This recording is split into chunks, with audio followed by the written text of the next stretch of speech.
That's another Friday night live. Talk about anything you want. So, it's also someone's birthday, but it's not important. So we'll go ahead and get it started. Never stop, I'll get it if I want it. Gotta make to myself a promise. I won't quit, keep going till I got it. I won't give up till I'm on top. Yo, no, I ain't the type to give up. If I do something, man, I do it till I get what I want. I turn a business out of nothing into something I love. I got a poker face, but honestly, I'm not one to bluff. I flip a switch, never miss, man, I always stay up. Don't let them see you, bitch, always have a plan to stay tough. This life ahead of you ain't easy, it was built to be rough. But that's what makes a personality, is tragedy, bruh. So keep your head on your shoulders. Now we ain't out here moving rocks, we out here moving boulders. Now we ain't getting posterized, we out here making posters. And we ain't got nothing to hide, we move forward like soldiers. You better wake up for the pace start. Yeah. So, been an interesting week. Yeah. Hey, birthday boy, how's it going? I don't know who you're talking about. Yeah, sorry that the thumbnail was done sooner. I worked, and as soon as my wife got home, we went out. So, but yeah. So, JJ's out for the year officially today. Yeah, he's on season-ending IR. Sam Darnold is your guy. We signed Matt Corral. Who? Quarterback from the UFL. Yeah. Won a championship. He was a backup to Darnold in Carolina. Yeah, I know. Yeah. Actually, who we should be saying who about is who the backups are. Nick Mullins, Jaron Hall. Yeah, I think Corral's just a camp body. I think Corral sticks. Over Hall? Probably over Mullins. I don't know. They're happy with Mullins. He knows the offense, remember? What is there to be happy about with Mullins? Well, he knows the offense. Hey. Still, what is there to be happy? I probably know the offense. Doesn't mean I'm a good quarterback. Where is he getting his Kansas fan? I don't know where he's getting the Kansas fan from. He's a basset hound. He finds stuff that, like... Basset hounds are moody. Well, they also have a nose that gets them in trouble. And they can be We just bought some Spam. We found one crushed, empty can of Spam on the floor. Now it looks like he has the second. A can of what? Spam. You guys eat Spam? Hell yeah. I can eat it right out of the can. It's got to be cooked for a while. You know, and that's a Minnesota thing, and I don't really care for it. It's actually bigger in Hawaii, though. It's very big in Hawaii. That is like mandatory in Hawaii, but it's made here, and I'm not a big fan of it. And maybe that's just me.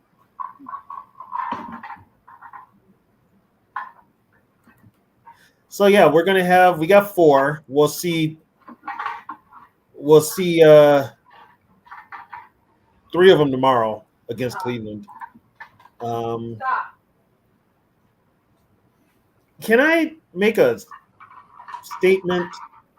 Did you hear what you heard about earlier in the week when KLC once again went in front of the press and told everybody that the other team was a little too aggressive? Mm-hmm. Okay. As an NFL head coach, when you make statements like that, expect to get clowned by the rest of the league. You just don't say that. You don't. And if they're going to be aggressive, you need to turn up your aggressiveness too. You just don't go out there and say, well, they were too aggressive. We're talking about practice. Practice. And I know, I'm just saying. You know, it's like, I know it's, and you know, the old school adage is teams play like they practice. If you practice great, you play great. I don't know if that's true or not, but I mean, if you're going to do that, I mean, keep that to yourself. Don't bring it out in the public, you know. And don't. Yeah, Jim Schwartz is a jerk. Nobody likes his ass, but still, you do not come out and say they were too aggressive. He did that last year with the Niners. He's done that 2 years in a row. I mean, come on. That's just stupid. You don't do that. I mean, that's just me, but Stop. I mean, you just don't say stupid shit like that. Yeah. Well, it's not the first time, so. Well, no, he's making it a habit, though. I mean, is he gonna do that in the game one time where he says they're too aggressive? I mean, come on. I hope not. I mean, the Viking team, his teams are soft. I've said that since he got here. Those teams are very soft. They get pushed around. They get beat up. They've got to pick up the intensity, and that's on him too. With him starting out slow, I mean, it almost takes him like a half to just get into the game flow. It's like he doesn't wake up till after halftime sometimes. You can't keep doing that and expect to be successful in the NFL. You just can't. Now you don't have JJ.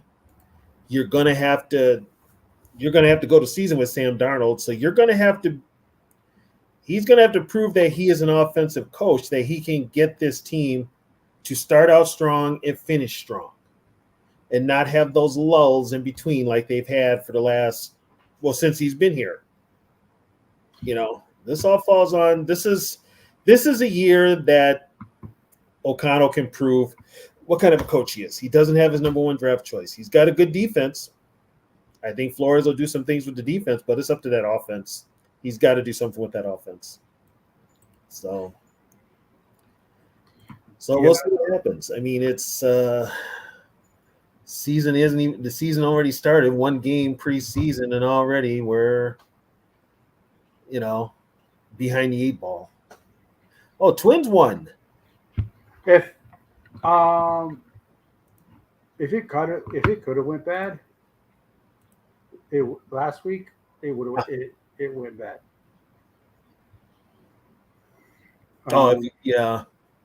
Well, they also say too, McCarthy's injury, it probably was when he was in college. There was a start of it, and they just never got it, and it just progressively. So wouldn't you know that when they did the physical at the combine? Yeah, there was no mention of it. And then why not get it done before the season? Yeah, there was no mention of it. Maybe it wasn't that bad. Maybe it got aggravated. Hard to say, but it could have he could have aggravated it. I don't know when he aggravated it in the Raider game, but maybe when he took a couple of good hits. So, but it just could have been just wear and tear. It just finally was going to give up. Was going to give out on him. So.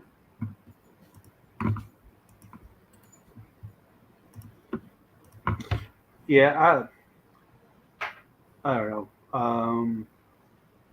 Lucky it doesn't seem like Addison's injury is too serious, so they dodged a bullet with that one.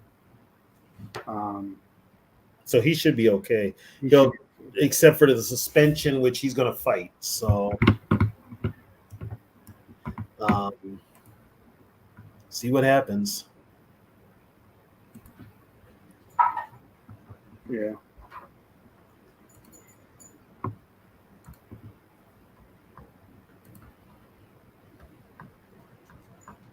Hey, I got a question for you guys. The new kickoff. Yeah. How are they even going to do an onside?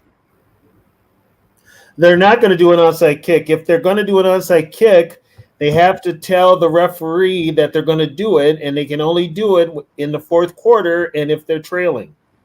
Yeah, but the kicker is 10 yards behind the line of scrimmage.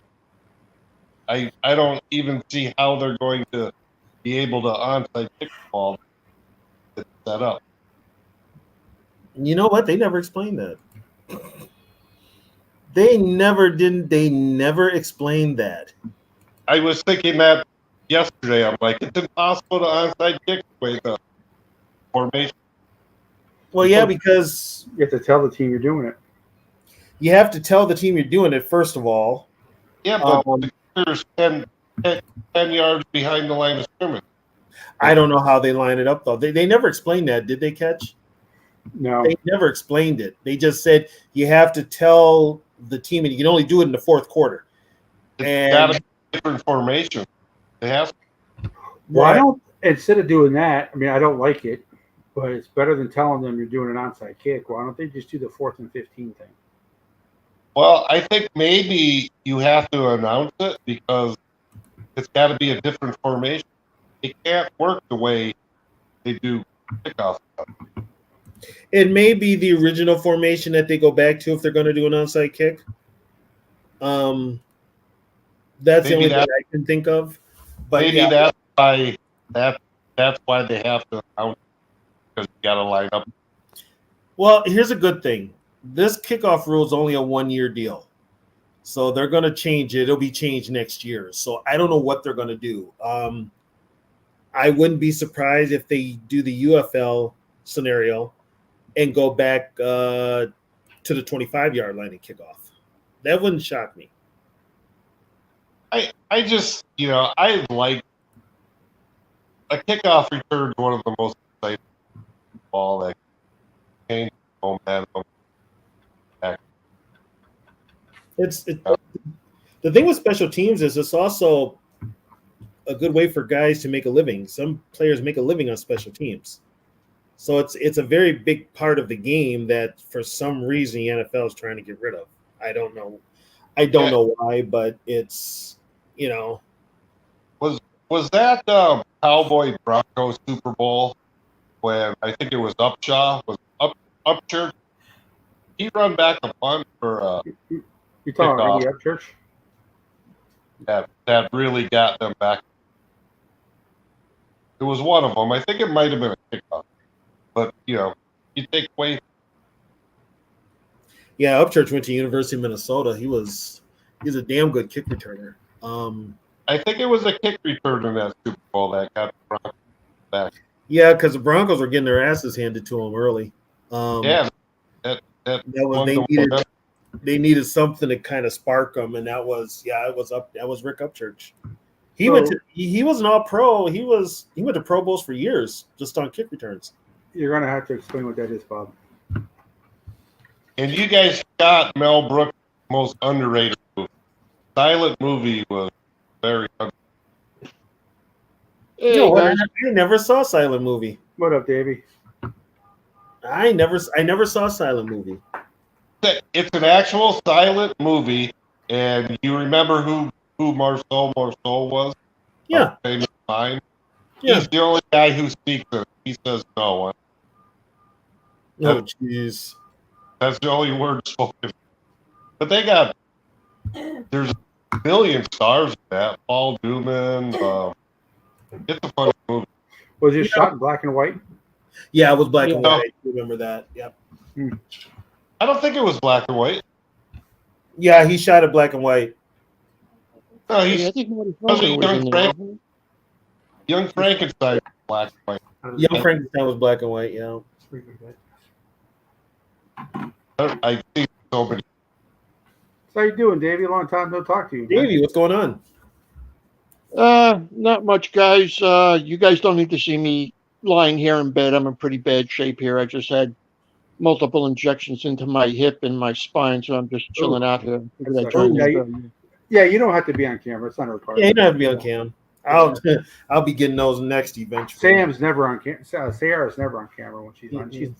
She's the third host of this damn show whenever she shows up. Hey, Davey, wishing you a speedy recovery, brother. Yeah.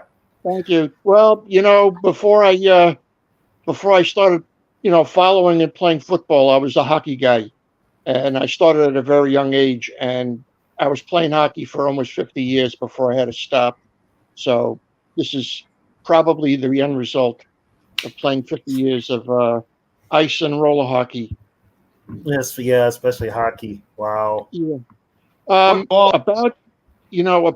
I'm sorry, I don't mean to step on you there, but you know what? I've had multiple. I shouldn't say multiple. I've torn my meniscus in both my knees, and the doctors had opted not to operate on them because they were just like small tears. But I'm thinking that JJ must have torn his off the bone. That's the only thing that I could think of. Yeah, Yeah, I that sounds about right because if I it told was because they had the scenario where it was going to be like if it was just like a cleanup, he would have been out like maybe 4 to 6 weeks. Mhm. But They it sounds also like it was said a that he complete. didn't come out of the game right away when he got hurt either. He kept playing. He kept playing, yeah. So we don't know I when he got hurt. Like when he first hurt it, maybe it would have been just maybe a 4 to 6 week injury. But the fact that he kept playing on it. my brother in 1980 played football for this is 1980, so medical that age, but it took him about 8 months. But that You was know, 19. I'm thinking maybe he hurt it on that 18-yard run. Yeah, that's a possibility. Some people say he heard it even before then. He heard it in matter of fact, they pointed out the game when he was in Michigan against Penn State. He came up Penn limping. State.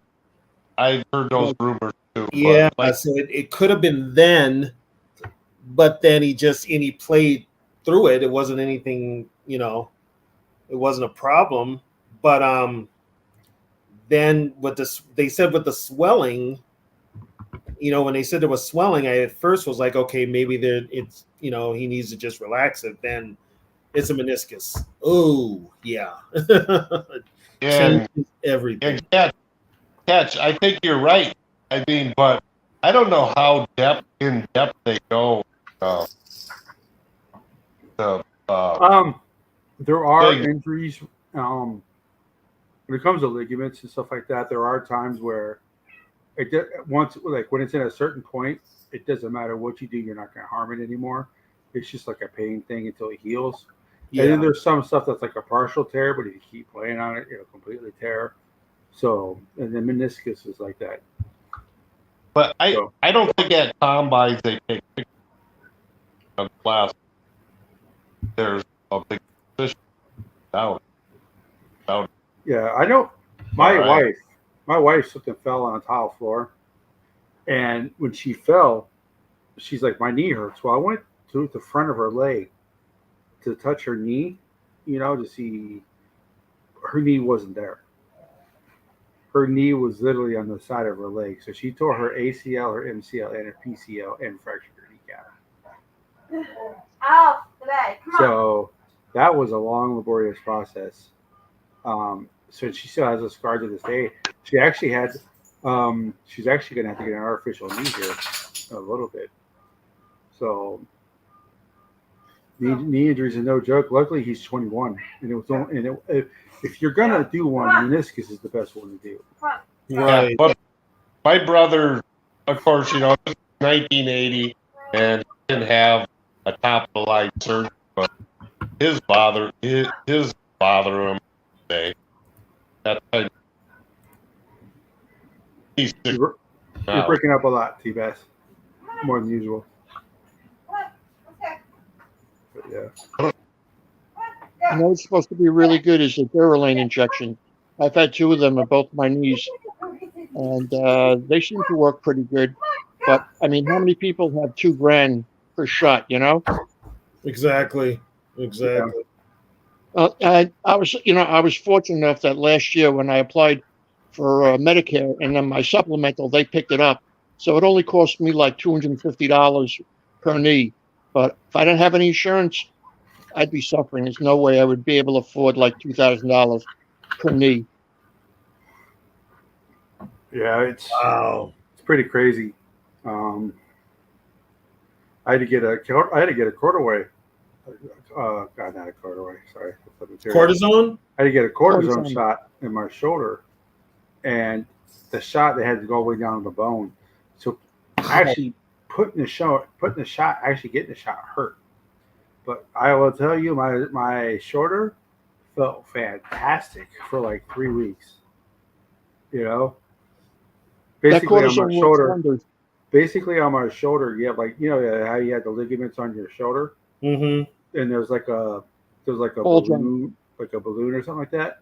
Well, my shoulder, they like I can't remember if, but they're like contracting. So if like before, see, I can do it now, but like before I went through physical therapy, I could only do this with my shoulder because the ligaments were already ballooned out, so they wouldn't stretch anymore.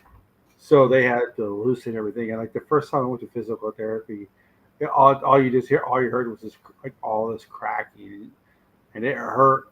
And then you know what the best thing for the pain was, believe it or not, was acupuncture. I've heard acupuncture is a You cannot feel the needles go in at all. Um, I don't know. I don't know how acupuncture works. Obviously, there's a science to it, but it's not like snake oil salesman type of treatment. It actually works. At least for me, it did. right. Sucks getting old. No, it wasn't rotator cuff, George. It's just the stuff around the shoulder, the ligaments and stuff like that. Were they going bad or deteriorating or what's Well, part of it is arthritis. So, Mm. put up Morpheus. What's up, Les? Hey, Morpheus, what's up? Yeah, but that's not so the same needle you get with a regular vaccine injection. That's a pretty big needle. no, the cortisone. It's way bigger. Yeah, it is. It's way bigger. Before I had the Durolane injections, I had the cortisone, and both my knees felt better. I had to come back within a month to have each knee done, and then the doctor says, "Well, you got to come back in about 4 months for the Durolane." And the first thing I said, "Well, how much is this going to cost me?" He says, "Don't worry, the insurance will cover it." And that was a big knee. They had to give me a Novocaine shot before they gave me the. Did you get one, Kurt? Did you get a Novocaine shot before they gave you the cortisone? No. They just gave you the straight cortisone shot. Yes. Oh, that must have been painful. Ow. But I will say, I've only had one, and I went to physical therapy. And I went to physical therapy for 8 months, so I think it was. Then my insurance finally stopped paying for it because they said this isn't like a lifelong injury or whatever like that. I'm like, well, my biggest thing is I want to know who it is in these offices for these insurance companies who say what is and what isn't a lifelong injury. The insurance company does. Yep. But people who don't have any experience in medical field at all, they just look at numbers. That's the issue. It's like, yeah, my shoulder's fine. It's been fine as long as I do the physical therapy myself, keep my shoulder. But who's to say that it's not going to come back? They have like these, like these insurance companies have these adjudicators, like when I say insurance companies, I mean like for like car insurance, home insurance. For the medical field, they have these people too, and they determine. A lot of them are doctors or PAs, and they just determine, well, this is how long your condition's going to last. After that, hey, you're on your own. Good luck. Yeah. Find your own treatment or. But have fun, Al, because you're never going to get that time back. Try to live it. Try to do all the activities you can do, and try not to get senioritis the last semester of your high school year. Just grow all the good stuff that you did the first 3 years. But yeah, just have fun, man. Like you can't replace your senior year of high school. It's something you can never get back if you don't enjoy it. So, got stuff you want to do it, because there's no point in waiting 50, 60 years and saying, wow, I should have done that. Yep. Yeah, exactly. Exactly. Oh, there's a girl you want to talk to. We haven't talked to yet. Take the shot. As my dad said, you can ask 10 girls out. 9 may say no, but you got that one that says yes. Unless they all say no, then you're really Well, then you ask the 11th, and then the 12th. Yeah. Keep swinging for the fences. Yep. So, Well, it's nice to see all my friends are at the Metallica concert tonight. Nobody got me a ticket.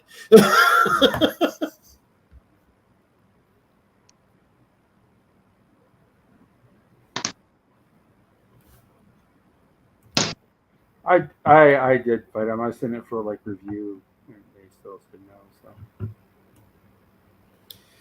So And Pantera opened up for him.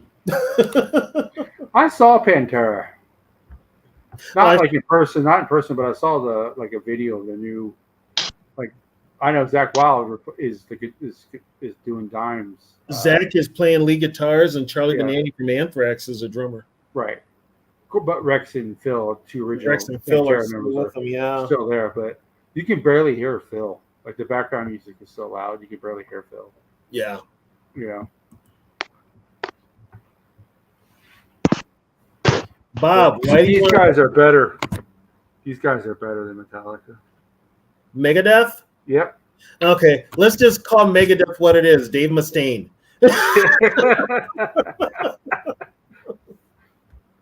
I'm just gonna change Megadeth to Dave Mustaine because I think he's the only one that's left. Yeah. Dave Ellison left and then came back, but then he got caught with a underage girl.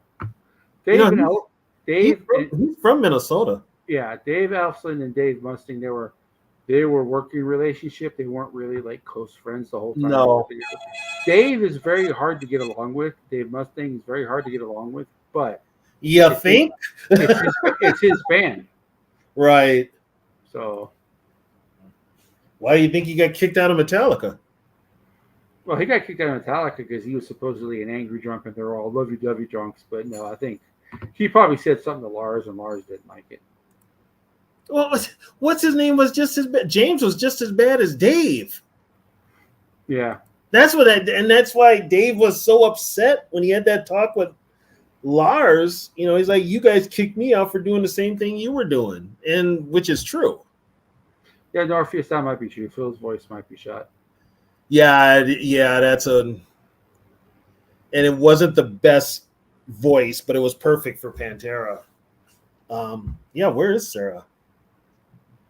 I sent her the link. So, Davey, your thoughts on losing JJ?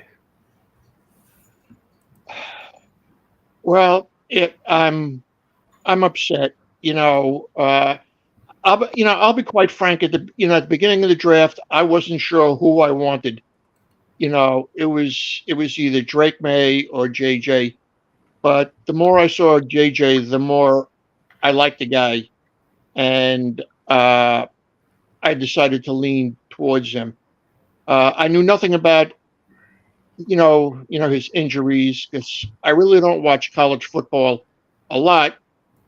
I only once the draft comes, I buy all the magazines, I watch all the videos. That's where I get my information. So I'm basically kind of like a draft neophyte.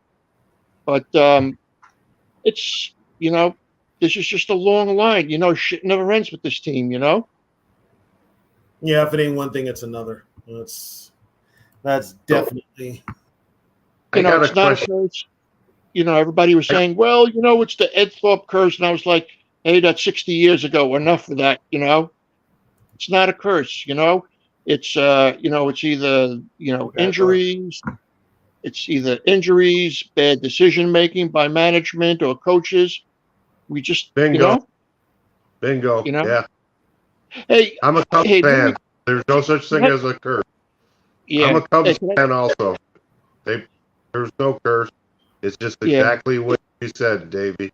A bunch of players that choke, bad decisions by management, bad coaching, and it's just sooner or later you gotta overcome it and get the right people. Earlier, you guys were talking about the new kickoff scheme. Let me throw this out to you guys. I'm a purist. a football purist. Right. I wasn't too, anytime there's a change, it just, to me, it just changes the whole dynamic of the game. And I've been watching the game since the early 60s. So I'm dating myself here. I have never seen any horrific injuries. You guys may have. I have never seen any horrific injuries on kickoffs. Never. I mean, I got into a pissing contest with a kid at work and he told me that there was a guy on the Ravens a couple of years ago who got chop blocked or something, was paralyzed. I never heard of him, but The worst I seen was Lewis Seen a few years ago. That was on kickoff. That's about it, because of all the kickoffs I've seen, I've never seen anybody. I mean, I've seen like the crackback block, a couple of guys get hit low. Didn't Greenway tear his ACL on a kick coverage? Which one? Chad Greenway. Yeah, Chad, that was a turf injury. That was more of a turf injury than he engaged with the guy and he went off, and then all of a sudden that was a turf injury. But I mean, it's part of the game. It's most people that played on kickoffs and punt teams. You were not a starter. You were trying to prove your worth on the team, and that was your one shot to make a point. And kickoffs, some people loved special teams, played their whole career on special teams. Bill Brown ended his career on special teams. He even said it. It's like, after all them years, I think it's only fair that I get to take a shot at the dudes that were hitting me all the time. It's just you have to have that makeup, and that's a way for guys to have a job in the NFL as special teams. But like I've said before, Ketch, you've heard me say it a million times. The NFL now is so fascinated with the whole entertainment thing and with the whole quarterback and wide receiver thing. The other 19 positions are not thought of.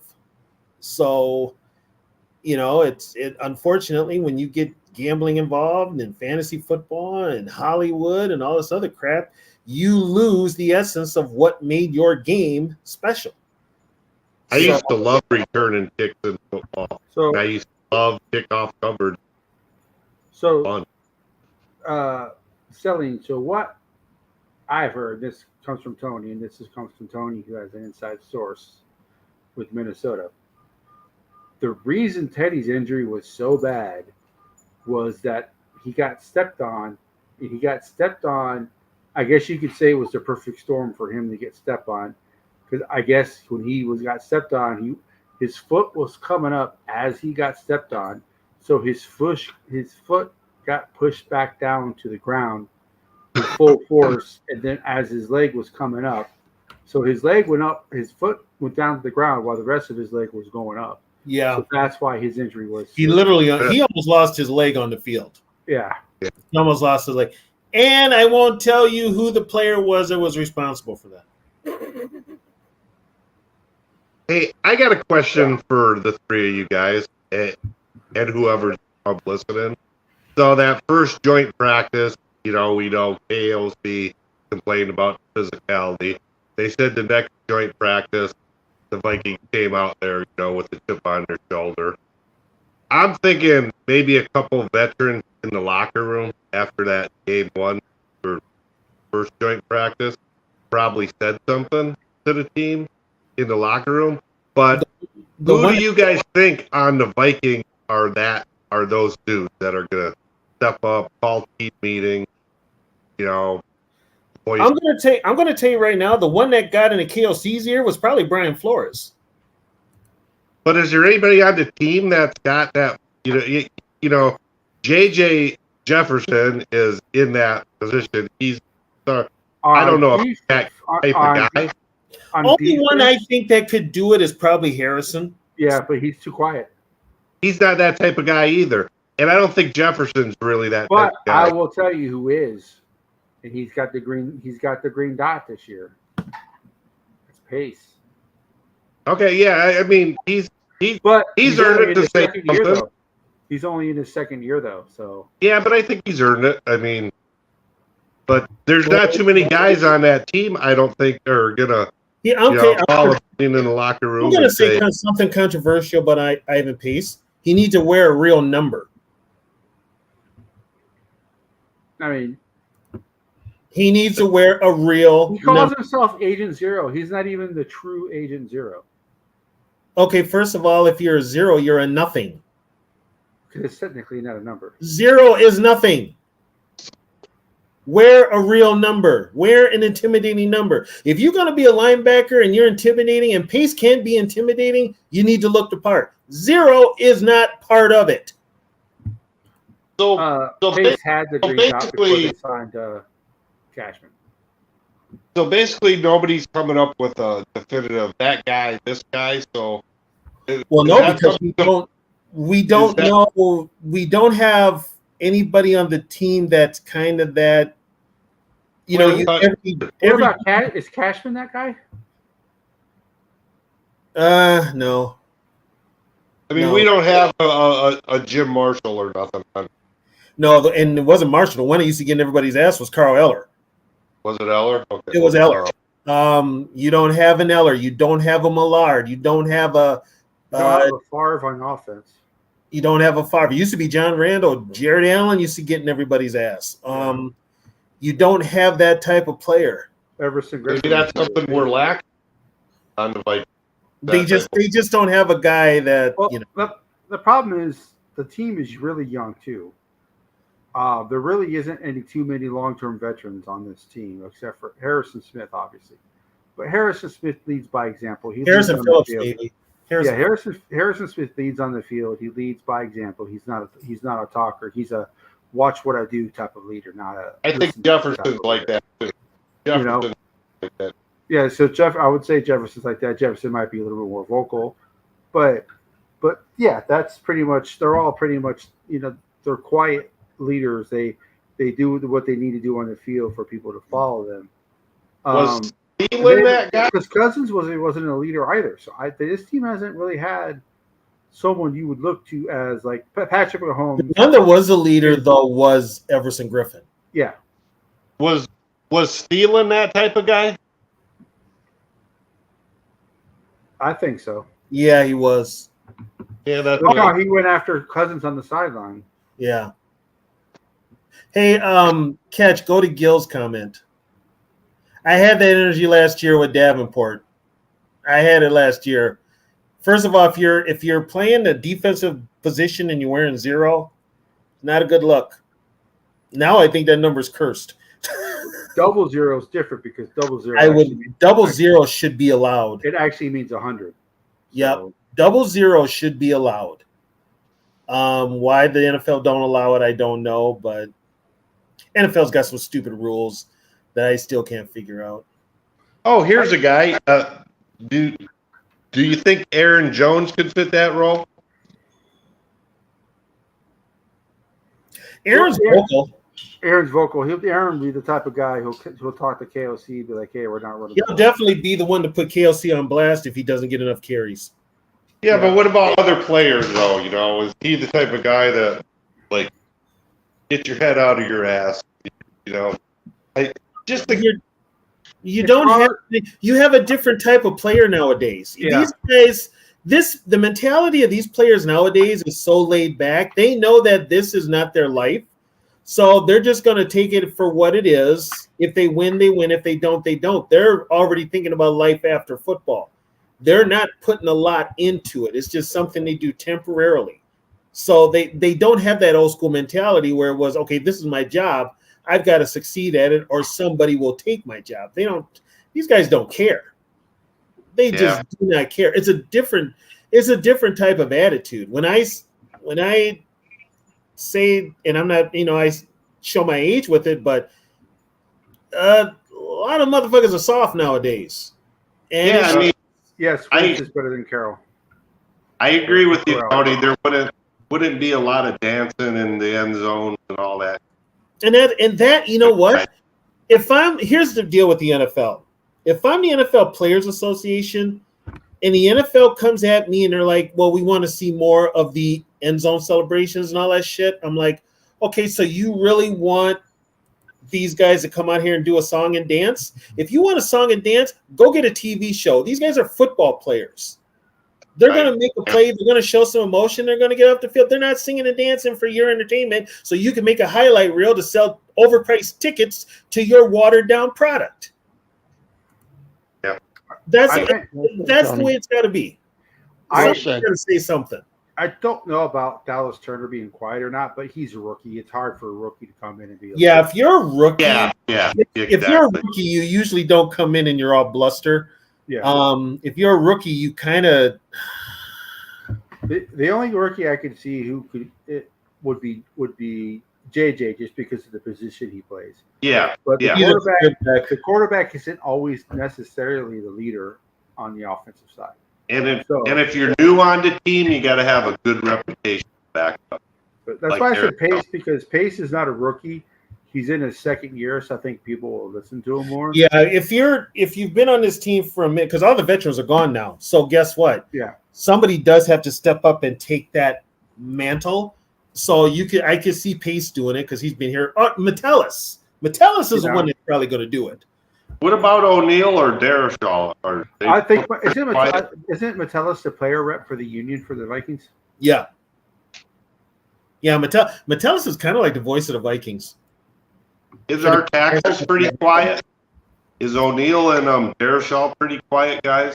Darashaw is a laid-back guy. O'Neal, I'm not going to lie, O'Neal could be traded here because Walter Rouse has looked really good.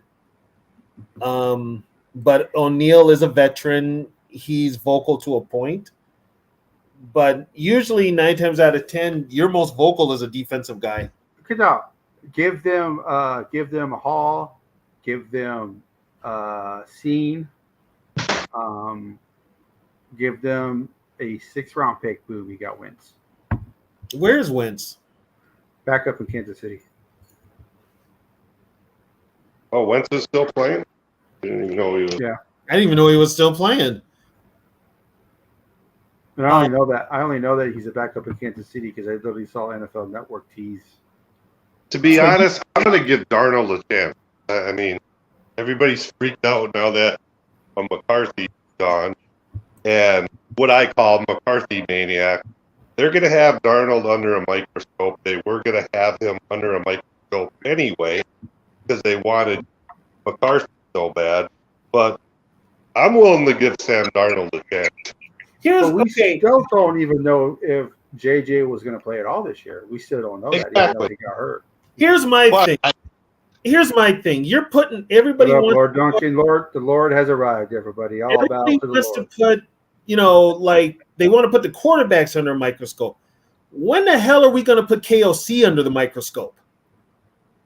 Well, this is a big year for me to watch. Why is KOC getting the pass? Why?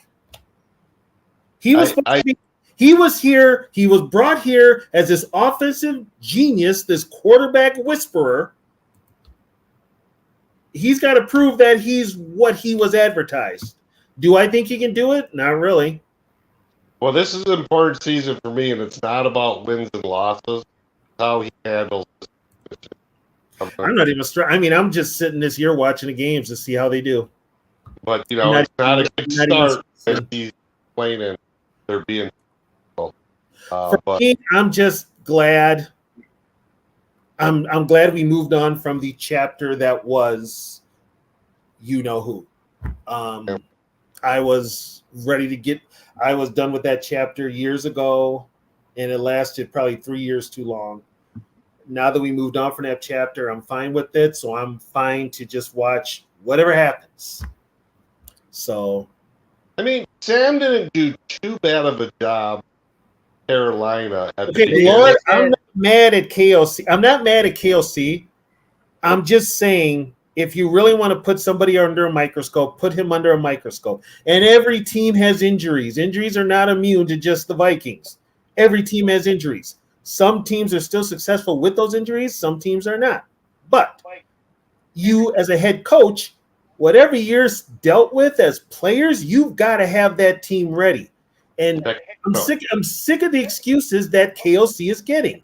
He gets excuse after excuse after excuse. If you're an NFL head coach, your bottom line is to win. If you don't win, you're out of a job. So KOC to me has to prove to me that he can win, that he can start a game fast and keep up the momentum and not have lulls in the middle of the game where he all of a sudden forgets there is a game. And he just needs to prove to me that he is a good head coach. He hasn't proved that yet.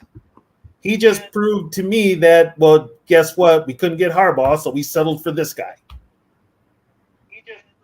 And Darnold supposedly didn't look that great against the Browns defense. And Brown's defense is legit, though. Yeah. They said the second practice looked a lot better. That's They what I turned up the intensity too, which But was going to have. I mean, no, going to Duncan's comment real quick. I think this is the best team that Sam Darnold has had around him since he's been in the NFL. So I keep in mind, Sam Darnold was a turnover machine in Southern California as well. So it's not him throwing picks is nothing new, But he does have that. That throw that he made in the first quarter over in between the linebacker and the corner. That's what everybody gets intrigued about with Darnold. He's got a live arm. Yeah, when he makes throws like that. yeah. So can KOC? People around the league seem to think KOC is a quarterback whisperer. So people are saying Darnold's going to be better than he is.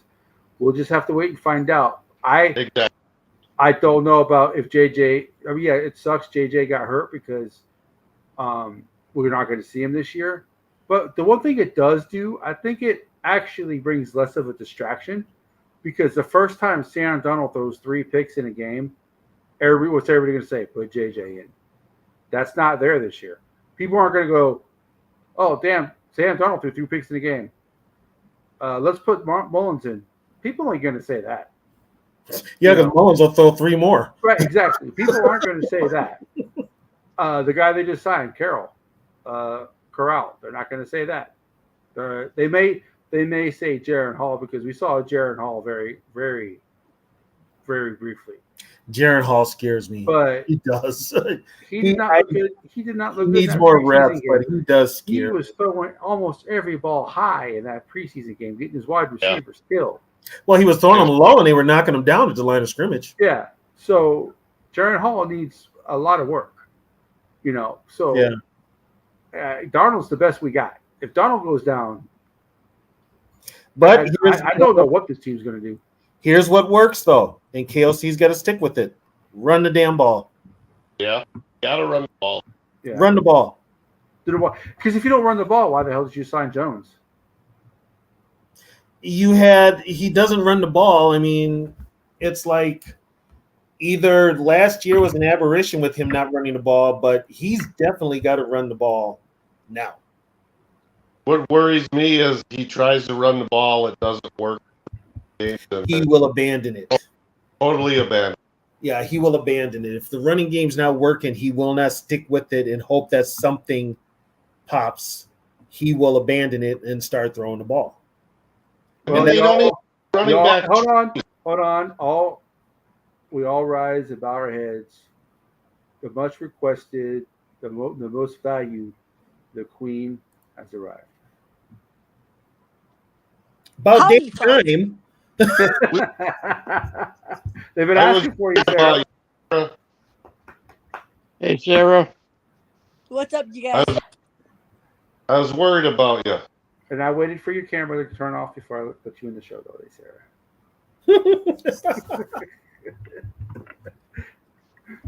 Sarah. Yeah. So they put JJ on season-ending IR then, right? Yeah, when they signed Corral, they put him on City. But they didn't put him on IR yet, though. No, they did. They had to. It was they had to. Their rosters, they're at the 90-man roster limit right now. So, why don't they get some of that dead weight they know they're not going to keep? I don't know. What are they waiting for? so he officially went on the IR list? He's officially he's officially on there now. Yeah. Let him heal up. Yeah, he's officially on IR. I don't know. I don't like that. I think they should have not put him on there. He's young. He's gonna heal and then let him play like a couple games of the last season. Yeah, but which did he have? What surgery did he have? Is it going to be a? Because I heard it was going to be like 6 to 8 months. What up, Rap? Let him I heal don't know. up. I mean, Hey, Rap. everybody's like whatever, but I mean, if it's like, I mean, it's not, so it's anywhere between 4 and 8 months, right? So it's kind of like, well, just put him on there, and if he comes back, then at least he gets to play like a game or two. It's not Yeah, like being that corral. Good lord. I think 4 months is very hugely optimistic.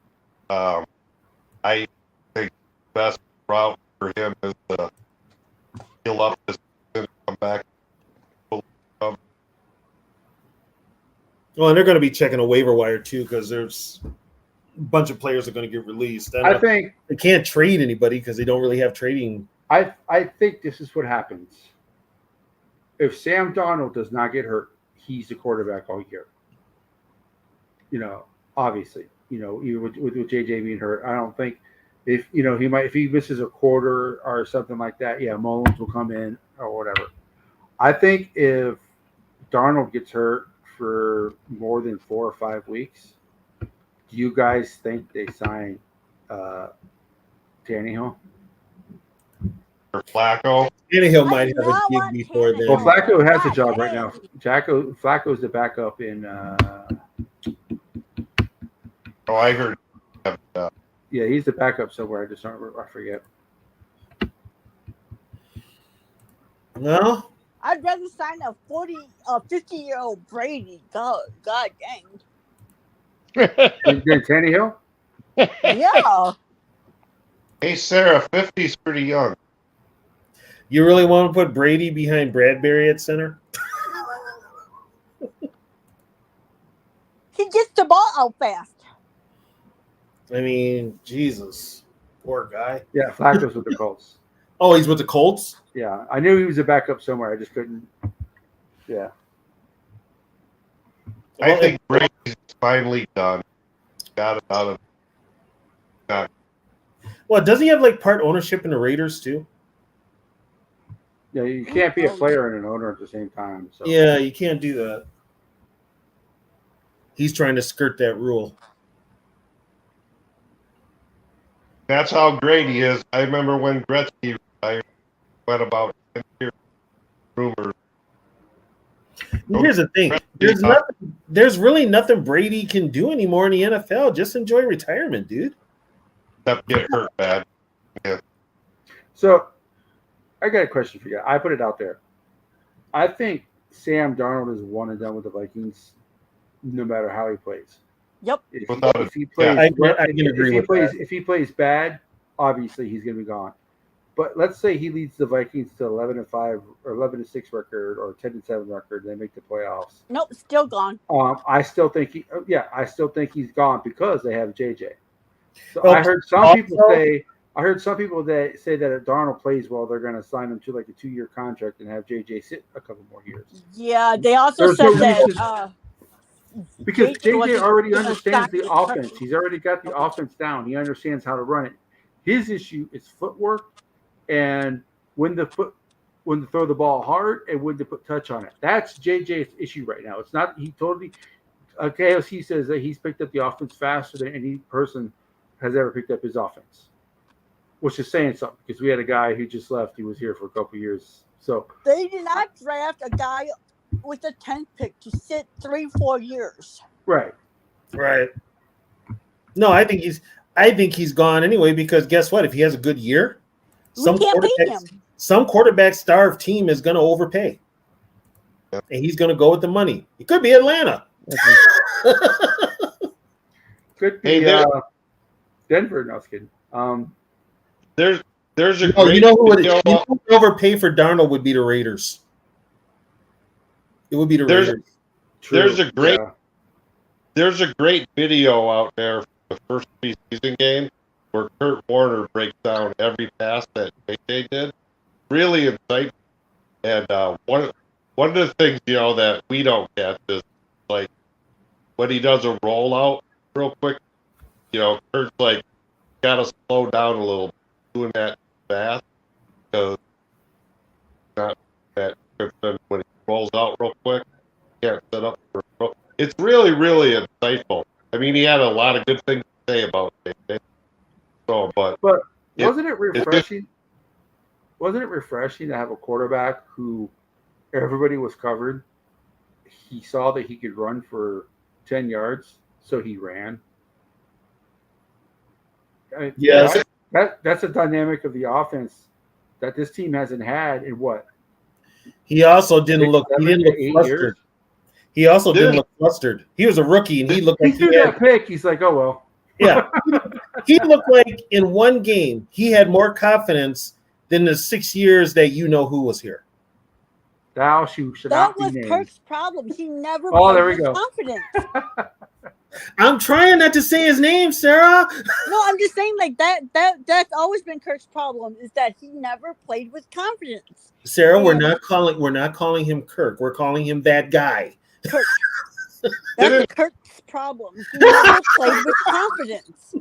Didn't Darnold have a nice run too in the preseason game? For like And 9 that's yards. also Darnold's played problem. pretty well. Darnold played pretty well. He threw a played pass. pretty He well. fell down. Did you Yeah. see that play? Yeah.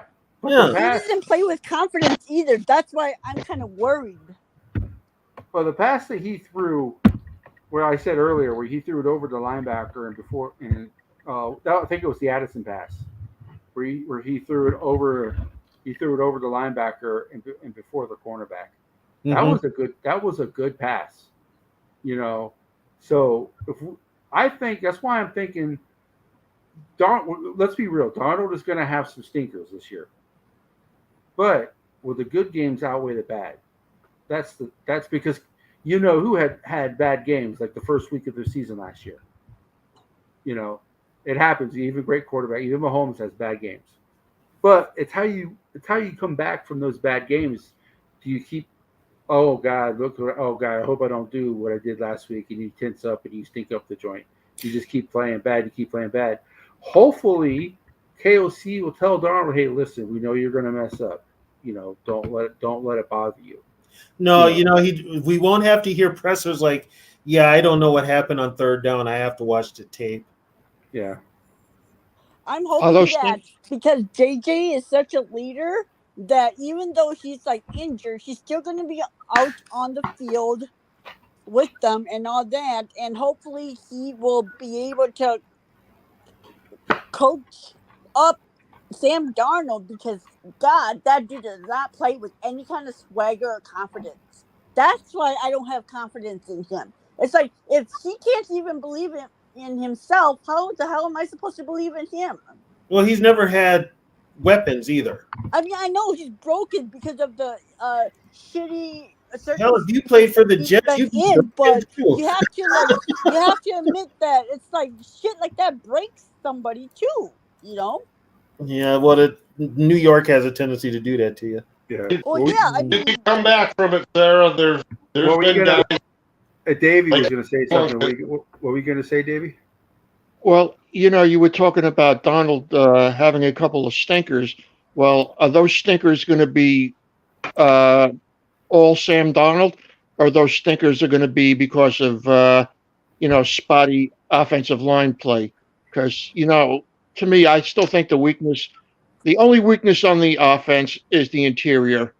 But here's what really pisses me off about this team. Every year there's some reclamation project going on with this team. Like when you look at the really, really good teams, they've got, like bits and pieces that they could fill in and cover up. But with this team, it's a reclamation project every single damn year that they got to do something, Because it's and lack of depth, Daisy. Lack of depth for quite a while on this team. And it's just also have depth this year at every year it's just been one reclamation, and this will probably keep me up the rest of the night because it just like pisses me off to no end. Why can't we cover the middle of the field on defense? And, the games I got to see, the middle of the field was always open. The corners, you know what it is? The corners. I don't think our corners understand what playing a zone defense is. You stay with the guy until he leaves your zone. Our corners, they just let the guys take off, and the guys are zooming all over the middle of the field. Proof of that was Keenan Allen last year. Hey, we got Duke Shelley. We're saved. Catch, you know what? That's just if we see a lot of Duke, we're in trouble. That's what I've been saying. Bad enough they're parading Murphy out there. It was kind of Duke Shelley to me. Catch just busted out that Anthony Edwards line. They got so and so, but we got Shelley. Yeah, that's what I'm saying. Duke Shelley is, to me, the modern day equivalent of Marcus Shells. If you see Shelley playing cornerback, you're really bad. Your depth is really bad. If he's on that field for anything but special teams, I have high hopes for Fabian Moreau. Well, Fabian Moreau he's actually had a good year in the NFL. I think he's going to McCain guy they signed look good too. But also, I mean, for these young DBs, it also depends on your pass rush up front. Yep. You got to get a pass rush. You can't let the quarterback sit there and diagnose the field. Even an average quarterback can pick apart a bad secondary. But I mean, he's got to get pressure on the quarterback. Especially you can have any DB in the league if they want to go to a team that has the highest split percentage but the lowest quarterback pressure rate, they're going to. And it's Gilmore is going to wait. He's playing the Dalton Reisner game where he's going to wait. He's not even going to sign week 1. I don't even want to sign him because if we're not really contenders, why are you going to waste money to sign him? Well, and plus he's looking at it too. Like if this team isn't, I mean, because the Vikings want him, well, Flores wants him. But I mean, it'll be a 1-year deal. I mean, if another team comes calling, and he'll take that deal, especially if they're for the playoffs, if they're going to make a deep run. If the Vikings can sign him and trade him if they're out of it and get like a 6. Well, if the Vikings sign him now before week 1, whatever they sign him to, it's guaranteed. And I haven't given up on Evans yet. I might be the minority there, but I never thought Caleb Evans was awful. He just not awful. He just can't stay healthy. He's concussion prone, and he likes to get thrown in before he was ready. And he likes to hit. I mean, he had concussion problems, I think, in college. So I mean, and he's not afraid to hit, but when he does hit, he kind of are like scared because he's one concussion away from literally his NFL career ending. So I mean, it's funny the first year and a half of that draft, everybody was on Evans and Ingram, but nobody was saying nothing about Booth and Steen. And I'm like, at least these guys are going out there giving us playing time, for Christ's sake. The other guys can't even make the third string. I mean, I think they're showcasing him to trace his ass. So when they did play, when Steen and Booth did play, I did see more potential out of Booth than did Steen, but neither one of them could stay healthy. Yep. He's getting traded before the season starts. Yes, the game is tomorrow. No, it's not on. It's not on local TV for you, Mom. It'll be. I don't think there's a chance. Oops, sorry, Chris. I don't think there's a chance. NFL Network will show the game later. We are doing a live stream of the game. I have NFL Plus, so I am able to watch the preseason games, but it won't be on TV for you, Mom. You're gonna have to watch it later on our rebroadcast on DirecTV. Hey, if it makes you feel better, our $10 million quarterback, was struggling against the Browns, and the Browns' $250 million dollar quarterback was struggling against our defense. Our defense. Yeah, it sounds like it's not very good though. They sound like they want to get rid of Deshaun Watson. Yeah, but I'm just saying, like, I mean, at least our quarterback only cost us $10 million. Yeah, but he did. Watson, I don't know. I didn't hear anything, so I don't know how he looked in the second practice. But They had Darnold looked better. they had one of the Vikings Brown guys on. Yeah, he looked terrible. Yeah, the Viking defense. Flores put a game was scheming, running game and stuff on him. He looked lost. They said he looked lost. But of course, that was after KOC complained about them being too rough on him. But Brian Flores is my defense. Well, yeah, because he ain't gonna have any more guys to. He's gonna be like Shanahan. Sorry, we can't show up to practice. We got no more guys. It's a friggin' practice. That's why they shouldn't need to be like going that hard at each other. I mean, first of all, it's a bunch of grown men. They're gonna do it. Did they practice like the place, Sarah? Yeah. Did they announce who's starting at quarterback for the Vikings tomorrow? Who's starting? Yeah. I would imagine it's Darnold. Because I know usually when they do a joint practice like this, the starters play against each other in practice, so they don't play in the game. Well, you know what though? I'll tell you what. It may be Mullins. I heard it was Darnold. They're bubble wrapping him till the season starts. I would almost guarantee it's probably Mullins. I don't think the Browns are playing their starters tomorrow. So I think this might be the game where the backups play. And then the third, this is probably going to be a backup. I think the third preseason game, the starters. Hey, you know what would be funny? Seeing Jameis and Mullins go at it with interceptions and YOLO throws and go balls. That'd be fun. Oh God, yeah. That's yeah. I think you're right. I think third preseason game, Darnold plays a quarter. Oh, did you guys hear this one? We're playing Philly in the last game. Did you hear that Sirianni and Hurts are not getting along now? Yep. They're not getting along. And he's basically called Hurts like a prima donna. What does he? But I don't know. It's like, what does he do? Because then, like, he doesn't call plays. He just talks shit to fans when they win. I don't know. Sirianni fits Philadelphia. Put it that way. He fits Philly. Tough place to play. Tough place to live. My mom was from Philly. She hated it. Was it East Philly? I forget which part of Philly she was from. What's the good part of Philly? There is no one. There isn't one. There's none. There's a suburban part that's not bad, but there is no good part of Philly.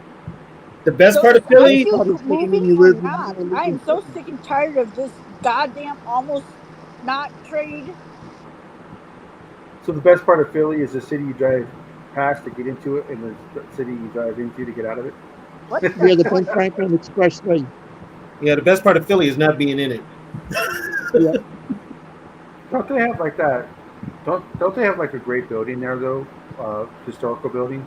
Well, they've got all the historical stuff, American historical stuff, but it's just the city itself is just.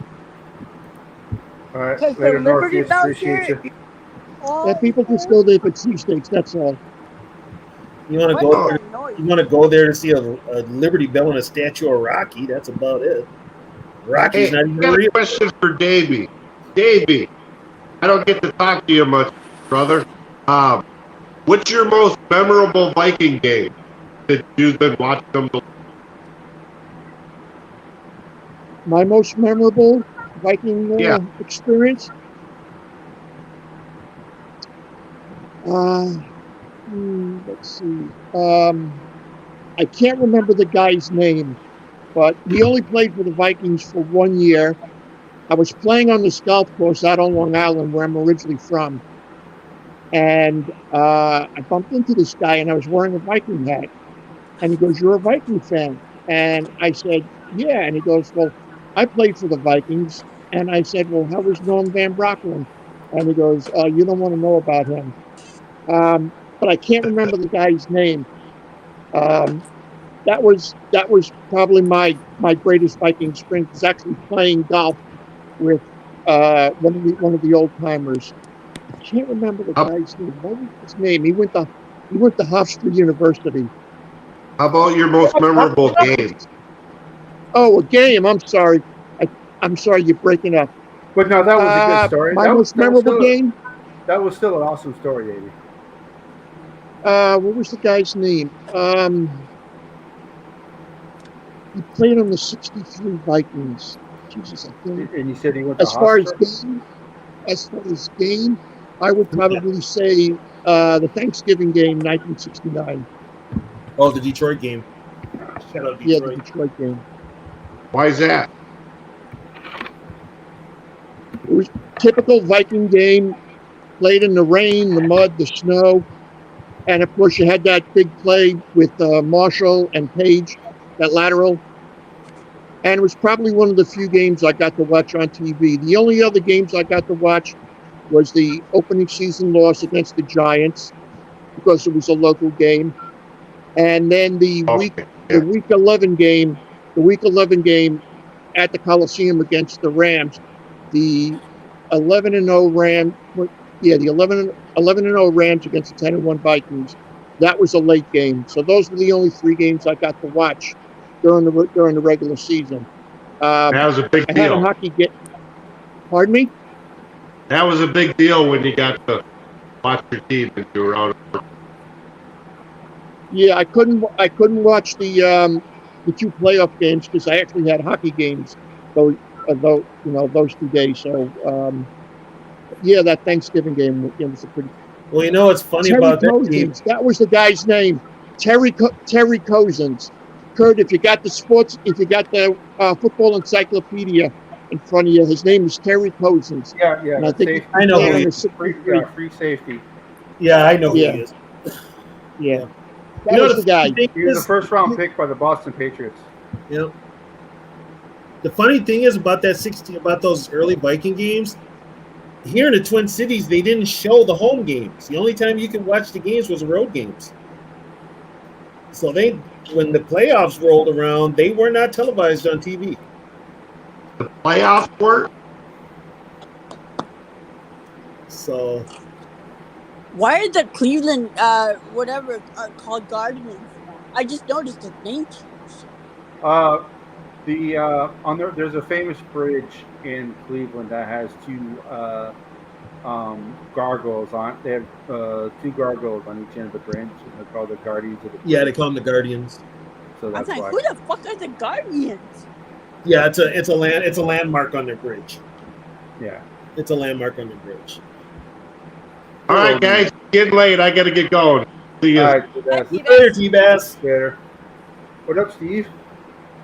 What's up? How you been? Huh? So how you been? It's been a couple weeks. Yeah. Yeah, it's been like I pop around in certain pods here and there just to listen to people. I mean, Yeah. it's football talk, and I enjoy football talk. Like, but So, I mean, I like all of them. But what I like about you guys is you guys talk about like everything. It's not just about the Vikings or whatever. Yeah. I want to discuss football. Well- There's so much going on in football. How many other Viking shows would let a Packer fan on too? You know? Well, that's another thing. Like I don't want to step on toes or say anything bad, but what you guys do here is actually awesome. That you let people jump on. I mean, I think other podcasts should let people do that. Because to me, if you want to make your podcast exciting, if you want some, you got to have some animosity in it.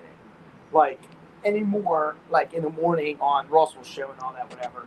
Oh, I'm bringing it. And there's a new guy in there. He's a Bears fan, Broski Bear. He brings it. And you got to do that. You can't be all equal. You got to.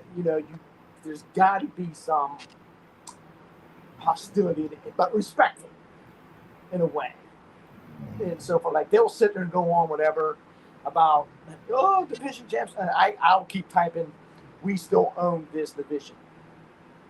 And then I think the other day I really ruffled the feathers of some of the guys, especially that they're Sarah might know his name. What's that dude's name? He has a real long ass name. I can't think of his name. It's real long. Yeah, I have no idea who you're talking about. He's a John Kaplan or something like that. Oh yeah, I know who you're talking about. Yeah, he has a real long name and whatever. Yeah, it's like Detroit First Lion something or something like that. Yeah, I know I really ruffled his feathers by Just click on that link, Power. When we sit there and said we still own this division. So Steve, yeah, should we pat each other on the back for our Spencer Rattler take? Because he's probably going to be the starter in New Orleans. Well, it's funny. Like I helped my brother with his fantasy draft, and he goes, it was like a keeper. Like he already had Jordan Love and Brock Purdy. Now he wanted to throw everybody back in and repick, but the other guy said no, and it was fine. So he goes, who are we going to get for another quarterback? He goes, you think we should take McCarthy? I went, oh, hell no. No. Now, this was before McCarthy got hurt or, none of this happened. He goes, well, who are we going to take? I said, let it be. I said, I got this. I didn't take it first. Like the first person I took because it was mostly the rookies. And like Marvin Harrison went, and then Malik Neighbors went down the line. So the first guy I was able to take was Ricky Pearsall from it, because to put him with Brock Purdy. But down the line, I knew no one was going to do it. I knew it. I knew no one was going to take Rattler. And I said, I'm going to get my boy. And my brother's like, who? And then when I took him, he goes, Rattler? I said, yes. I said, I don't give a fuck what anybody says. I says, for years, I had so much belief in this boy. For years, when he should have came out years ago. And so forth. But now, like with McCarthy, like I said in the typing, I think this probably, I don't want to see him get hurt. I have nothing against him. But I think this could be the best thing for him to sit back and actually learn this offense. To actually sit there. I mean, if he wants it that bad in whatever, I can see that. I don't want him. I don't want to put him in the shoes of a Patrick Mahomes type deal where he sits 1 year and whatever. Because I don't know to say. I don't know if you guys will agree. Sam Darnold ain't no Alex Smith, and whatever. Did you see? Did you see the Tom Grossi's? Did anybody see the Tom Grossi's reaction to the JJ? I still haven't watched it. Yeah. Yeah. That dude is hilarious. Man. Oh, I love Tom Grossi. I always watch all his shit. I even watched a thing. Did you see the one where he did the draft and saying it's scripted? Oh, I did see that one. Yeah, David. That's why Steve, as a Packer fan, is on this show, because he does talk shit sometimes because he's a Packer fan, but unlike most Packer fans, he's respectful about it. So, well, I mean, you have to. I mean, this is your guys' show, and I think you guys are calling out. I love you guys, and I love the hell out of Sarah for letting me know about this pod, and plus the other one with Casey and Jamie. I mean, I'm here to have fun, talk football. Yeah, I want to talk a little shit here and there, but I want to talk football. I want to have some fun, like I said. There's a link for No Stop, and was it Power? You said you wanted to join. Just click on that link right there that I dropped in, and you're more than welcome to join. You guys, what if this draft class of quarterbacks is like actually all good? Wouldn't that be something? I think that it will be. Well, it can't be another 2021 QB class. So it's got to be better than that. There might be the You're going to have a couple of history clunkers. shows that there's going to be one great quarterback, like one that wins Super Bowls and or gets his team to the Super Bowl. There's going to be another one that is great, gets his team to the playoffs, maybe goes to one Super Bowl. Then there's going to be an average one, and then there's going to be at least one that's not very good. There's going to Right be now, there's right going to be now, a course too. yeah, right now Drake May is looking like the one who's not going to be very good. How Watson is looking? Well, from what it seems like to me from some of the practices that I've seen, the whole team looks so aggressive. They have, like I said, I never seen the energy in this team this year that I had like in other years. And like in the early morning show, they was talking about, like Mike was sitting there saying that he thinks the Packers have the best, deepest wide receiver class in the division, which is true. Now, like I sit there and said that our Watson and Wicks he's our Justin Jefferson. Fix But your I'm mic. not saying- No, stop. And I'll get back on. Go ahead, Steve. Sorry. That's okay. We were getting feedback from No Stop. Now, I'm not saying that Wicks and Watson is better than Justin Jefferson. I'm not saying that, but I'm not saying that those two guys is like our Justin Jefferson, and I think our Jaden Reed, he's our Amon St. Brown or Addison. I'm not saying that they're better than them guys. That's who I see it equivalent to. From 1 to 5, the Packers may be better, but our 1 is so much better than anything you guys have.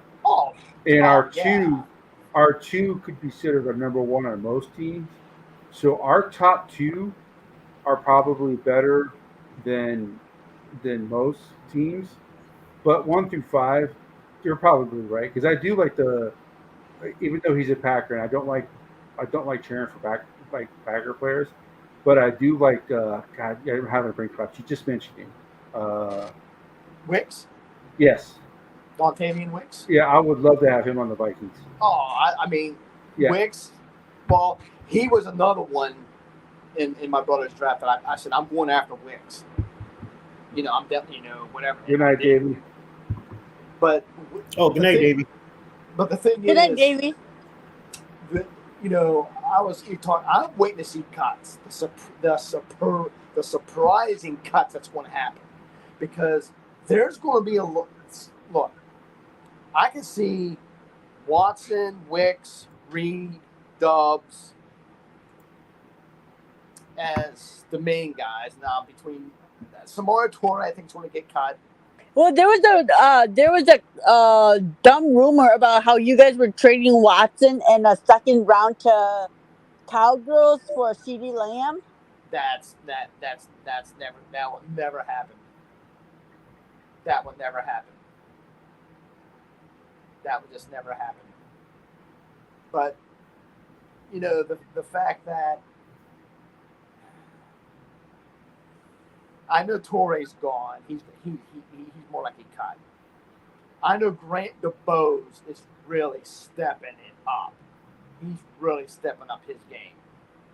And I think with him and Malik Heath, those two should make it. So I don't know what that's going to say about Bo Melton. And there's other guys back there, like Demetrius Stanley and some other guys that's like there was, what's his name? Number 2. That was his name. He made a hell of a one-handed catch the other day in practice. But see, that doesn't really say much. But there's going to be so many guys I can see that on every team, especially our team that's going to get cut, that, like, because they were saying with the Lions, their receiving depth really isn't there. I mean, okay, they got Amon, and on every team, especially our team that's going to get cut, there's this big talk that like JMO is, they were saying with the Lions, going to do something. But they don't really have much depth. Turn down your now that you're in studio. No stop. Turn down your YouTube channel for the echo doesn't come through. You All right, know, go ahead, and Steve. so forth. So that's basic what I'm waiting on. Not so much these preseason games because whatever. I'm waiting to see what sort of surprising cuts get made. Like who really like what? If you, Wow. if you left the, I don't, I meant to put you back into the waiting room. No stop. You left afterwards. I don't know if I kicked you by accident, but you're welcome to join back in. Now is McCarthy literally out for the year? Yeah, he's on season-ending IR. Okay. Yeah. I just didn't know if it was the IR when he can come back after so many weeks or so. Yeah, I think that was the original. He got the season-ending IR. I wasn't sure if he was IR with the return designation. I think that was the original plan, was to put him on the in-season IR so that he could come back. But I think they're like, you know what? Let's just have him do a redshirt year, and you know. But see, because to me, the thing that JJ McCarthy is that he has the playbook down. He knows the playbook. That's not the issue. And so it kind of does suck that he got hurt because it's the physical stuff that he needs to work on. You know, so that's kind of why the injury kind of sucks. But we'll see. I mean, it's hard to say who's going to go. You know, but if he goes on IR, he won't even be able to practice with the team or anything. No, right? no, you can practice. You can practice. Yeah, you can practice okay. to be on the sidelines. You just can't. When you're on IR, it just means you can't play in any games. But Right. you can practice. You can work out. You can go to the team facility. You can do all that. Okay. Yep, you can do all that. When you are suspended, that's another story. But yeah, you can't dress on the sidelines either. You have to be in civvies, as they call them. But he may, from what I heard, that he may, even though he's going to be in sweats, I heard he still may bring his helmet and wear his helmet so he can hear the play call, what's going on, and all that. So,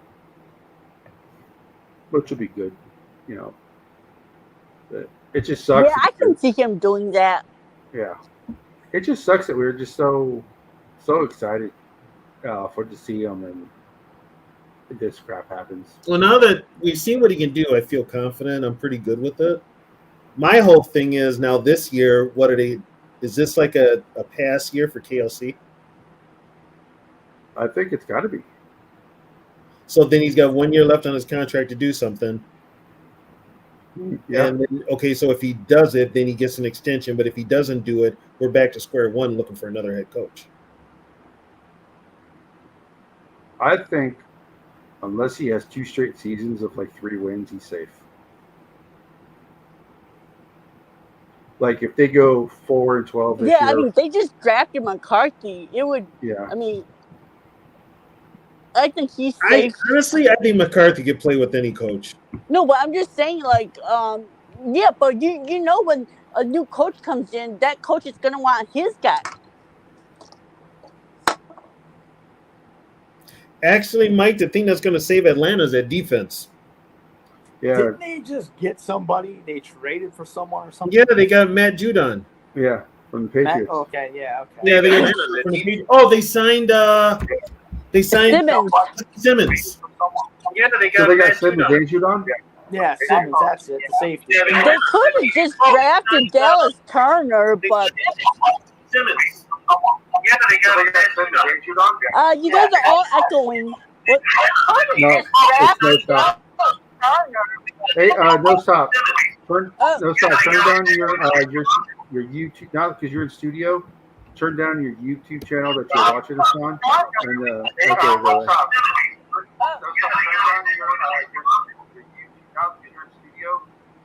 And Carl Lawson went to Dallas.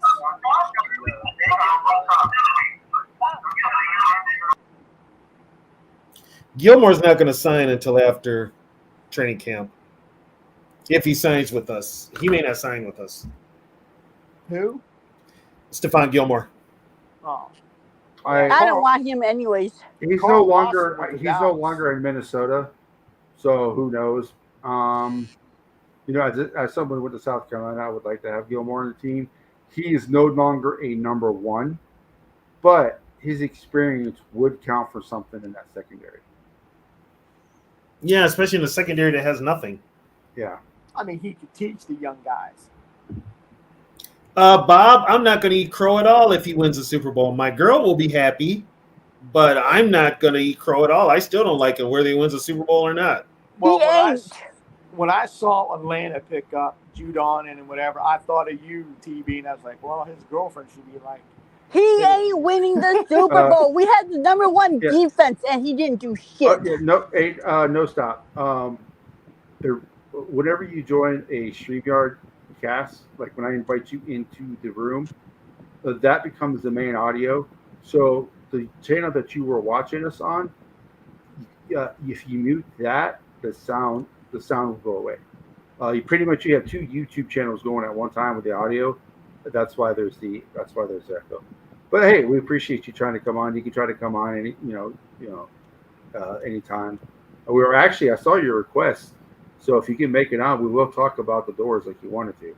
So why are we talking about the Doors? Because No Stop asked in the chat of the channel to talk about the Doors. Then I can talk about Led Zeppelin. So he couldn't win when we had the number one defense. He ain't winning shit. When are people gonna fucking realize that he ain't shit? He's not a winner. He don't know how to win. If you don't know how to win, you ain't winning shit. Oh, they will find that out in Atlanta fast enough. My God.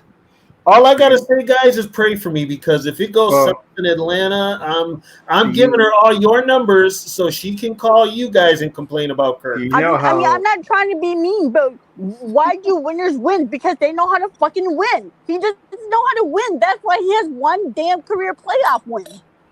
And that was because he was with us. If he wasn't a Vikings, he probably doesn't have any career playoff wins. The worst part is, though, if he does win, all we're going to hear is, "You like that? You like that?" I ain't worried. I'm trying to get my voice to crack, but I can't. I'm sorry. No, because he's gonna throw short on fourth down with the season on the line and whatnot. So don't worry, he ain't winning shit. He's gonna have a Kirk moment. Why am I saying his name? He's gonna have his moments. He's proven that 13 years. The only team that what has changed from 13 years to now? Nothing. The only team he beat consistently as a Vikings quarterback was the Packers. There was just something about playing the Packers. And they were his definitely out of Minnesota too when he tore his Achilles. I don't know what it is, because a lot of Vikings quarterbacks can't beat Green Bay, but for some reason he was able to. And it's the weirdest thing, because granted, it still didn't help to win the division. Green Bay still won the division the majority of the time, but it's just weird. What I even like is I noticed in the schedule, like later in the year, Green Bay plays New Orleans on a Monday night. So I get to see us go up against Rattler Monday night. Yeah, I heard a rumor that we were gonna trade for Derek Carr. I'm like, that's just dumb. Why would we hear that? We just let Kirk go? Why would we go sign Kirk again? Would you guys take Tannehill? No. Yes. No. Yes. Mike, I agree with you on that. I think it's the most overrated stat for a quarterback. Here's the thing, though. The Vikings, when Derek Carr was in the draft years ago, the Vikings had no interest in him. They had I still don't. To be honest with you, I don't think he's the better Carr brother. I think David was a better quarterback. He just got fragile mind from how bad the offensive line was in Houston.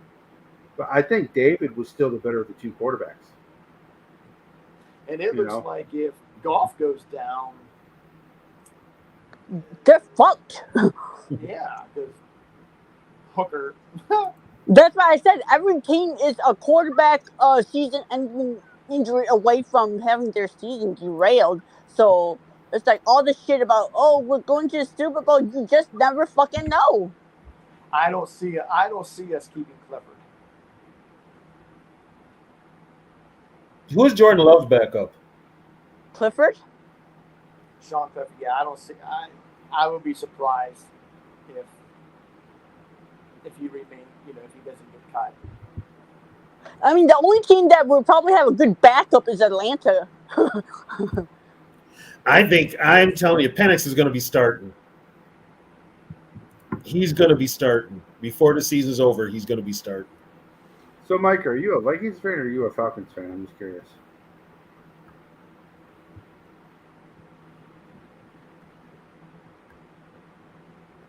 Burrow made it to the Super Bowl. No, it's okay if you're a Vikings fan. I'm just curious.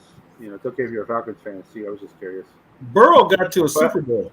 There are people out there who love Kirk Cousins who are Vikings fans who are mad that they got rid of him. So you could be one of those, but I'm not going to hate you for it. Oh, he's a 50-year Viking fan. He's been living this. He's been living this as long as we have. And I tend to agree with you on a lot of things about Kirk Cousins that you've been saying, Mike. Like win-loss record it shouldn't be counted for quarterbacks. It shouldn't be, but when the team loses, it's the team's fault. But when the team wins, it's Kirk. So yeah, he's gonna get credit. That's like that with any for losses too. That's he's gonna like get credit for wins. Well, that's like any team. Like the Kansas City Chiefs defense was remarkable the whole playoffs and the Super Bowl. But Patrick Mahomes still gets credit for the win, not the defense. So okay, it happens all the time. But I'm gonna say this. But there are things about Cousins where he was here for 6 years, and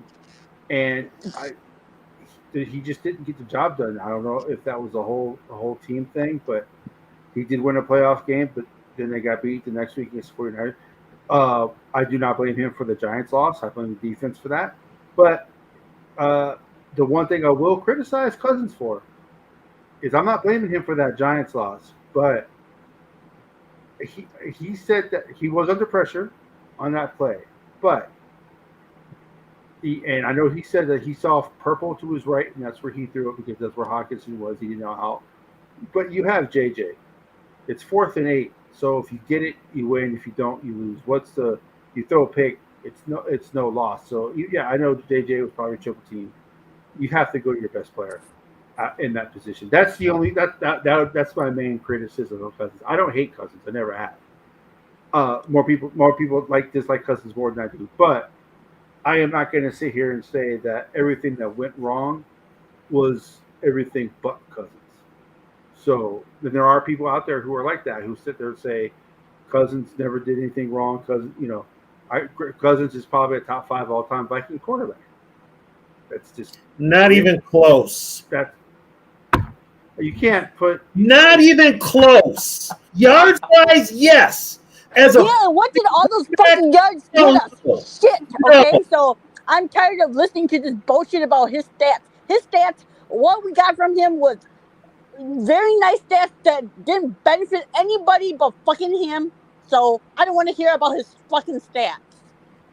I mean, put it this way, I've got like 5 guys ahead of Kirk. Targeted, Cap, Kramer, Wilson, Culpepper. I wouldn't put Wilson in front of him. I would. What good is all these stats if it doesn't Wilson translate was to competitive. wins? The little bit of time he played, he was competitive. Hell, Cap was only here 3 years, got us to a Super Bowl. And then he only played half the time during that time. If you have that good of stats and you can't win, you're a fucking underachiever.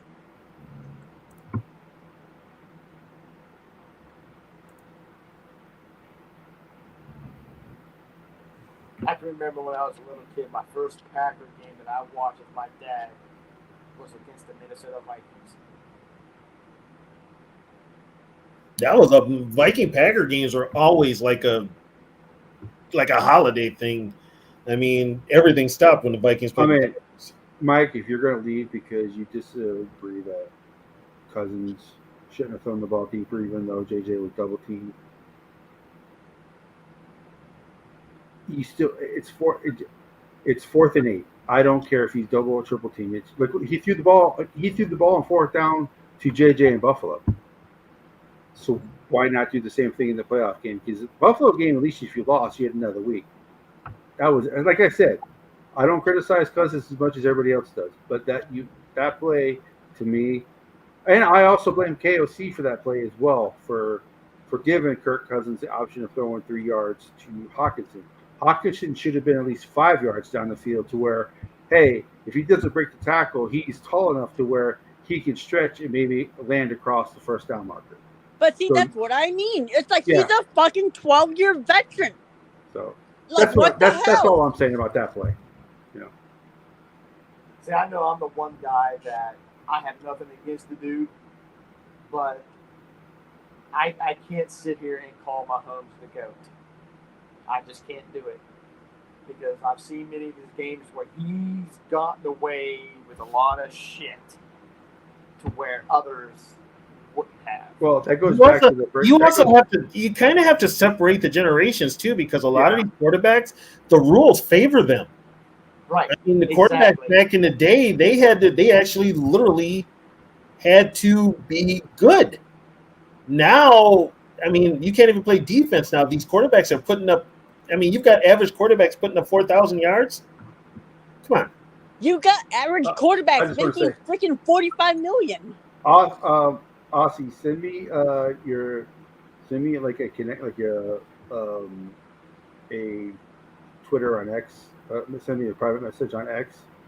And if you want to get on, I'll send you a link prior to the show so you can get on. Those links usually work better than put them in the chat.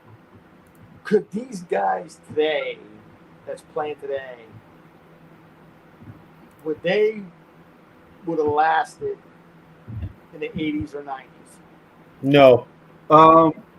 Some of the wide receivers, I think some of the receivers could have. Some of the tight ends could have. A lot of these wide receivers. You know what though? A lot of the wide receivers, though, the way they can run across the middle now, yeah, you couldn't have did that back in the day. Somebody was going to nail you.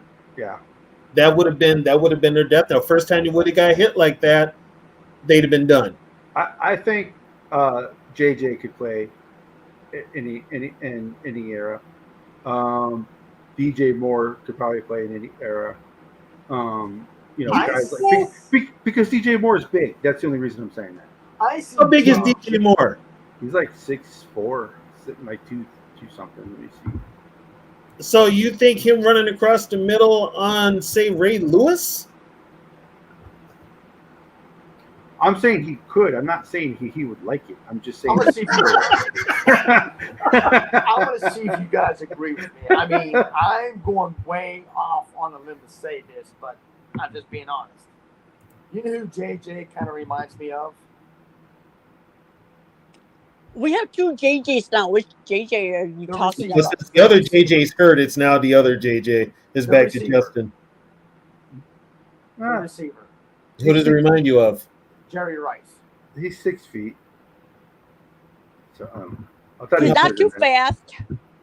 He kind of. I see some equivalent of Jerry Rice in JJ. Well, Rice is considered the GOAT. Well, I teased my friend John about that because I saw the thing on YouTube where Jerry Rice admitted how he used hairspray and stick them and all this shit on his gloves. And when me and John will play ball back in the day, he would put them damn gloves on. And when I would pass him the ball and whatever, I would fucking yell. I'm like, take them fucking gloves off right now.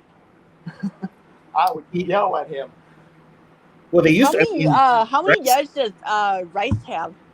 Huh? What? How many yards does Rice have? He only has 1,000 yards. He's got damn near. I don't know if he's a record holder or not. He is. Still the record holder? Yeah. Shit. He ain't played in 20 years. Nah, he's still the record holder. Well, he did play for a long time. Yeah. So Jerry Rice has 22,000 yards receiving. Who's next? Who's closest? Larry Fitzgerald at 17. Wow. Terrell Owens 15,000. Terrell Owens had 15,954. 934. Randy Moss is at 15,292, but Moss played less years. And they were at the tail end of the generation where you could play. So There So is no. JT's at 5,000, what, 899, right? With The, 4 years in. I'm looking up. DeAndre Hopkins is the act for active players. DeAndre Hopkins has the most yards. He's got 12,000. He ain't gonna break it. He stays hurt. Yep. So He's nowhere near it. and so he Mike Evans is after him at 11,000. I mean, I even asked my friend John, because he's a Niners fan. I said, I knew what he was going to say, but I had to ask him anyway. I said, who would you say is the better receiver, Jerry Rice or Terrell Owens? Jerry Rice. Okay, I understand that, but Owens was the more physical. Owens was also a whiny bitch. Well, yeah, I mean, yeah, but Owens had that. You know, He had the tools and he had the ability. His problem was his mouth and his attitude. right. Yeah, especially that game that he played against the Vikings where Randy went off and Garcia was just fucking it up for him, and he went ballistic on the sideline. He thought he was always better than Moss. He wanted to prove that he was better than Moss in that game. Who Owens? Yeah, and Moss just destroyed him in that game. Greg Knapp was the offensive coordinator for the 49ers, and Randy Moss was yelling at him at the sideline. See now, but the 49ers were a winning team, though. So, see, I like the receivers like the Heinz Ward, the Donald Driver, the Chris Carter. Yeah, those guys went across the middle. They didn't give a shit. And they went across the middle when they knew they were going to get hit. That's the whole thing. Nowadays, these guys can go across the middle because the rules are to where they can't touch them. Right. That's the whole thing. It's like, and Chris Carter, okay, and he was a Viking. Chris Carter was the one that if you barely touched him and he didn't come up with the ball, he'd be looking at the referee for a flag. Yeah, yeah. He would do that all the damn time. It got old after a while. Yeah, They Mike. had a lot of other good ones there, though, besides Chris Carter. I think Mike is talking about Krause. But yeah. Oh, that's Paul Krause. Yeah, that record will never be broken. The 81 interceptions will never be broken. There's some other good receivers Vikings had besides. If Woodson didn't break that record, no one's going to break that record. Yeah, Woodson was what, 72? Yeah. I know the answer is going to be no. I was going to ask, does anybody see any running back breaking Dickerson's record? His single season record? Yeah. No, they don't run enough now. Not anymore. They don't run it a lot. Adrian was the only one who had a shot. Yeah, and he was 9 yards short. Yeah, that was against us. Yep. Fucking Mike Zimmer, man. He's like the killer of records. It wasn't Zimmer. It was Frazier. Was it? Yeah, it was Frazier. They were in field goal. All they had to do was kick a field goal to get into the playoffs, and they got in the field goal range and kicked the field goal and won it. And they ended up in the playoffs. Yeah. Oh, I thought it was Zimmer. I don't think Adrian knew he was as close as he was because when he I even thought it when he broke that, when he had that last run, I thought he broke the record. Everybody thought he had broke the record. And then they went out there and kicked the field goal, come to find out he was 9 yards short. I think the record that might be broken next, major record, might be the Boomer Esiason record for 574 yards. No, I think the 2,000 receiving record will be broken next.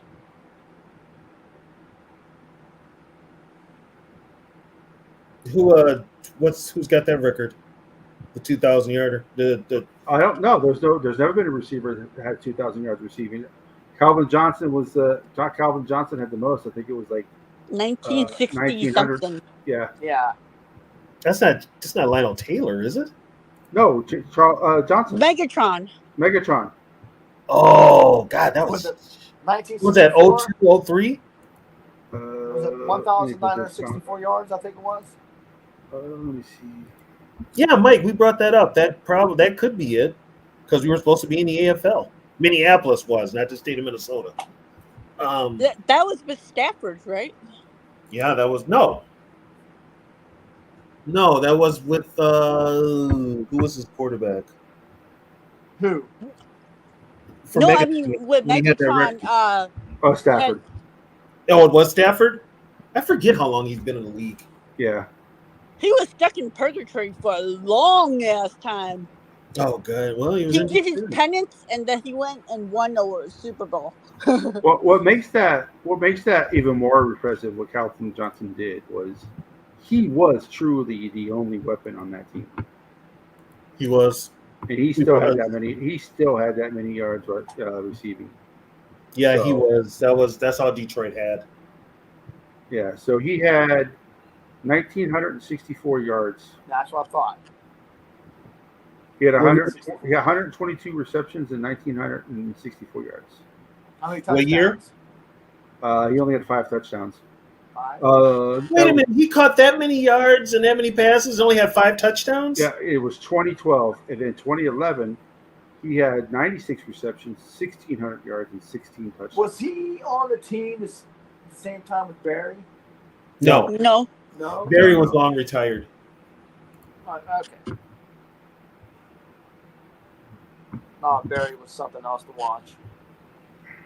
I think the only receiver Barry had was they had Herman Johnny Moore? Moore. Yeah, They had Johnny Moore for a minute. They had Herman Moore. the Lions went 4-12 that year. Yeah, and the year before, didn't he win like 10 games?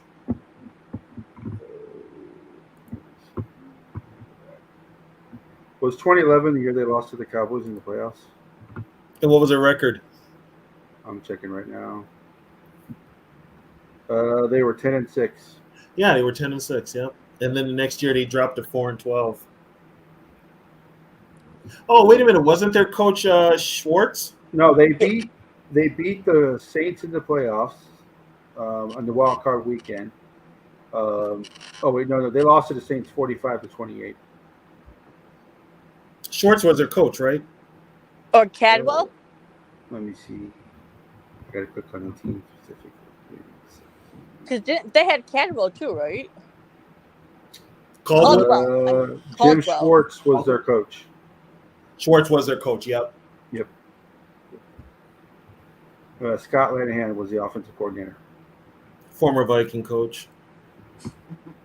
Yep.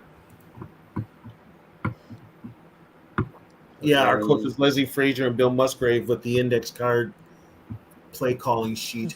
Bill Musgrave. Yeah, Why does that was name such sound a- familiar? That was such a small play sheet. Well, it's basically God. Adrian left, Adrian right, Adrian up the middle, and We basically ran Adrian run.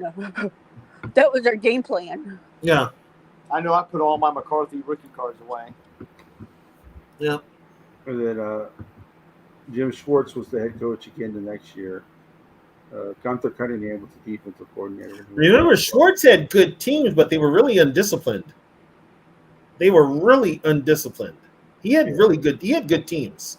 He had a hell of a defense. They still are undisciplined. So Matthew Stafford and Sean Hill were the 2 quarterbacks for the Lions that year. Who was your guys' favorite Vikings head coach of all time? Outside of Bud, Kevin O'Connell. That's kidding. Burnsy. Burns, because he would be drunk and curse at the post gamer. You guys didn't like Denny Green? I love Denny Green. Yeah. Oh, okay. I love Denny Green. The Denny was not like Denny got bullshit from the start up here. From right off the bat, he got bullshit. So, but yeah, I was a big Denny Green guy. My coaches are Bud and Denny. Yep.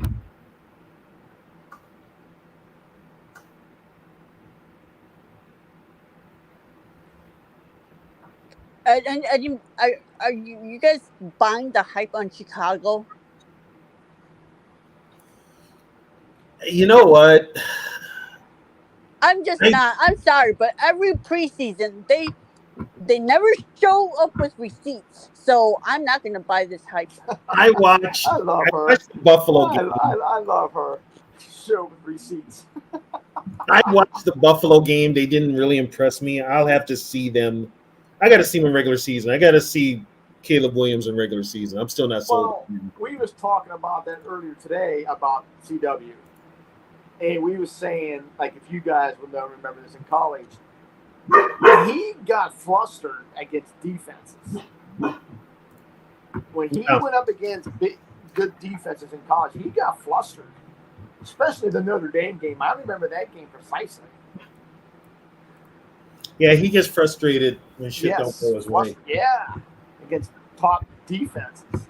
Yeah, and that's going to be and if he comes into the NFL and he's got that kind of attitude, that's going to turn off a lot of players. And he's gonna be playing Flores twice a year. Shit, he's going to have a hard time with Green Bay's defense. I don't want to brag, but I'm just loving what I'm seeing. You don't want to brag, but you're going to anyway, right? I just love what I'm seeing. Like I said, the energy that's there.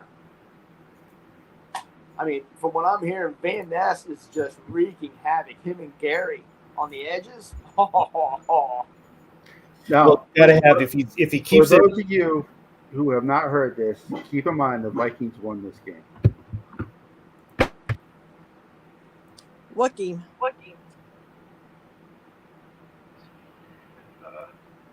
And Merriweather just made a great play. Took the guy on the outside, stepped inside him, and made the block. It was a hell of a game. I mean, shit. For $23, if you can get more excitement than that, hell, you're in the wrong operation. A hell of a game. Let me say something. As long as I'm in this fucking job, Snooker will be the offensive coach. I mean, no question fucking about that.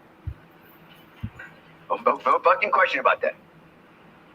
Now, I don't like to name names after a fucking game, but we can't be responsible for the blocking. We can't be responsible for the fucking guys jumping offside. We can't be responsible for we get down there and it was a dumb play by Anderson. I love Anderson, but it was a dumb fucking play when his foot was shoe was coming off up the line screen. We were hard to take time out. We had a fucking trap play called, and his fucking shoe comes off. That ain't Bob Snooker's fault. We have another fucking trap play, and if Vinny picks up his fucking feet, he walks in. We got the fucking pass to AC out there in the flat. There's a ball thrown in at low. That isn't Snooker's fault. We got right down there. We got the second down, and I don't put the hell 2 yards ago. I don't know what 15, 40, whatever the hell it was, and Irwin jumps offside. So. These are the things that have been hurting us all along, the little things. We're working at them to stop them. We moved the ball good today. We went down there, and we didn't get the ball in the end zone. Did you win this game? I think we did, yeah.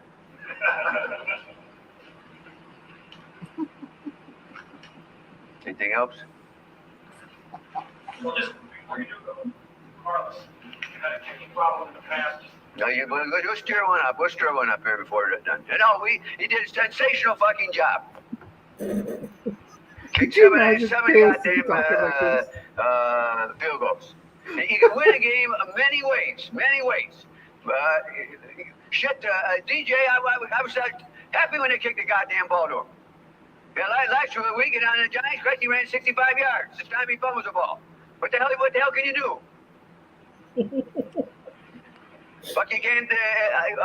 All you do is you prepare as thoroughly as you can. The guys play their asses off. Any other questions? Sure, to help us. Sure, I talked to John afterwards. I thought it was a tough one for him to lose. It's a big win. Big win. It was a hell of a great catch by Hassan. The guys didn't give up. A great catch by Hassan. A great field goal by Carlos. Exactly the same one. He almost had the ball the previous one. And he went up and by a great effort he got the ball. He was hurt. AC had a groin pull in that one pass and a quick over there that he caught and he sort of went down and he had the splits. Squadron left, squadron right, whichever way there's a squadron lines up, squadron fly. That was a squadron left, squadron fly. They were going down there. What you're looking for is exactly what happened to that, the tip ball, maybe a penalty, some damn thing. That same pass. This game reminds me of a Cleveland Brown game when we went down to the old Met Center. When we throw the ball century, he lateral the ball to Teddy Brown. Teddy Brown ran out of bounds. Made a great play. The next one we hit Ahmad on the squadron right, put it in and won the division. Three wide receivers. Three wide receivers. Tight end stays in, fullback stays in, three wide receivers. The job is run down there and hopefully they get a tip ball, pass interference, a great play, something. Jerry, your stuff, their endorsement, stem from all this stuff over here. The guy feel like shit afterwards. What? Or something that happened there. Yeah, he felt like shit afterwards. Everybody booing the shit out of him, but he worked his ass off. And no smarter coordinator in football. Fuck, they put his picture up there and fuckers boo him. Yeah, we won that game. Hey That's guys, I have a question. So like you know That- how like that's Deshaun fucking awesome. Watson's contract is fully guaranteed, right? So what happens to that contract if the Browns decide to move on from him? Do they still have to pay that whole contract even if they trade him?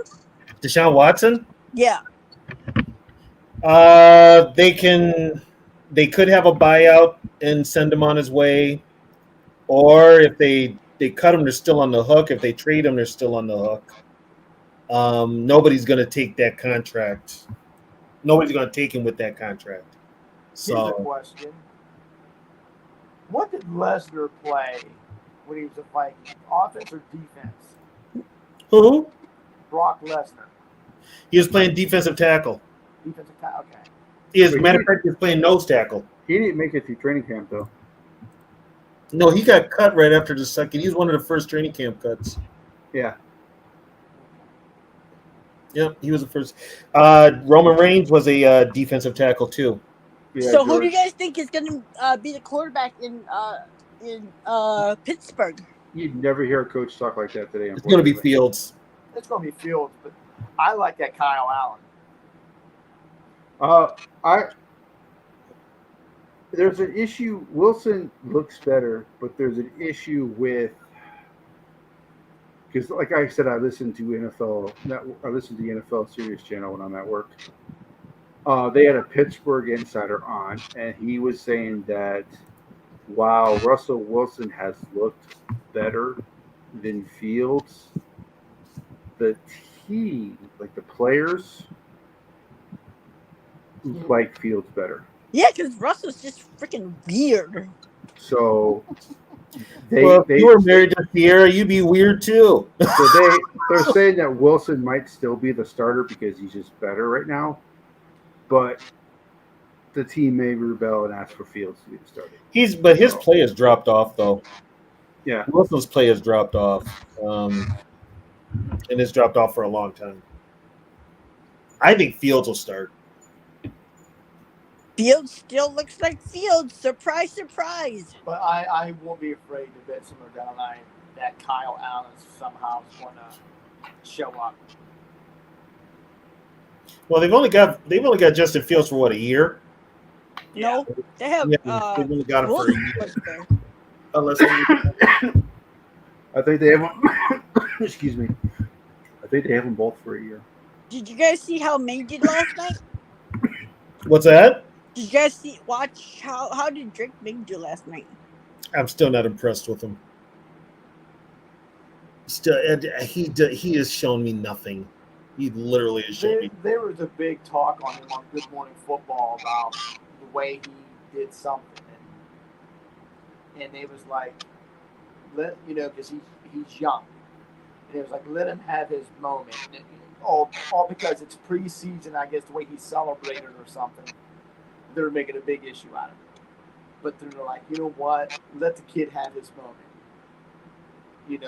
He's not gonna have many, so let him have it, man. He ain't gonna be able to do shit.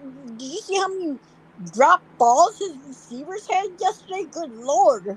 New England now is a shell of what it used to be. I mean, it's pretty bad when Brandon Ayuk said, "Nah, I ain't gonna take that $32 million."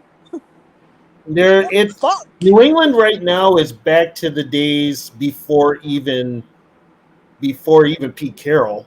When no one will go there, not even for the money, you are fucked.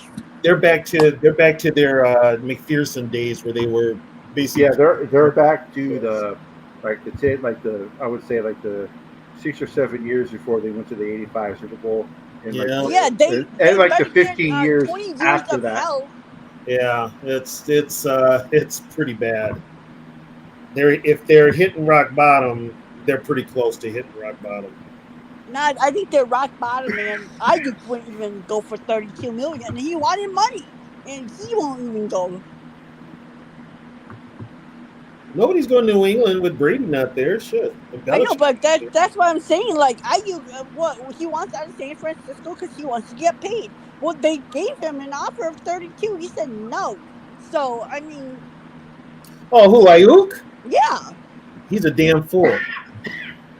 He's not a number one. He shouldn't be paid like a number one. yeah, but I mean, the Patriots offered him 32, and he wouldn't Well, even go he's there. a damn fool for not taking it. Yeah, you're only going to see that money probably Yeah, once that's in what your I'm lifetime. saying. It's pretty bad in New England when even Ayuk won't go there. Yeah. Well, Ayuk has screwed himself. Nobody's going to pay him what he wants. Yeah. And If what was it? This is like the dumbest, The- most annoying trade like ever. Like, god They said, damn, are you going or are you staying? Like, What was that Jesus true Christ. that the Niners said they want 2 first-round picks for him? It wouldn't surprise me if they're asking that. I am not fucking giving up 2 first-round picks for Ayuk. Hell no. He ain't worth 2 first-round picks. Nah. Especially like that would have been dumb for the Patriots to give up first-round picks for him. Like, they're gonna be drafting top 5 again. Like, why the fuck would I you mean, he's give up? a good, decent. He's no elite. He's out of all the, I mean, because he was drafted in the same class as JJ, and he's only had one season, which was this past season that he broke out. I'm not paying him that much money. Yeah, that's the same class guy who we drafted off. yeah, he wants to get paid like a number one, and he's not a number one. The only wide receiver who's close to JJ since JJ's been in the league is CD Lamb, but CD Lamb was drafted a year before JJ.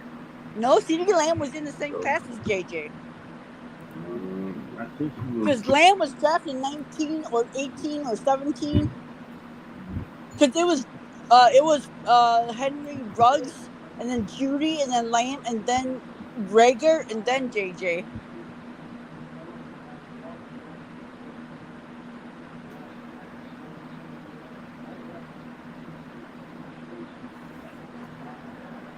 Or maybe it's games played that CD has more of. I don't know. Yeah, CD has more games played than JJ because of last year. But they're from the same draft class.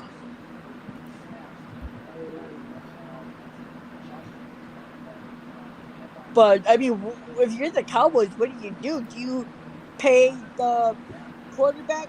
Do you pay Black Kirk Cousins, or do you pay your 2 young players who are going to be I think I saw my phone today. It came up. who are going to be leading your franchise into the next whatever? The Cowboys are going to be changing over anyway. McCarthy's gone. Dak is gone. They're going to have to shell out money for Parsons and Lamb if they're going to keep them. Well, I think something popped on my phone today. I think the Cowboys. They're going to be. McCarthy's gone for the most part. The Cowboys actually, it said something what CD Lamb is going to be the highest paid receiver in the league. So I guess the Cowboys are going to pay him. Something up on my phone came up today. I saw it. What I think CD Lamb. Yeah, now who's going to be throwing Lamb the ball? Didn't they get Zeke back as a running back? No, he came back Yeah. to play center. Oh, God. Yeah, we won't talk. I thought O'Connell could call some bonehead plays. Jeez. I asked this Cowboys fan, I was like, so did you guys sign Zeke to play running back or center? He got mad at me and kicked me out. That's a sore subject with them. Well, you never know.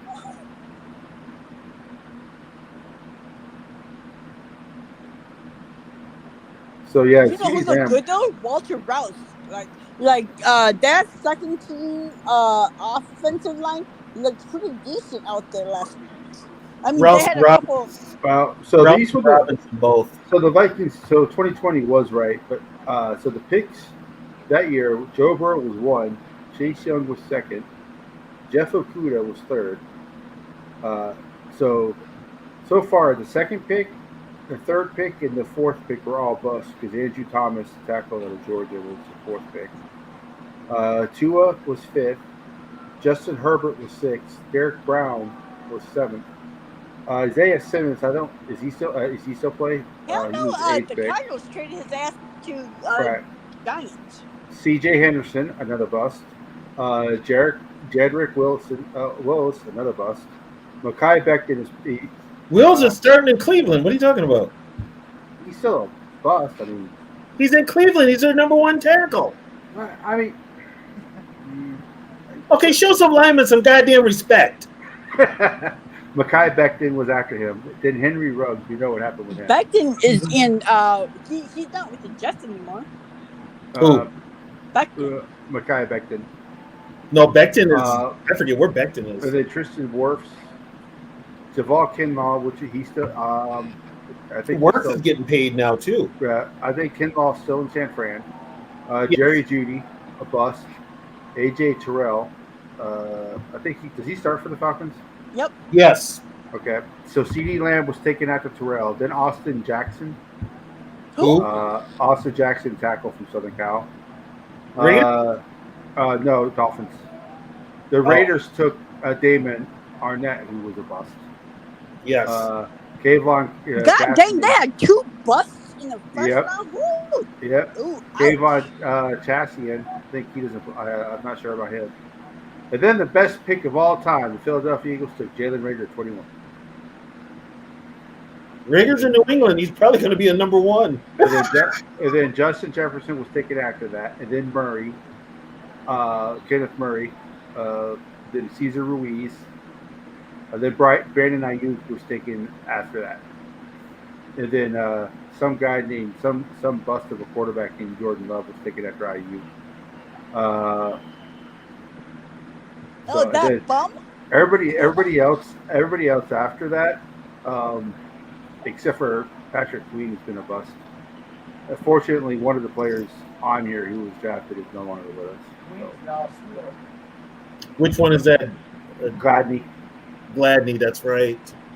I mean, like we had two first round. And then T. Higgins was least... taken. Yeah. T. Higgins was taken first in the second round. Michael Parsons Jr. So T. Higgins was first in the second round. Michael Pittman Jr. was second. DeAndre Swift was third. So some of the second round picks were better than the first round. Yeah. When you have two top first round picks in the top 20 and you bust on both of them. That's why Mayock is no longer the GM. Oh, that's right. Mayock was the GM of the Raiders. God dang. Yeah, that's right. I forgot about that. And people should be shitting on Quasi. It could be a lot worse, y'all. Yeah, that's pretty bad to bust on two players like that in the first round. And they were top 20 picks, man. Damn. Yeah. So that was a pretty good wide receiver class. When we look at the wide receivers that were taken in that draft. See, that's why I'm never really high on first round picks. I like the later round picks more than anything. Well, first round picks, they always say in the draft that there's only ever maybe 15 guys that are first round picks. Everybody else should be second round or higher, but you have to pick 30 picks in the first round. So some first round picks aren't really. That's why you see a team that would be like 15, 16, 17 drop all the way down to like 28, 29, because then it's pretty much almost just a second round pick. You just get the fifth year option by that point. So that's usually what happens with that. Well, and then players aren't even playing their fifth year anymore. They're sitting out for contract. Well, hell, I don't know. This guy needs to get new agents. That Hassan Reddick dude for the Jets, who got traded to the Jets because they wouldn't give him a contract, and he got traded to the Jets, and he still wants a contract. That dude's getting fined $50,000 a day, and it's not one of these fines where back in the past, they could say, okay, yeah, we're going to fine you, but you really don't have to pay it at the end of the day. He has to pay these fines with the new agreement with the NFLPA.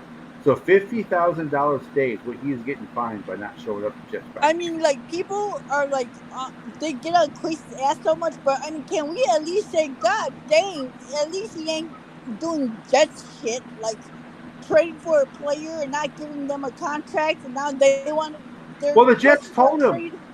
The Jets told him you could hold in, you can come to facilities, you can do all the contact with your teammates, you can He's do the doing the old workouts. school. He's doing the old school holdout. Right. And Yeah, the Jets are like, all you have to do is be here, and we'll negotiate with you. You ain't got to practice. Just be around your team, get the playbook, and all that stuff. And Put it this way, Hawkinson's injury last year was a hold-in. Yeah. He made it sound like an injury. It was a hold-in. Right. But he was still here. Yeah, he was still here. Yeah, he's doing the old-fashioned, I ain't doing nothing till you talk to me. The Jets are like, come in. The Jets even said, hey, do a hold-in. We don't care. Just be around your teammates, and we'll talk to you. Yeah. No, I'm gonna do the old-fashioned holdout. Well, you're gonna get fined $50,000 a day, then, sir. I'm sorry, the Jet fans need to wake the fuck up. It's the Jets, dude. I mean, the only reason people are giving that team as a chance is because of who their quarterback is. Which that is so damn delusional. Come on. which isn't saying much for the team if you're relying on a 40-year-old quarterback. If you're really coming off an Hey, the injury. Bucks relied on a 43-year-old quarterback, and they won the Super Bowl. Well, but the Buccaneers, they have the worst win percentage of any team in the NFL. That's just because their first 4 years were so bad. And put it this way, Tampa Bay wouldn't have went to the Super Bowl if Green Bay had actually played their goddamn game like they should have. Green Bay should have beat them. Yeah. Green Bay had the better team. That one still hurts, Steve? I'm not even listening. That's a yeah. It's okay, Steve. We had games like that too. I mean, I knew what that game was about. I wasn't stupid. Yeah. It's and then they end up going to this, playing a Super Bowl in front of no crowd. I mean, that was just a weird year. Jet fans are so damn delusional. And I think it's going to be a matter of time that players like Brees, Wilson, Sauce, and other guys, I think they're going to say, you know what? We want the fuck out of here. Because, those guys with that talent, they're going to want, a championship or something. And the Jets ain't going to get it. They're not. I don't know how they're gonna have money to pay all those players because they did have a good draft, and so all those players need to be paid. I forgot, George. Is it Arizona? The Super Bowl? Yeah, this year. Mm-hmm. No, I think it's New Orleans. New Orleans. Yeah, I thought.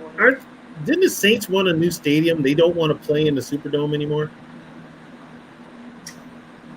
I never heard anything. I heard they were supposed to tear it down after all the shit. With the team. Yeah, honestly, Viking Addison's injury was not as bad as they first initially thought. Yeah. He's not going to miss any time, even if he. I don't even know if he's going to get suspended now because he's going to fight it, so it could drag out. See what happens, but yeah, it's hard to get in trouble for driving a vehicle when you're not actually driving the vehicle. Yeah. Yeah. So. Yeah, and if it's going to be, that's why they didn't. You can't really be driving under the influence if you were asleep. He was on the passenger side too. Yeah. Hell, they wouldn't have said anything if. Put it this way: if he had pulled over and was in the back seat, curled up, sleeping, he wouldn't have. They couldn't have did anything either. I didn't know you were still here, Mama. Love you. Good night, Mom. Well, I'll definitely call you tomorrow because I got to get you and Dawn in a conference call. Mama Catch, are you sad about McCarthy? Yeah, she was up. She texted me. This is her first year being a Vikings fan, y'all. She used to be a Redskins fan, but she's a Michigan fan first. So when we got McCarthy, she became. Oh, so with McCarthy being Yeah, hurt, yeah. Yeah.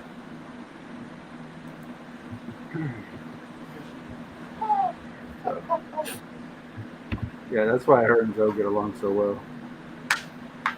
So But yeah, he needs to think before he talks. I can barely hear you, Steve. Yeah, Steve, I can barely hear you. Huh. I was saying, so he needs to think before he talks. Who's that? What was that? Zoe. Oh, Oh, Zoe.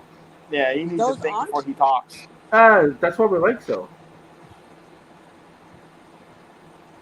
Yeah, it's Nobody puts his foot in his mouth more than Zoe. Nobody. But we love him, man. He's my dog. I love Zoe. Oh, Zoe's Yeah, a we good love guy. that undercover Lions fan. Zoe's a good guy. I mean, a lot of respect for that dude. But as young as he is, The I was world supposed didn't to do. exist I before was supposed to do a show 1998. with him. I was supposed to do a show with him Tuesday about a preview for the practices for the Vikings. We were going to record the show, but he forgot that I don't get off work until 7. So Do you guys think Deshaun is gone after this year if he doesn't do good? Watson? Yeah. who's their backup? He might be gone even before the season. They're trying to shop him now. Who's his backup? He's got 4 backups. He's got like 4 backups. They said them all. Winston, that kid from UCLA last year. Dorian something Yeah. Thompson. DTR. Yeah. Yep. He's got like 4 backups. His contract's pretty ugly, Ozzy. Let me see. Yeah, he's well, it was left over from when Houston signed him, and then brought him in. Well, at least we're not the only person who traded and built somebody else's dynasty. The Browns might too. I kind of wonder if Stefanski's going to make it. He might get canned at the end of the year too.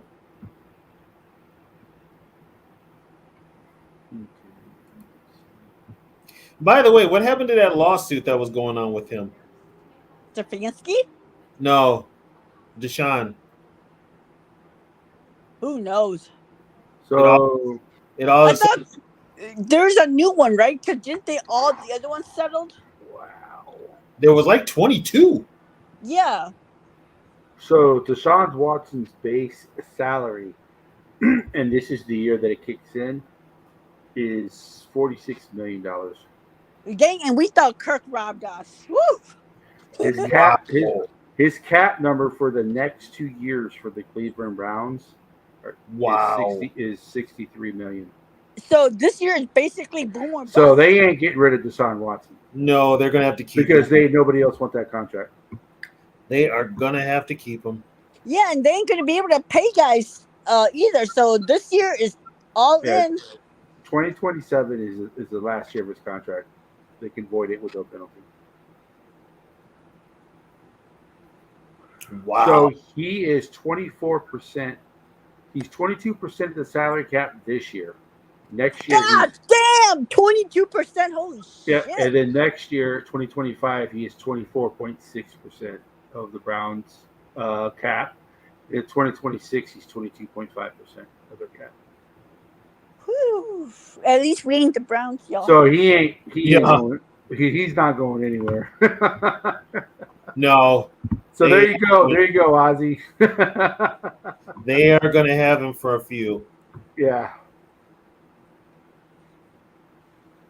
Is that the most a quarterback has ever taken percentage-wise on cap? Holy shit, that's It a is lot. now, yeah. Yeah, it is. So, if they cut, they are not going to cut Deshaun Watson. If they cut Deshaun Watson, his dead cap money is $200 million. Wow. Next year, it's $136 million. So if they cut him, they won't be able to sign anybody. No. So they are stuck with Deshaun Watson. Jesus, that is a horrible contract. My God. But hey, Deshaun still gets happy ending. Gracie don't look so bad now, does he? Who did that contract for him? Spielman? That's over the cap by .com, by the way, which is the Deshaun best site still to go be to. getting happy endings, man. God damn that mofo. No, he's gonna. You know what? He ain't gonna go to a massage parlor. He's gonna have one in his house. He's gonna hire a personal massage therapist, and that's gonna be written into the agreement. Yeah, he'll probably screw that up and still get sued. Hey, it's on the Browns' dime, so who cares? Yeah. The Browns are living a nightmare with that contract. But that's the bed they laid in because they're the ones who did the contract. Because now they're chasing the Bengals. Because he only made $17 million last year. So here's the thing: the Browns got a pretty good defense too. Yeah, but as we saw, the Jets had a good defense, and if you don't have offense, you can't do shit. So that $46 million, by the way, is also guaranteed. What? Does Deshaun have Kirk's agent? I don't know. I'm starting to wonder. Yeah, it's $46 million guaranteed, 24, 25, and 26. Man, I bet they got the same agent, man. He signed a deal. He got. My God. He signed a $140 million contract. Of the $140 million, $139 is guaranteed. His total cap hit is $229 million. God damn! Isn't that like the whole fucking salary cap? So it goes up. That's over the life of the contract, but still, that's oh my God. I know, but I mean that's like basically the freaking salary cap for one person. So his dead cap space for 2024 is $200 million, $136 million for 2025, $72 million for 2026. That is no matter how much the goes up, that's still half their salary cap. Good luck getting free agents. Yeah. And they're going to have to pay Myles Garrett too. 2027 is the year that they can void his contract. Yeah, by that time that defense is going to be old as hell. Yeah.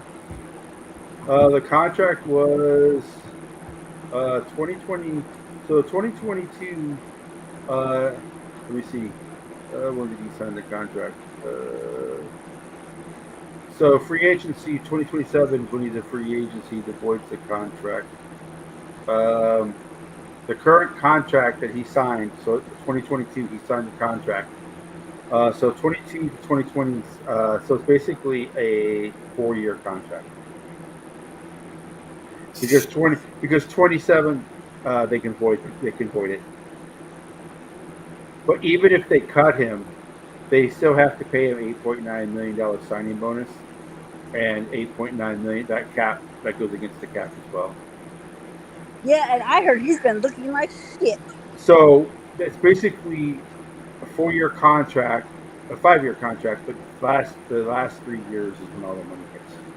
So it's a backloaded contract basically because he made $8 million in 2022 and 17 in 2023.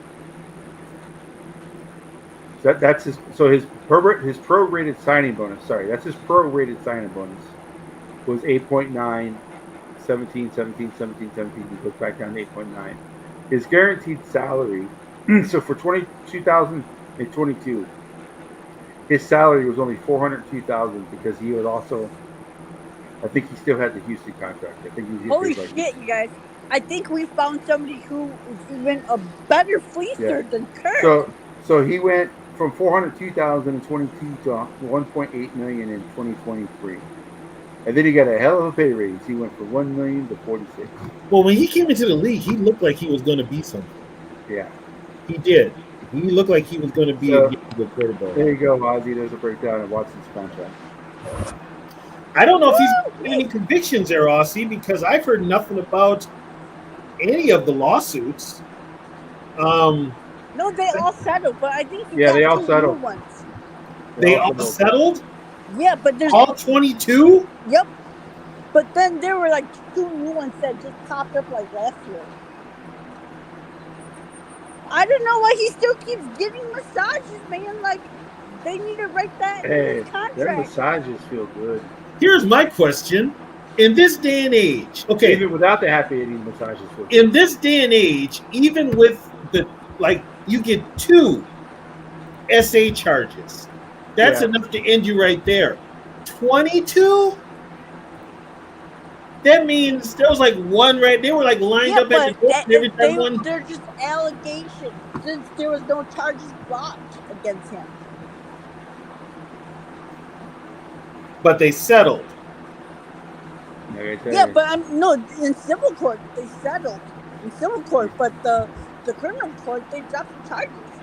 Because there were no charges to be. It was. I always thought that was weird anyway, because the lawyer they got just happened to be the next door neighbor to the owner of the Texans. Well, you know what? In my opinion of it, I'm not going to sit there and defend the essay Vato, but those girls knew what the hell they was doing as well. They knew there was a guy there with millions of dollars and this and that and so forth. Like, come on. Yeah, they got paid. Yeah. They Shit, got I wish paid. I was a masseuse. I'd be doing that shit too. It's always different for somebody who's in the spotlight than the normal, average, everyday person. Yeah. so Hey, February 29th. February No, 29th you know of what's weird is 2024. Tyreek had 5 kids this year, y'all. That's Well, like Deshaun how- Watson needs that contract because it looks like the settlement is going to cost him a lot. So it's going to cost him a total of $60 million to settle all the lawsuits out of it. chump change. So Yeah, if he puts up an all-pro year, he'll make that in 1 year in the He contract. won't even feel it because it's all guaranteed. yeah, but still, $60 million. You don't want to lose $60 million. I don't care how much money you have. Right. Yeah, that's very true. Very true.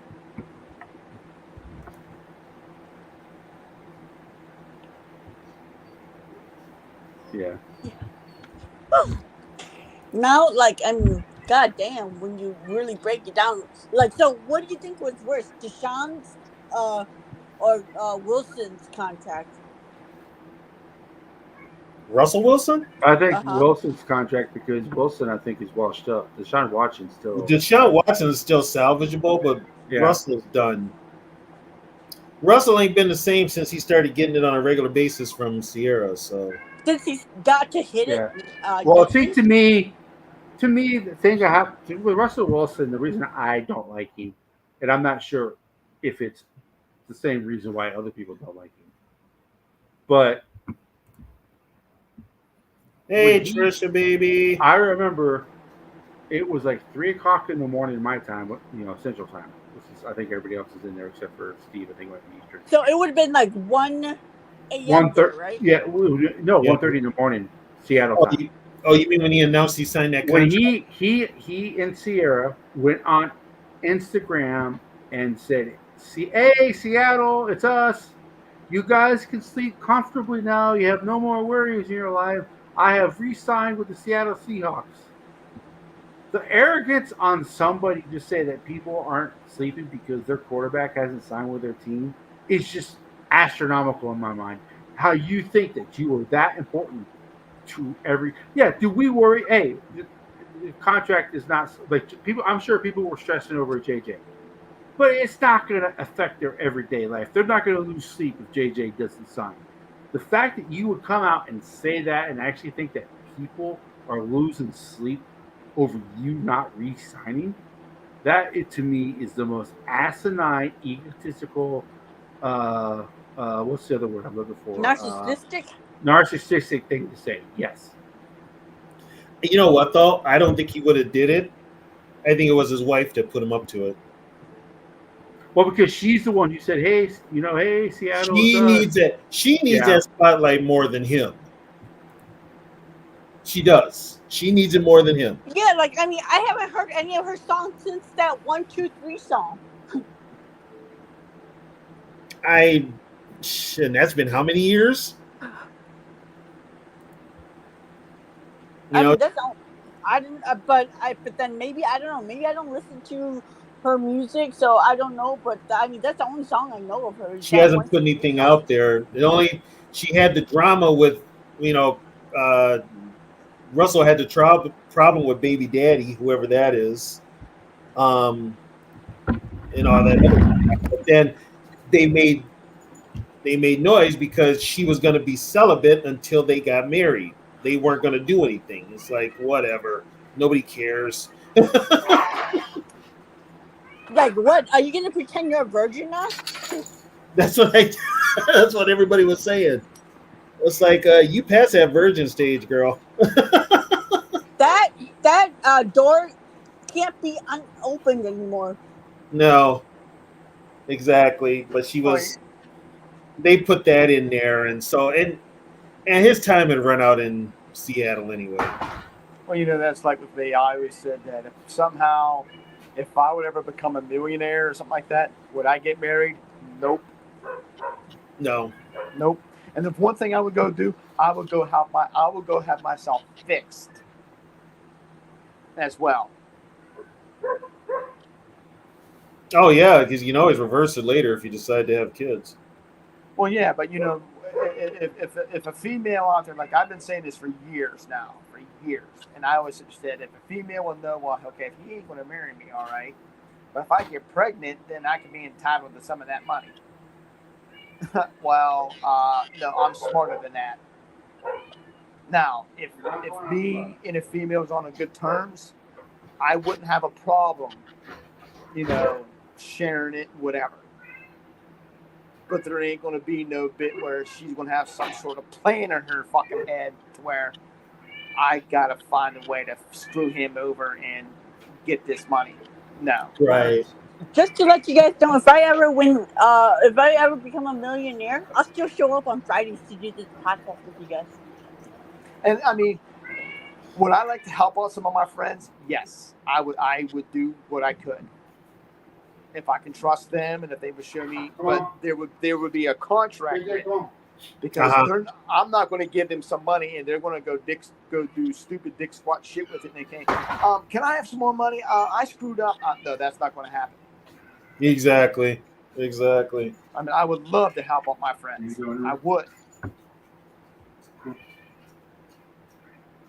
Like, I don't know, man. I think he's gonna be a backup next year. I mean, like Sam Darnold, him. Who else is on a fast track to being a backup?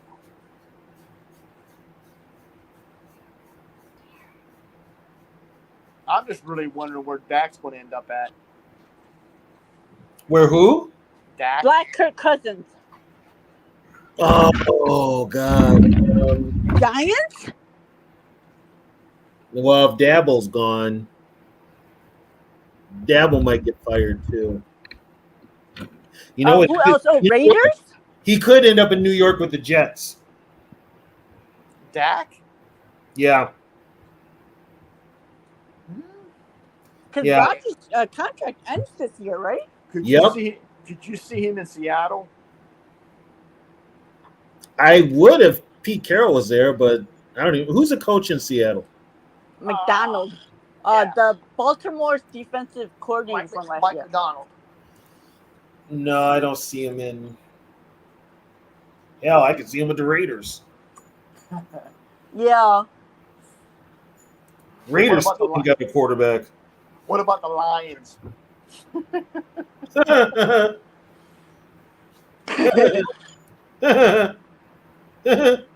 I would love that. And then I would just love to see Sarah just pounce all over the Lion fans. I'm going to be like, y'all got Black Kirk Cousins! Oh, God, that's funny. Oh, my God. Yeah, that would. I even told them that. I don't know why. But when I see, like, Caleb Williams, and whatever, like I see him with his whatever, I don't know why, but I'm seeing another Dak. He just reminds me of another. Wait, Caleb? Yep. You know what? I'm seeing something with him too. He's just I think he'll be okay, but I don't think he's going to be their savior. Yeah, I'm. Well, seeing just look another- at how he handled those games that he lost. Like that don't show me he got that dog factor, man. Yeah, it's Like if you're a dog, you ain't gonna let people fucking see you like that, man. No. no, and if he does that shit in the NFL, he'll hear about it. Well, no, if your teammates see him do it, they're not gonna feel confident with you as a quarterback either. That's why the team never really rallied behind Kirk.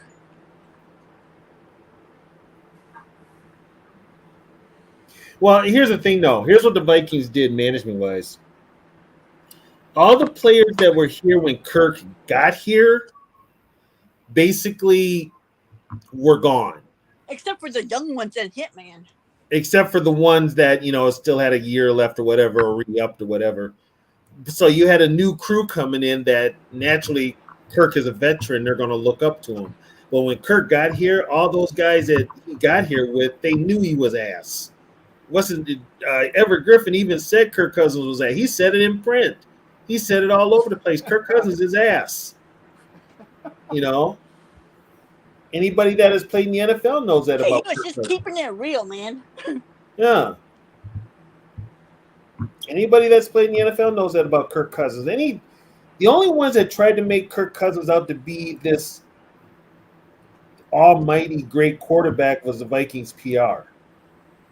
And they protected him from any kind of negative publicity when he got here. He always had cover.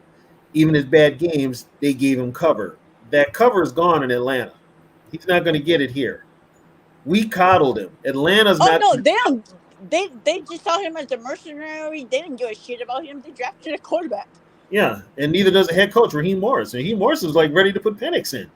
He's ready to start Penix because he knows his career, his coaching career, and the GM's coaching and the GM's job depend on the quarterback, and they don't want to be tied to Kirk Cousins. So. Don't Kirk play Mike Zimmer this year?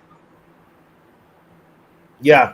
Yeah, they do play the Cowboys. That'll be fun. In Atlanta. Interesting. Yep. November well, that's 3rd. If the Cowboys have a team to show up. Yeah, November 3rd. We were talking about that last night, me and Trisha. Yeah.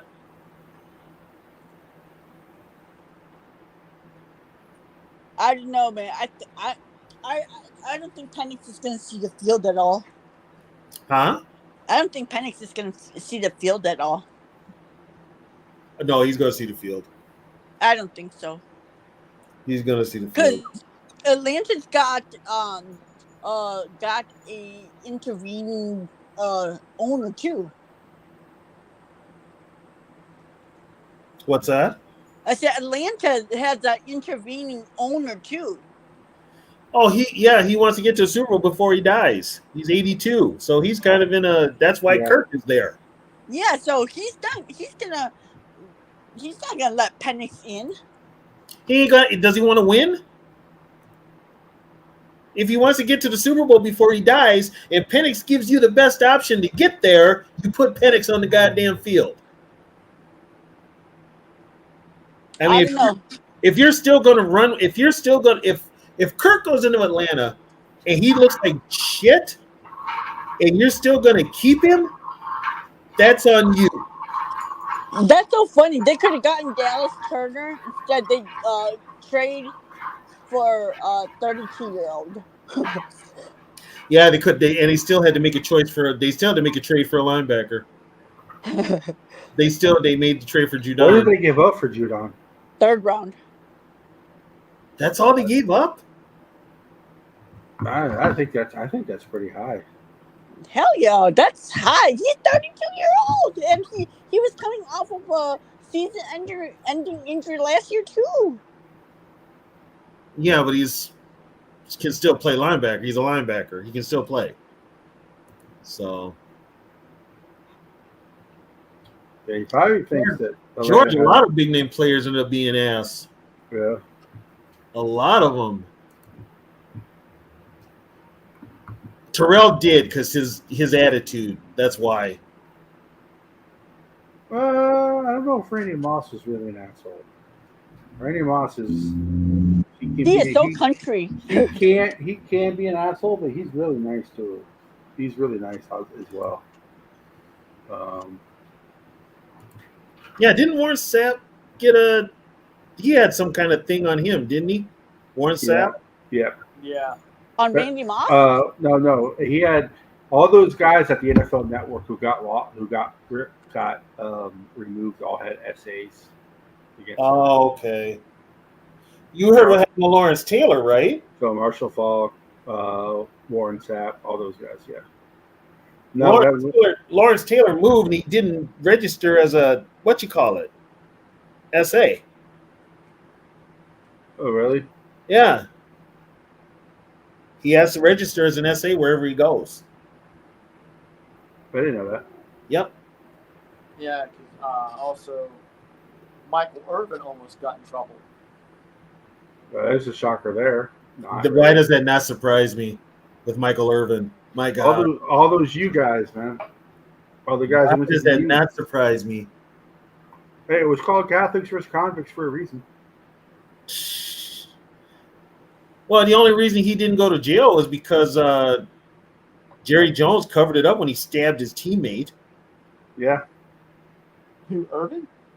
Oh, you didn't hear about that, Steve? I knew he was in trouble. I didn't know about what you said. Years ago, Michael Irvin stabbed a teammate, one of his offensive linemen, Everett McIver. They got in a fight over a barber's seat for getting their hair cut. And Michael Irvin stabbed him and missed his jugular by inches. He stabbed him in the neck. Was he high on coke? Of course. Probably. Probably. And it got smoothed over because Jerry Jones, I guess, figured out enough money to pay off MacGyver to keep his mouth shut. You know who you don't see violent druggies? Pot smokers. Because it's legal in most of the states. No, I'm just saying, they don't, I mean, when they get high, they just sit on a fucking couch and watch TV all damn day. They don't get, crazy, They smoke weed and get the munchies. I know, they don't get crazy, fucking coke snorters. I can't stand the smell of that shit. Yeah, I get a headache when people smoke weed around me. I'm like, yeah, but I'm just saying, to each his own. If you do it, fine, but you better stay the fuck away from me. They're not violent. I have the gummies, and that helps me with my pain. So, well, I mean, I understand. People take it for pain, and I understand that. But I'm just saying, I can't stand the smell of it. If you're gonna do it somewhere else. Don't do that shit near me. Man, those gummies are freaking oof. Oh yeah, I cut them. I took one and I didn't realize how quick it was gonna go into effect. I was like, holy cow! And so then I listened to this song that felt like it was 4 freaking hours long. I thought I was listening to the same song, but it was a whole album. See, I took one. I had a whole gummy, and I was in pain anyway. But I'll tell you what, after that gummy, I felt no pain. I was feeling pretty good. Yeah, like I said, I listened to a whole album, which sounded like it was just one song for 4 hours. I can tell you something else you can take to make you feel better, make you sleep good. Alka-Seltzer. That's boring. I used to take Alka-Seltzer all the time. I just go to bed when I'm tired.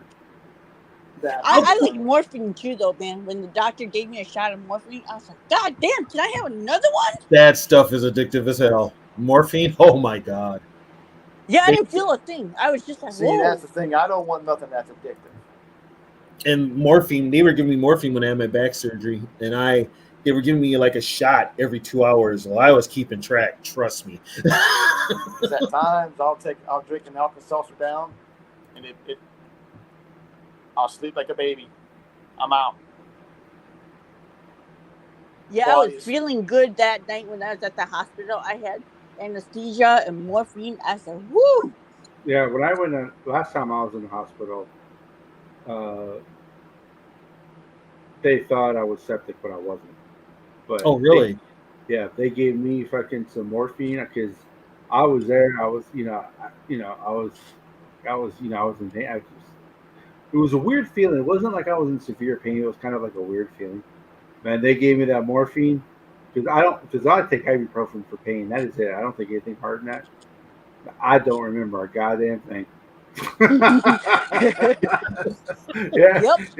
So yeah, it was so I woke up the next morning at the hospital looking at my beautiful, gorgeous wife, and I'm like, "What happened?" She's like, "Well, yeah, they thought I wasn't septic, but but That's so an they, opioid, right? yeah, Yeah. Is Rasheed Rice in any trouble? Nope. He's with the No. Chiefs. He ain't getting shit. He's not getting in any kind of trouble? Oh, I don't know, but he's playing, so I don't think so. Benadryl will. If I'm traveling, that's the one time I don't. That's one time I do need a sleep aid. If I'm leaving early the next morning, I will take a Benadryl to help me sleep. But yeah, I usually don't need anything to help me to sleep. I just go to bed. I will go to bed if I can sleep, but I will spend nights tossing and turning, and that's what sucks. That's because of my Yeah. Yeah. I know that. or or maybe I will fall asleep, but then I'm up an hour later in severe pain. Yeah. You know, I just need something to help me sleep through the night. Like I said, I mean, You want to be sedated? Yeah. Yes, without the addiction. Dun, dun, dun, dun, dun, dun, dun, Da, dun, da, dun. da, da, da, da, da. I want to be sedated. Yeah, yeah. It's I mean, it's kind of weird too because I have a high pain tolerance, but Not me, man. Oof. my but if I tweak my back wrong, I'm done. I yeah, cannot once handle yeah, pain at once the all. back goes, Yeah, forget it. Especially when you're older now and you turn wrong. Oh my god, that shit. Oh, I'm like immune to pain anymore. I am. My birthday's over. I just turned 49 today when the show started. So the I'm done now. But the older you get, it's like easy. It's easy getting down to pick something up. It's hard getting back up. Uh-huh. Oh, I have to Yeah. navigate that. I'm kind of like, do I really want to get this and know damn well I'm not going to be able to get back up, or do I take the Do you chance? have one of those like extended hands thingies? Not anymore. Yeah. The funny thing is, when my parents passed away, they had like 2 or 3 of them. I didn't keep them. That's why I wish I was a fucking Jedi. I'd be like, Oh, the Jedi mind trick. Yeah. just use the Force. Just pick it up. Bring it here. Oh, if I was able to use the Jedi mind trick, man, I'd be fucking with so many people. I thought that was Tumblewumba. What? I get knocked down, but I get up again. Yeah, I thought that their was. only Gonna song. keep me down. Yeah, that was their only hit. Yeah. Yeah, that was their only hit. Yeah, I know, right? I mean, if you're gonna be a one-hit wonder, you might as well be Well, it's like the flaming lips had. a memorable one-hit wonder. Yeah. Which one was theirs? Twister in the sun, there we go. Oh, that's Violent Femmes. Violent Femmes, yeah. Yeah. Yeah. What do you expect from a band from Milwaukee? And then you had Sweet with Ballroom Blitz. Yeah, but they had Fox on the Run too. I only heard of that band. But nobody really knows that though. I still don't know what a Ballroom Blitz is. After 50 years, I still don't know what the hell they were talking about. Then you have the greatest one-hit wonder band of all time, Kiss. I'm just kidding, No.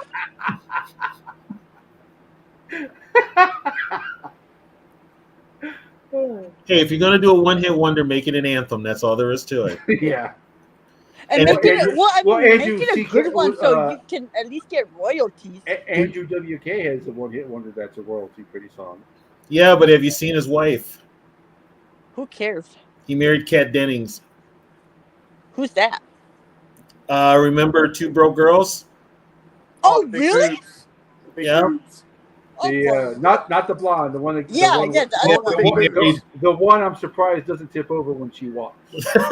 That's the one he married.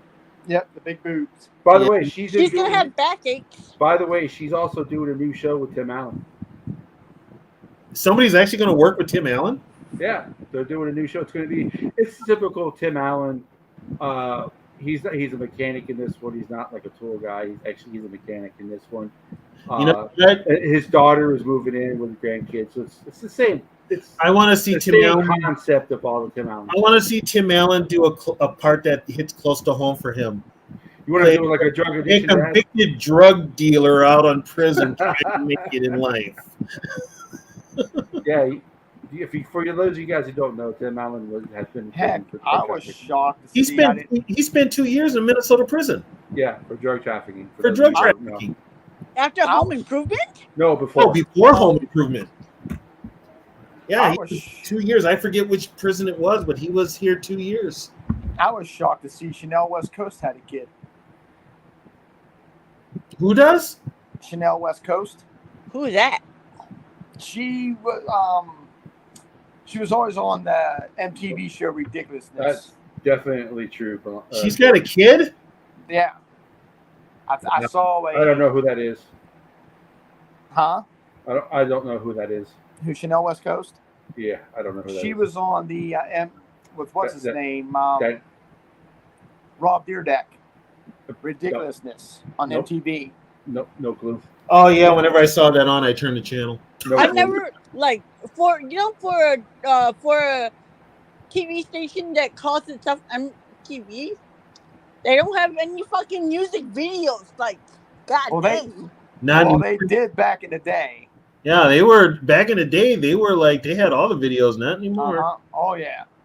Back in the There's day. they MTV Classic is like what MTV used to be. Yeah, you have to pay extra for that bullshit. So I mean, the only time I really watched MTV back in the day was Headbangers Ball. That's it. Yep. Ricky Ratman. Yeah, with Ricky Rackman. Even before him, Who's the ball-headed guy? Adam Curry. So Hey, you know that Good Morning Football guy, Kyle Brandt? Wasn't he from MTV? He was on. Real World. Yeah. Yes. Yeah. That's how he got famous? I thought he was an actual fucking like ex-player. No. no. No. How do you did? How do you think the Miz and WWE got a gig? Because he was on The Real World, and he bragged about wanting to be a WWE wrestler. So WWE signed him right after The Real World, and he's been with WWE ever since. Y'all are talking about shit I know nothing about. But I think Kyle Brandt did. I think he said he played Princeton for Princeton. Oh, for Ivy League? Yeah. That don't count. Nobody cares about that rich boy football. Yeah, that don't count. They have football there? Should Carl Banks played for him? Well, that is definitely true, George. I don't know if you saw that, Tony. Oh, yeah. Carl Banks played for Princeton. Did Carl Banks play for Princeton? Yeah, you remember that on Fresh Prince?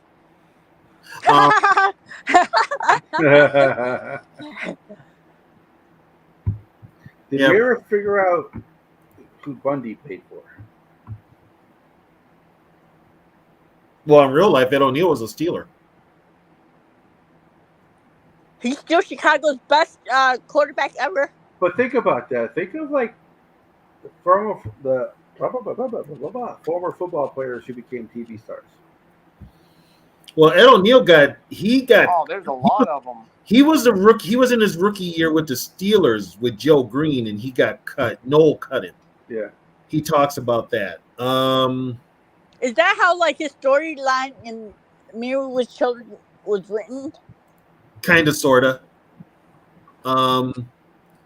Another one that was a great football. Oh, Mark Harmon. He was a starting quarterback at UCLA. Oh damn. Yeah, he was a starting quarterback at UCLA in the 70s. Dang, he's that old? Holy crap. Yeah, he's that old. The guy that played Hunter, Fred Dreyer, he was in the NFL. Yeah. He was an all-pro defensive end. Yep. Alex Karras from Webster, he should be in the Hall of Fame. That's how good he was. Let's see, Joe Cap did some acting. Okay. The guy that played Bubba in the Heat of the Night series, his name is Alan Autry. But in the NFL, his name was Carlos Brown. He played quarterback for the Packers. But he got to Hollywood and changed his name. And That was what's a his cop name? show, right? Yeah. And then there was another. Who's that black guy on Police Academy? Sergeant Hightower. Yeah, that's Bubba Smith. Yep, Yeah. that's Bubba Smith. Wasn't there a Billy Ray Smith to play for the Cowboys? There was a Billy Ray Smith that there was two. There's Billy Ray Smith Sr. and Jr. Billy Ray Smith Jr. played for the Chargers. Billy Ray Smith Sr. played for the Colts. Oh, okay. Um, Well, then you have O.J. Simpson, Jim Brown, you have OJ. You have Marion Motley. Marion Motley. Did Rosie Greer become an actor too, or no? Yes, he did. Rosie Greer. Matter of fact, when Rosie Greer retired from football, his first gig was on the TV show Daniel Boone. But then Joe Namath was commercial. Joe Namath was an actor. He did that. He did that show that He was in Cannonball Run, wasn't he? No, he was in CC and Company, CC. Okay. where he was the motorcyclist. Yeah. Okay. Joe Cap did some acting. Marshall. Oh, Carl Eller did. Carl Eller. Yeah. That's what I Yeah, said. Carl Eller did. He was in that movie called The Black Six. Joe Green did acting. Yeah. Willie Lanier. Bradshaw. Bradshaw was in Cannonball Run. That's what Yeah. he was in Cannonball Run. Yeah. Who was Joe Klecko? Yeah. Okay. Is he still doing the Sunday NFL show? Yeah, they're gonna ride it out with Bradshaw until he's got dementia. Yeah. He had early onset dementia. They're gonna ride with him until he kicks him, but they are kind of slowly phasing him out because he does have his moments. Lawrence Taylor. Lawrence Taylor. He was in Waterboy. Yeah.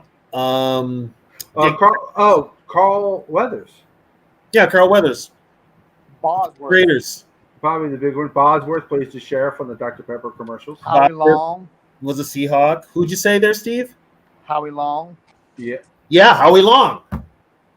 Lyle Alzado. Dwayne Johnson. I can't even count him. He played the CFL.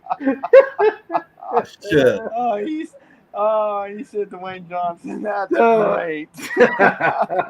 No, he lost his spot to Warren Sapp.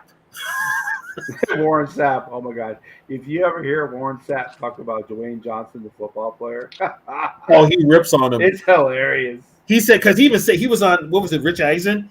He's like, no, I know he'll take his job. Because even in the locker room, they knew he was going to wrestle because his family was all wrestlers. So they knew he would. So he didn't feel bad taking his spot because guess what? He's going to wrestle after he gets out of school. And they knew. Ernie Ladd. Ernie Ladd. He Um, wrestled, yeah. What's it? Merlin Olsen. Yeah, Merlin Olsen. He was Father Murphy.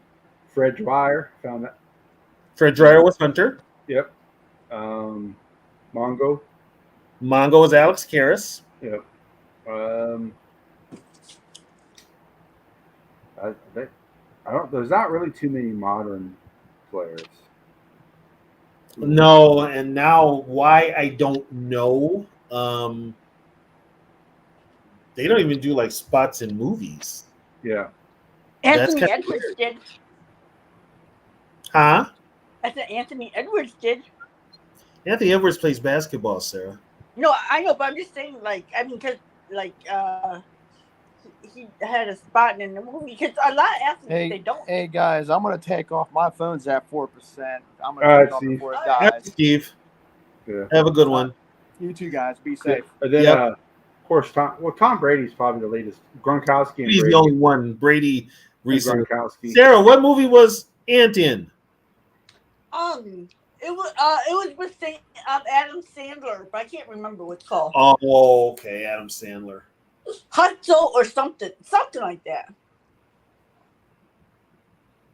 Okay. Who was it? Okay, who was all in Waterboy? Dan Fouts. Dan Fouts was in Waterboy. He's done the acting thing. Damn, did you guys see like all these like you guys remember Matthew Perry, that guy from Friends, right? Yeah. I totally forgot. I totally forgot that he died. Yeah, it's like people are being charged for his murder. Yeah, people are being charged for it. I'm like, wait a minute. I didn't know they were having an investigation into it. I know. I'm like, all of a sudden they're having an investigation. They arrest like 5 people. I'm like, what the hell? That's so weird. Yeah. They didn't say, because usually when there's like an investigation like that, it's all over the place. They didn't say a word about it. I was kind of like, what's going on? I thought he OD'd, didn't he? That's what I thought it was, an OD. I thought it was an OD. Taggart was the best character in Police Academy. Sir, put out that cigar. He shoots the end of the cigar. Yeah, I love Tackleberry. Tackleberry was so funny. Yeah. Tackleberry was good. Proctor. And Boba Smith gets in the Mini? Was it the Mini Cooper? Takes out the front seat. Takes out the front seat and sits in the back and starts driving. Oh my god! Yeah. How many did they have? They had like how many? Did they have like 4 or 5? I think there was 7. They had 7. I believe there was a lot. Yeah. Damn. I only made it up to like 3. Well, now that JJ's out for the season, I only have to make it till October, and then Timberwolves season starts. Oh yeah, that's true. And a wild start too. I don't care about them. Oh jeez. They got win. Blasphemous.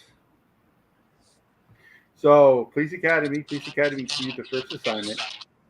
Police Academy 3, basic attack training. Citizens on Patrol was 4. Okay, I saw 4. Okay. 5 was assignment Miami Beach. Oh wait, no, I saw 5 too. City Under Siege was 6.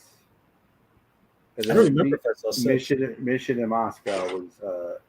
I definitely did not see the last one. Yeah. Yeah, I saw 5. Okay. Yeah. So 7. Oh, I saw 5. You want to know what my first ever concert was? Your first ever concert? Yeah. Who? New Kids on the Block.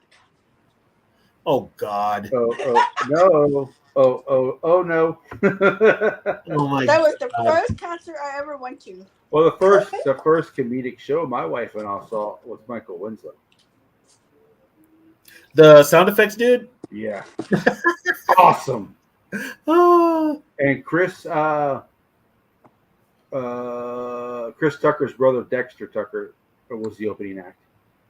I wish, I want to see Dave Chappelle live, but I always miss him. Somebody said his act has toned down a lot. Dave Chappelle, yeah, he's not as. I watched his last special. It wasn't really toned down. Ever since he came back from where he went, he came back completely different. He's not as funny as he was. Put it that way. Unfortunately, a movie like Police Academy, Revenge of the Nerds, Animal House, I don't think they'll ever make those type of movies again. They were supposed to make an Animal House 2 when John Belushi died. Yeah. They were going to film Animal House 2, and Belushi OD'd, so that scrapped it. Yeah, they were supposed to do Blues Brothers 2 as well. They were supposed to do Blues Brothers 2. Well, Dan Aykroyd was going to be in Animal House 2. Yeah. And they scrapped it because he passed away. Like, But- I didn't know that Dave Chappelle and Prince were hanging out, because apparently Prince released an album with Dave Chappelle on the cover of it playing Prince. He was going to do. They all knew each other. But he has Prince really. Well, that Prince world. released an album. People think that world is huge. That world is not really big. What's that? The actor, musician, and comedic world. It's not very big. Everybody knows everything. It's almost like a dying. Yeah. A dying art. What, to be an actor and a singer? Well, you can't be a comedic. People get so offended so quickly nowadays that comedy is dying. Yeah, because everybody gets so offended. Yeah. So offended. But people get all emotional just talking about Kirk. Only us Minnesotans that had to live through 6 years of the bullshit. Oh, well, no, Washington fans and Atlanta fans are going to be on it too. Well, no, I knew a Washington fan, and she was like, you know what? Kirk's been gone how many years? You hear nobody in Washington wishing they had Kirk back. And they didn't have a quarterback for like 10 years. Right. And they're still not clamoring for Kirk. They wish that RG3 never got hurt. For real. Well, you know what? He had the same injury as JJ. Yeah. And they said he came back too soon. He rushed it. Yeah, because he wanted to play in the playoff game. Yeah, he rushed it, and that screwed it up. And then he had that long run against the Vikings in the playoff game, and then he got hurt, and that was the end of it. So he had a meniscus tear also? Yeah. That got worse. Yeah. Yeah, but he's a runner, though. JJ really isn't a runner. He's a scrambler. He's a scrambler. JJ would extend plays.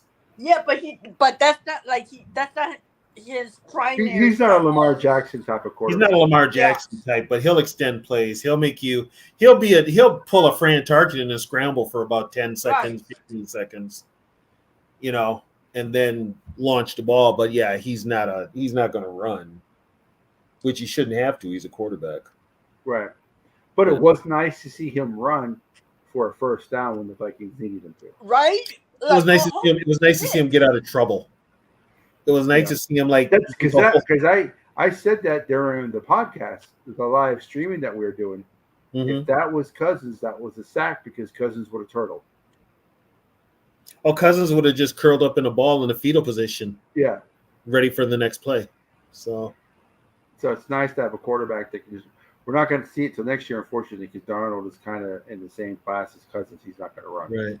Oh, by the way, did you hear who was tapped to play John Madden in the movie? Who? Nicolas Cage. What movie? They're doing a movie about John Madden, I guess. And it's going to be Nicolas Cage was tapped to play John Madden.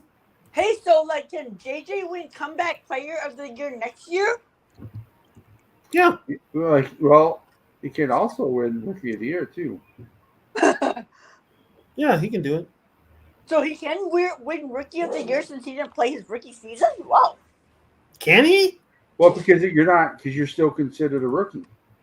Well, no, he was drafted, but he went out. He's going to be considered a 1-year vet. He's not a I don't know because I thought someone won Rookie of the Year when they were hurt the whole rookie year, but played the next season. No, the only ones I know when he comes back, he'll be a second-year guy because basically his rookie year was a wash because he got hurt. So I don't know if they can find. I don't know who could play Al Davis. That's a good question. You know what sucks is Pacino? is that seeing his potential and then him getting hurt. Like if we He's didn't too see old his now. potential, I think we would have been okay. But because we got a flash of it, to see it end like this, it's just like, God damn, what a gut punch. Well, that's just welcome to Minnesota. But if he hadn't flashed or then we'd be like, oh yeah, we'll see you next year. You know? Yeah, and that's the whole thing. I'm not even upset about it. I'm just like, whatever, move on. Next player up. You know?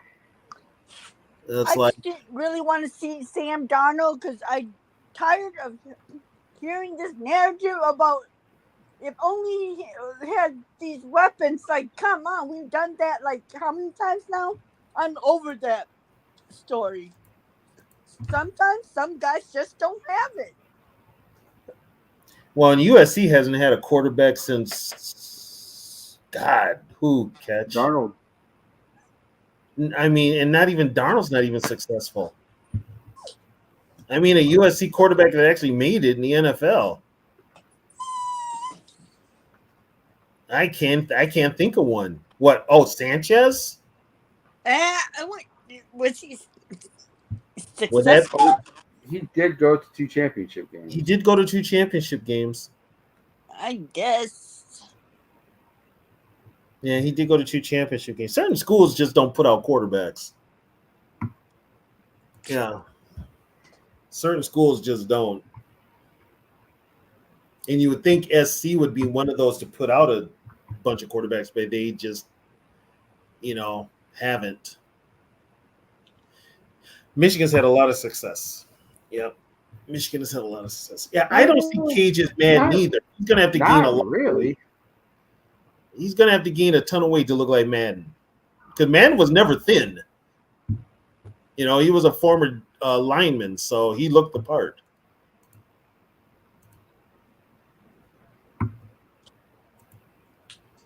I know, man, guys. I think Antonio Pierce is gonna get fired after this season. You know what? If there are dumpster fires for like teams, just from organizational to coaching, top to bottom, the Raiders are one of them. They just are. I mean, and they probably screwed up by hiring Josh McDaniel. That was the biggest mistake right there by hiring McDaniel. Yeah, like as if you didn't see what he did in Denver. Oh, let's go hire that guy. Which team did he stiff? Was it the Colts? He fucked Denver and he fucked the Colts and Well, he was supposed to take the Colts job and then he backed out. But they went through with it in Denver, and I think that he was supposed to be. He did the Belichick thing. He was supposed to be coach of the Jets. Backed out, went back to the Patriots. I think. Okay, so he was. I think that was the other team that he was. Because they were going to announce him as a head coach of the Colts. Yeah. He backed out. Yep. He backed out at the last minute because Irsay had the all set up for him, the presser and everything, and he backed out. Actually, going back to the quarterbacks in the NFL, it's actually pretty surprising that some of the teams that have had success as quarterbacks in the NFL, I think like Notre Dame is one of the top schools, but like Louisville has had good quarterbacks. Like BYU. Louisville, besides Teddy, who did they have? Browning Nagel. Nagel, I think, was from Lamar. Bill. Lamar Jackson. Lamar Jackson, yeah. Lamar Jackson. Didn't Unitas go to Louisville? Who? Didn't Johnny Unitas go to Louisville? Yes. Yep. So Louisville is one of those schools. BYU is one of those schools. BYU for a minute there was like a quarterback factory because they were putting out quarterbacks every year. Come on, Zach Wilson and Jaron Hall. No, but Jim McMahon. No, but then they had Jim McMahon, Steve Young, Ty Detmer. Yeah. Robbie Bosco. I don't think Bosco made it in the NFL, but yeah. And then TCU, I think, is on that list because of Sammy Baugh. Andy Dalton. I think, and there was another quarterback that went to USC. TCU. UCLA has actually had better success with their quarterbacks. I think Southern Cal. Stanford is probably the number one California school for quarterbacks. Yeah, because they had Luck, Elway, Steve Dills, Jim Plunkett. Yep. They had another one. God. Stanford is with the ACC now. Yeah. Yeah. Which is That's really so weird. It's really weird. Well, a lot of those East Coast teams now, they've got that West Coast market. It makes for travel, Well, but like, how come they didn't come to the Big Ten? because the Big Ten already took Oregon, Washington, USC, and UCLA. We took the good teams. And Stanford's kind of those other schools, I think, have bigger enrollment than Stanford. Stanford doesn't have the highest enrollment. So what's Carson left Palmer of the was pretty good. Pac-12? But we Carson took Palmer Carson Palmer went to what, SC, right? was Southern Cal. He was pretty good. Yep, he was SC. But the Big Ten took the two LA teams. So now they also took the they took the best schools. Yeah, they took the bigger TV market, put it that way. So now you've got the Big Ten has Rutgers in the East, that's New York, and they've also got USC and UCLA on the West Coast, and that's LA. Yeah, but I'm saying what's left of the Pac-12, or have they been Oregon State and Washington State. That's it. Some of them went to the Mountain. Oh no, the three they went to ACC, Big 10, and Big 12. God dang. Okay, Big 10, Big 12. Nobody went to the Mountain West Conference? Nope. Wow. I thought Oregon State would. Well, they're still in the Pac-12 for one more year. Well, no, for 2 more years it can just be the Washington and State, and it could be Cal, right? Oregon State. No, Cal's in the ACC. Where did Cal go? Cal's in the ACC. So Cal and Stanford went to ACC. Yeah. Yes. Oregon and Washington went to the Big Ten. Is that effective this year then? Yep. Well, we're playing UCLA and USC. The Gophers are. June 1st, everything took effect. Yep, everything took effect. That's the new. So Oregon and Washington are coming in as of this fall too. Then. Yeah, they're in. They are in. Matter of fact, the Gophers are playing. USC on October 5th. That's at home, and then they go to LA to face UCLA October 12th in the Rose Bowl. So that's the closest they'll get to the Rose Bowl. Yep. That's the closest they will get. That's college football used to be regional. It's no longer regional. Yeah, once money got involved, the regions once money and television got involved, it's always about that. Yeah, that's changed everything. That's why I'm surprised that Notre Dame has survived being an independent. Well, Notre Dame can survive because they have their own money, and they can do whatever they want. And when NBC came calling to televise their games, that changed everything too. Because the only college team that NBC ever did besides bowl games was Notre Dame. Right. And Notre Dame this year though. They got the Big Ten. They got the Big Ten games this year, I believe. NBC got the Big Ten this year, right? Is it the Big? Yeah, because they've got the Big Ten because they have night games now. So, CBS lost the SEC, and now they do. I think they do ACC games. They're doing ACC. How do you lose the SEC?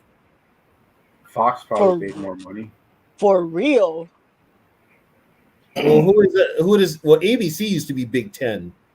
Right. Is ABC still like just regional coverage of certain teams? Well, I think ABC's got the SEC because they have an affiliation with ESPN, and ESPN the SEC network. Mhm. It's the SEC network, but they use ESPN graphics.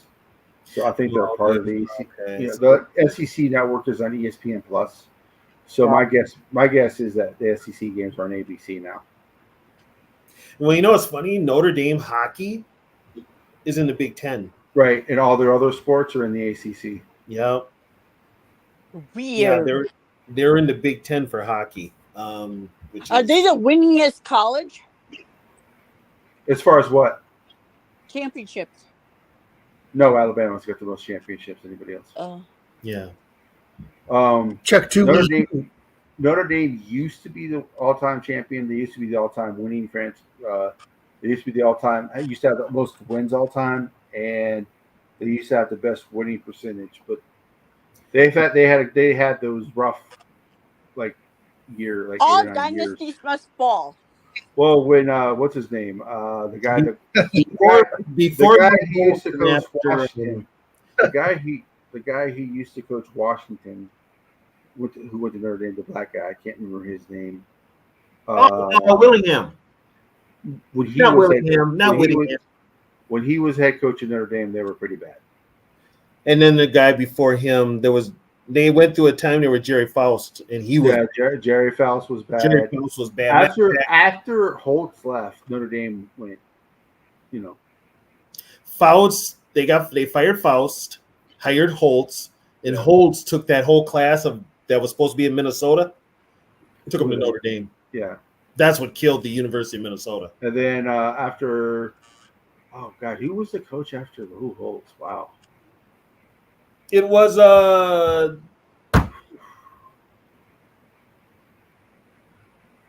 that Kelly? No, Kelly was too recent. God, I gotta check this. They've become irrelevant. I would not say Notre Dame has become irrelevant. No, they're still relevant. They still get the. Yeah. They still Anyone get there? Yeah, we're here. We got you.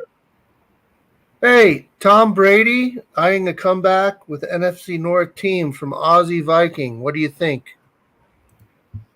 I don't want him, but he's what is he 40? I don't 50, care. He's better than anything we have on the roster. I think 50-year-old Tom Brady. Shit. I don't want him. I'm like he's too damn old. But I don't think he can. I don't think he can be head coach because he's part owner of the Raiders. So it was Ara Parseghian, Dan Devine, Gary Faust, Lou Holtz, Bob Davie, George O'Leary, Tyrone Willingham. George O'Leary, that's the old Georgia Tech coach, isn't it? Yes, the guy who was going to be a coach for the Vikings lied on his resume. Yeah, he was our defensive coordinator. Yeah, Tyrone Willingham. Some guy named Kent Bear, who's the head coach for one game. Charlie Weiss. Weiss, that's who it was. Brian Kelly was out there. Charlie Weiss, and then Marcus Freeman. Matter of fact, Tyrone Willingham was on Denny Green's staff. So they are 920 wins, 330 losses, 42 ties. They have a 728 win percentage. Damn, that's not bad. But I think it's 4th or 5th all time. Yeah, that's not bad at all. O'Leary didn't coach. For Notre Dame, no, he didn't. He didn't coach. He was named their coach, but he never coached. And he got fired for lying on his resume, and that's when Bob Davie became coach. What did he get fired for? Oh no, lying on his resume. 5 days after being hired, he had misrepresented his academic credentials. Ain't that some shit? That's how he ended up with the Vikings. Yep. Just pro teams don't care about that. Yeah, and plus you were with Mike Tice, so so college teams are kind of fickle about that. Exactly. Be right back, guys. But yeah, Notre Dame they're pretty good all time, and I mean they're 19-8 in their last 3 years. So I mean that's Hey, Catch. Yeah. North Dallas 40. Incredible movie, man. Oh yeah, I I watched it when I was a kid. I really didn't get it. I just watched it because it was a football movie, and I love I watch football movie it's on. But after rewatching it as an adult, it's definitely an underrated movie. It's scary, man. It's based off of supposedly a true story too. That's what makes it even scarier. Exactly. It's something to think about, I guess, when you look at these professional teams these days, and wow, I'm sure Yeah. I'm we don't have the Minnesota Love Boat anymore, but I tell you, watching this movie, I think they set the precedent back in the day. That was based on Dallas. It's based on the Dallas Cowboys in the 1960s. Yeah.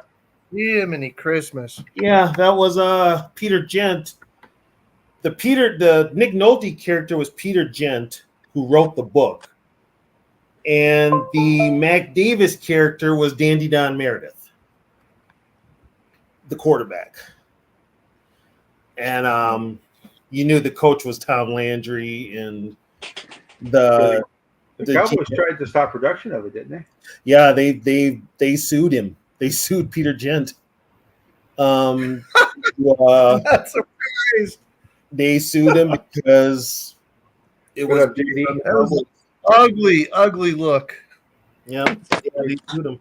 We got the late crew showing up. So hey, no stop. I got your message. What did you? What about the Doors? Did you want to talk about? Oh, the dwarves Yeah. or the Doors? Well, the message said the Doors. Oh, the Doors or the dwarves? It said Doors. Oh yeah, man! I love to talk about the Doors. But I thought, my mom's one of my moms. After my mom got divorced, she dated a guy who was a huge Doors fan. So okay, yeah, no, I mean, I Doors, dwarves, freaking any music you guys want to talk about. I know you guys were talking about Megadeth, and Tony was missing a concert with Metallica, The Metallica played US Bank Stadium tonight with Mammoth and Pantera. I got Vic Rattlehead on which is interesting. Nice. Pantera had a surprise concert at First Avenue that you had to for the tickets. You had to try to win them, which a couple of my friends won them and didn't invite me. Are they truly your friend then? Yeah, I'm kidding. No kidding. And No, then they had the big show tonight. So yeah, I just remember telling you guys on another little podcast that I was able to see the first Black Sabbath reunion tour, and I think it was 2000, and then it was in San Jose at the Sharks Tank, and then they had Pantera open up for them.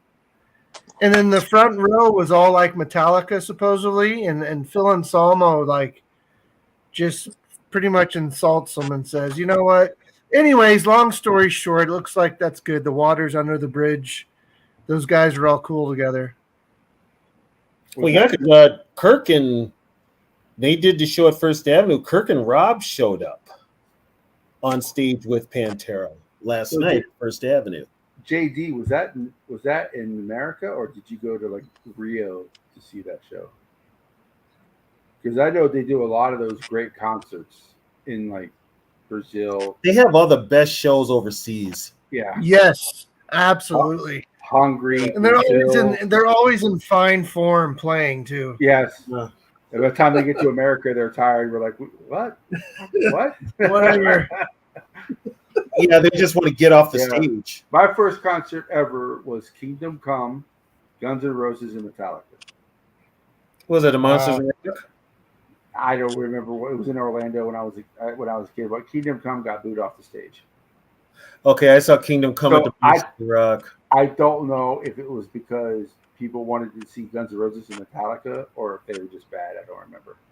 Who's your greatest woman rocker? This woman rocker? As far as what, Sarah? I don't know, like rock and roll. I don't know. Well, when you say rocker, the first one I think of is Joan Jett. Like, are you talking singer? You talking about a woman who plays guitar and sings? Are you talking about Yeah, just yeah. guitarist, or are Oh, you yeah, talking open about? question, Sarah. Yeah, it's an open question. That's why I'm trying to find. Like Well, singer, the thing about singer, women, guitar. the thing about women rockers, Sarah, and I'm not trying to be sexist. I'm not trying to, but if you're a woman and you don't have a a strong, there's only certain type of woman who could be a lead singer in a rock band. You have Okay, to so have who's the like greatest? someone like Taylor Swift could never be like a rock vocalist. There's a lot of great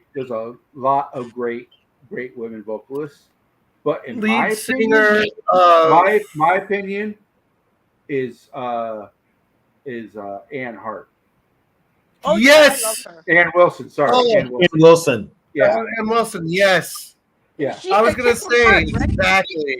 She's the brunette from Heart. Yes. She's a brunette. Her sister is the guitarist, Yeah, Nancy. Nancy's the guitarist, but Nancy does sing, but her voice is not as powerful. Nancy's got a softer voice for ballads. Yeah. She sang on Thieves' Dreams. That's Nancy singing. Yeah, Barracuda Oh. is Barracuda Magic, Man. Magic Man, Barracuda. Those Nancy are all, Wilson. Yeah, those are all Ann Wilson. Yeah, Ann Wilson sings the rockers. Ann Wilson, yeah, I'm sorry, Ann. Yeah. Nancy Wilson does the softer songs. Yes. Yeah. And she can Janis play mean Joplin was guitar. great. Great Janis Joplin was great. Right Mhm. now, my favorite lead singer is the lead singer of Ginger. Her name is Tatiana Solomonic. The reason is not only can she growl, but she can regular sing, and then she can also do like an Amy Winehouse type of vibe. And she does it all in one song. It's phenomenal. Stevie Nicks considered Sarah? a rocker? Stevie Nicks, yes. Yeah, she is because Yes. yeah. Very Yeah. good. Yeah. Hey, can I introduce a couple singers? And they're not necessarily rock, but I would say, oh, geez. The lead singer from a band called Concrete Blonde. Oh, Janine Napolitano. Yes. Was it? Yes, Janine. yes. Yeah. She's an Italian. Oh, man, What she's song got did they pipes. sing? Their biggest song was Joey. They had a song called Oh yeah, Carry On. Joey. Oh, Yeah, JD, Joey. I love Ginger, man. They are phenomenal. They are phenomenal. I did listen to I'm gonna Ginger. listen to Ginger. I haven't listened to him. I'm gonna listen to him. Yeah. They And then got a song called Home Back. They got I Speak Astrology. All Teacher. They're all great. Like she's not she's not considered a rocker, but you know whose voice I like absolutely loved? That chick from the Cranberries. Oh shit. Dolores Riordan. Dolores O'Riordan. Dolores fan, she was rest in peace, baby girl. Yeah. Her voice was phenomenal. I loved her voice. Yeah. You know, she oh god, Zombies, her tone difference in Zombies and how she goes up and down. Oh, it is yeah. Sarah. She has, I think she has like one of the best voices I've ever heard from a female. Elizabeth Fraser from the Cocteau Twins. Sarah, you maybe not have heard of them, but listen to Elizabeth Fraser. She's a Scottish. Yeah. Yeah. They are good. I haven't heard of Cocktail Twins in years. They were on Lollapalooza here back in the 90s. The lead singer Katie's pretty good. I can't remember her name right now. The lead singer of Jesus, what the hell is the name of the group? They do like Phantom of the Opera. I can't. She's like a Finnish woman. But I can't remember the name of the group right now. She's pretty good. I was. Oh man, Joan Jett, obviously. Joan Jett. Oh yes, the classic. Pat Benatar. Pat Benatar is pretty. The Runaways. Yeah. Pat Benatar Pat is good. Benatar. Yeah. Oh yeah. Is Joan Jett still alive? Yeah, Yeah. Joan Yeah. is still with us. Joan is she She still was works. also- So was Lita Ford. And she was also in the movie too. Lita and Joan were in the Runaways together with Yeah. Sherry Lita Curry. Ford is Yeah, awesome. Sherry Curry, great movie. Yeah. Sarah, check out The Runaways if you haven't seen it. It's pretty cool. It has I forget the actress who plays Sherry Curry. Dakota Fanning plays Sherry Curry, and Kirsten Stewart plays Joan Jett. Thank you, all omniscient one. But I was talking about was that the movie called The Runaways that Joan Jett was in? Yeah, it's about the Runaways. It's about the Runaways, yeah. No, Joan Jett was in a movie. She wasn't in that one. Who's that chick from The Pretenders? Chrissy Hynde. Oh Yeah. yes, Chrissy Hynde is so good. Yep. She is, dude. Sarah, she's my favorite. Oh my gosh. See, Yeah, I totally forgot. Oh my gosh, there's a ton of more, but anyway. Yeah, she was Pretenders. Joan Jett did a movie with Michael J. Fox. It was called Light of Day. Light of Day. Yeah. Chrissy Hynde from The Pretenders. Oh my gosh, that voice is like she reminds me of the I can't remember now. The one who did Joey. She has that. She's got the pipes. She's got this like Napolitano. Yes. I like Jeanette that, Napolitano. what's that chick's name? Evanescence or whatever her name is. Oh, what's her name? Amy Lee. Amy Lee. Yeah. Yep, Amy Lee. How about Grace Slick? See, Yes. Grace was perfect for Jefferson Airplane, and then Starship. She didn't sing much. What's his name? Did most of the singing. Marty Ballin and Mickey Thomas. And then she was not in Blade Runner. We had that. I forgot about that conversation. Be right back. I forgot about that conversation. Was The Pretenders a big band? I mean, I've only heard their one song. They're so good. Yeah, the Pretenders are pretty good. Sarah, if you're gonna look for Pretenders songs, look for Brass in Pocket, Back on the Chain Gang. Another one is I'll Stand By You. Those are probably That's the only one I know of. Is the I'll Stand By You song. Stand By You is a ballad. Get some of the old get some of the off the first album, because it's the Pretenders. They had that gritty sound, and you have, oh my gosh, her voice. For modern band, Lizzie Hale is good. From Hailstorm, she's pretty good. So she's actually lead singer for. Who did she take over the lead singer's voice? I think there's a rock group that she just took over the lead singing for the rest of the concert, and I can't remember who it is. Hey Curtis, didn't Lita Ford come out of the Runaways, and she kind of did her thing with Ozzy Osbourne as being She did. If I close my eyes forever. She was the love child of Blackmore, the main guy from Deep Purple, right? And some hot model. Anyways, she did a couple. She was like she went into the Runaways with jeez Louise, the Runaways, and then she went solo and she did like Close Your Eyes Forever with Ozzy Osbourne. But she was a love child of. But she also Blackmore. did. Lita's the same. Lita's almost the same age as Rick. It did. It ain't no big. Yeah, thing. Lita Ford was in the Runaways, right? She was in the Runaway. She was 20. She also did that one song. It ain't no big thing. Yeah, Kiss Me Deadly. Yeah, Kiss Me Deadly. Yeah. She was also married to the lead guitarist for Wasp, Chris Holmes. Wow. Sarah, to answer your question, she's probably the most hard rock guitar playing singer you are asking about, I think. I think she was asking. I got Lita a question. Ford. So, what's the difference between rock and roll and heavy metal? 'Cause aren't they different genres? No, it's no, not the same. Are you just throwing shit against the wall? It's It depends on which metal. There's 10 plus different kinds of metal. I know all I hear is guitar. So like to me, I'm like, it sounds the same to me. Well, okay, put it this way. Bands that were considered heavy metal back in the day, and I'll put them out there. Van Halen, Motley Crue, they are now considered guitar rock. Usually with metal now, it depends on even Metallica. Early Metallica was aggressive as hell. Now it's considered just classic rock. But it depends on what your version of metal is. I mean, there's all different kinds of metal. You've got glam metal, death metal, punk metal. Well, what am I missing? Speed, thrash. Yeah. You nailed it, bro. You got your stuff down. It's there's because I'm a rocker. That's why.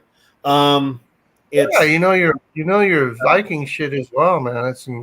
There's all kinds of, but I mean, like, put it this way: when I was in high school, when you talk about heavy bands, the big four were the heaviest. But I listened to bands from Europe, like Venom, Celtic Frost,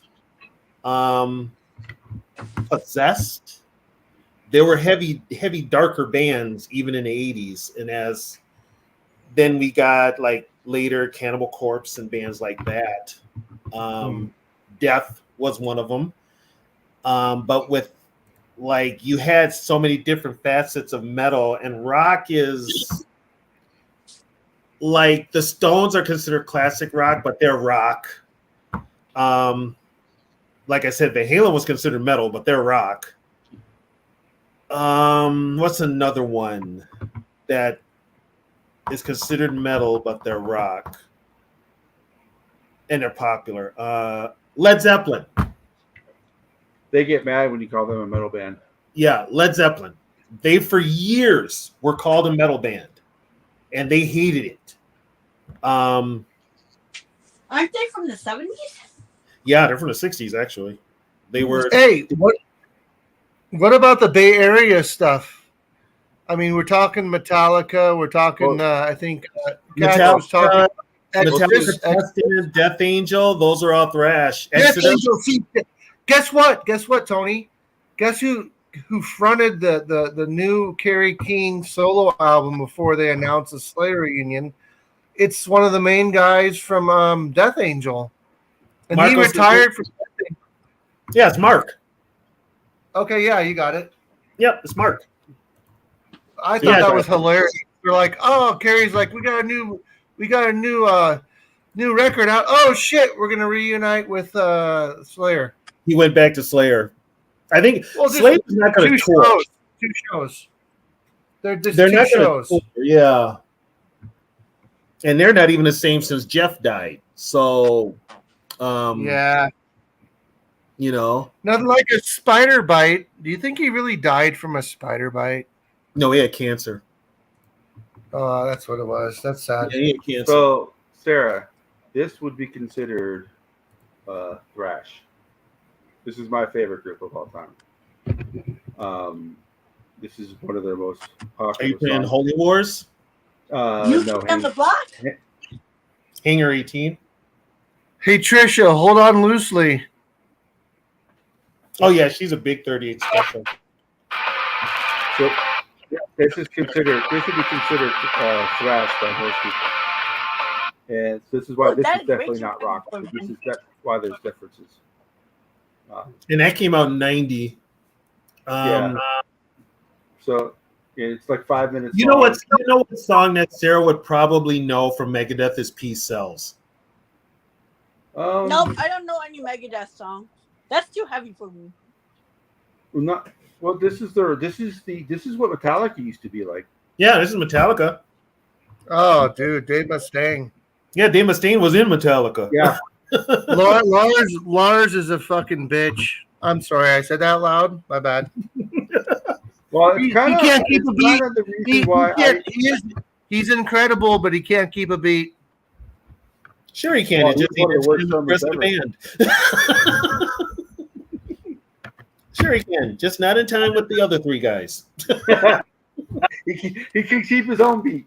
Yeah. Where do you guys put Journey then? Rock. I love Journey. Rock. That's They're anthem rock right there. Now, here's the thing with Journey. I like a lot of Journey stuff before Jonathan Cain joined. The stuff they did with Craig Rowley rocked.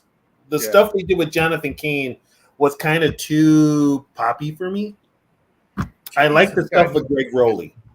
So 38 Special was considered Southern rock. Southern rock. The lead singer of 38 Special was the cousin of the Van Zant brothers, who were the lead singer of Leonard Skinner. Yes. Oh, that's why he made it so big. He was a cousin. Not to we lost Jack Russell too. Come on, man. 38 Special. That song by its 38 Special. Saturday nights. Yeah, that song was good. But a lot of people don't know that he was the cousin of the Van Zants. So I didn't know that. I didn't know. I love their music. I just never paid attention to who he was. How about Green Day? Oh, fuck Green Day. Green They're Day. sellouts. You don't like Green Day? Fuck them. They're such posers.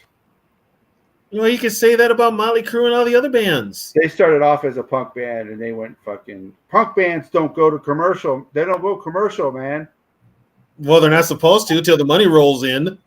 I saw Green Day when they were back at the Sex Gilman. Pistols never went commercial because Sid died. Well, not only that, but by the way, Sex Pistols had their first concert in 25 years, and it was the first time they ever performed without Sid Vicious. I mean, not Sid Vicious, Johnny Rotten. Johnny Rotten? Yeah. His wife just died. So he was taking care of his wife. He just died. Yeah. But I mean, like Fugazi is a true punk band. They didn't go fucking commercial. True punk bands don't do it for the money. I saw Green Day and Fugazi at the Gilman, which is down in the lower parts of Berkeley, and it was a soup kitchen set up for skater like Street Boys and all that. But yeah, they both have changed. I mean, Green Day are rock stars. Fugazi's been level-headed, even though I talked to you about this before. But they're posers, but great music. That sounds good.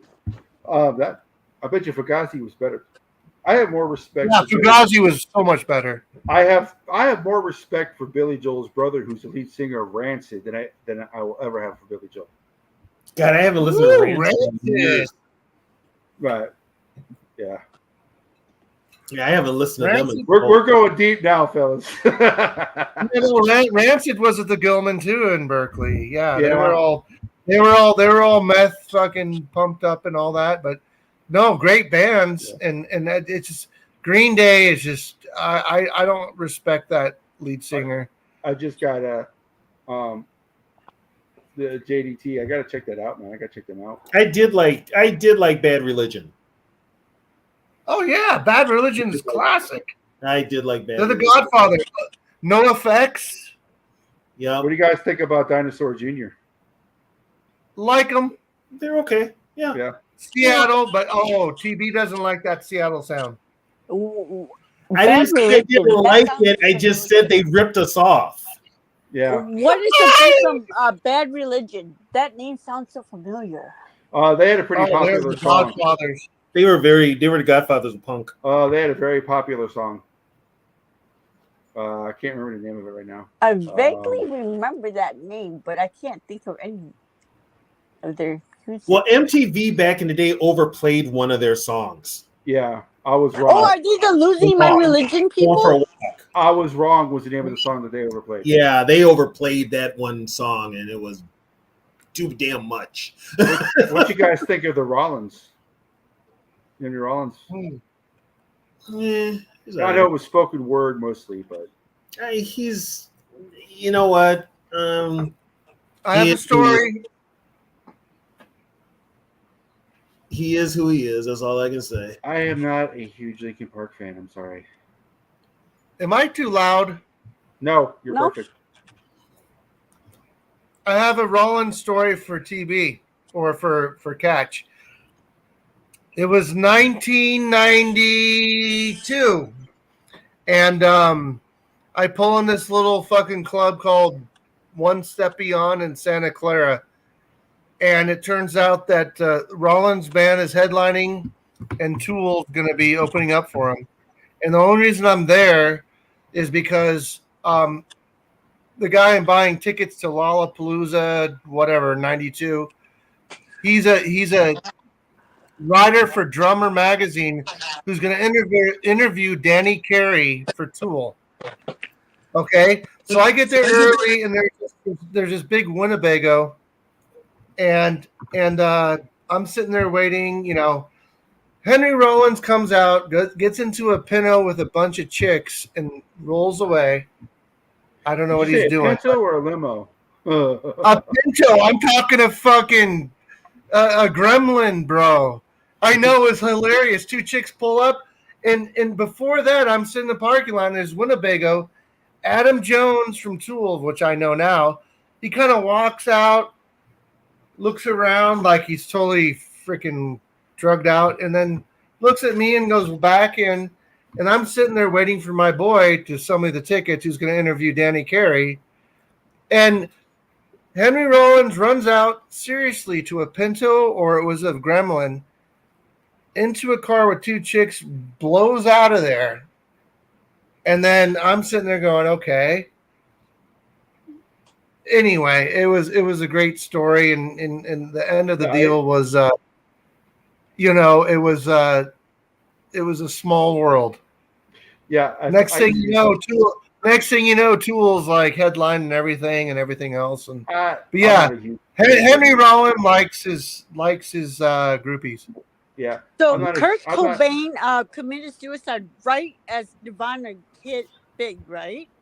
Oh, he was committed. They were already big, yeah. And here's the thing, though. Sarah, what kind of music do you listen to? Was Kurt Cobain really the genius behind Nirvana, or was it Dave Grohl? And he's from Dave Grohl is from Foo Fighters. Dude. Foo Fighters. He was a drummer for Nirvana. Yep. The whole game behind Nirvana was the Melvins. Kurt Cobain drove the van for the Melvins. They were from the same little town in Washington. I forget the name. And even to add insult to injury, no insult to injury, no big egos, Dale Crover from the Melvins was the primary drummer on the best album Nirvana ever released. It's called Bleach. That was their first one. It wasn't that. Yes. It wasn't Dave Grohl. It wasn't the other guy that they. No. It was, dude. They had one guy, but then they had Dale Crover, who's a freaking power drummer from the Melvins. You'll find him. Phantomas. Well, of course, Phantomas was another spinoff of Melvins and Mr. Bungle. And then they brought in what's his face from Slayer, the greatest drummer of Slayer. He was a Brazilian. He's actually a Brazilian trained. Come on, who's the original drummer from Slayer? Only one I know of is Dave Lombardo. Yeah. Who? Dave Lombardo. Yes, sir. That's it. So these guys were all interconnected up here, man. In the Bay Area. I can tell you another story.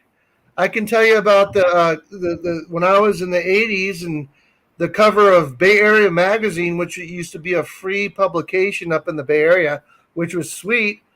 And you have Les Claypool and Kurt Hammett like fishing on a boat together, which is what they grew up doing. Claypool all from Metallica.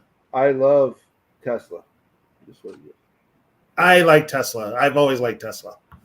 Wait, Tesla or Exodus? No, Trisha was Trisha, my girl, likes Tesla. Her favorite band. One of her favorite bands is Tesla. Oh my bad. Tesla. You guys ate me up for Tesla. What about Tesla? I had that one song I was talking to you guys about, and you're like, What's Love Tesla song? song? Tesla had a love. Yeah, love song. I'm not fond of love song, but I That's like. Yeah, probably damn, that's the song. fucking that's I love probably that song.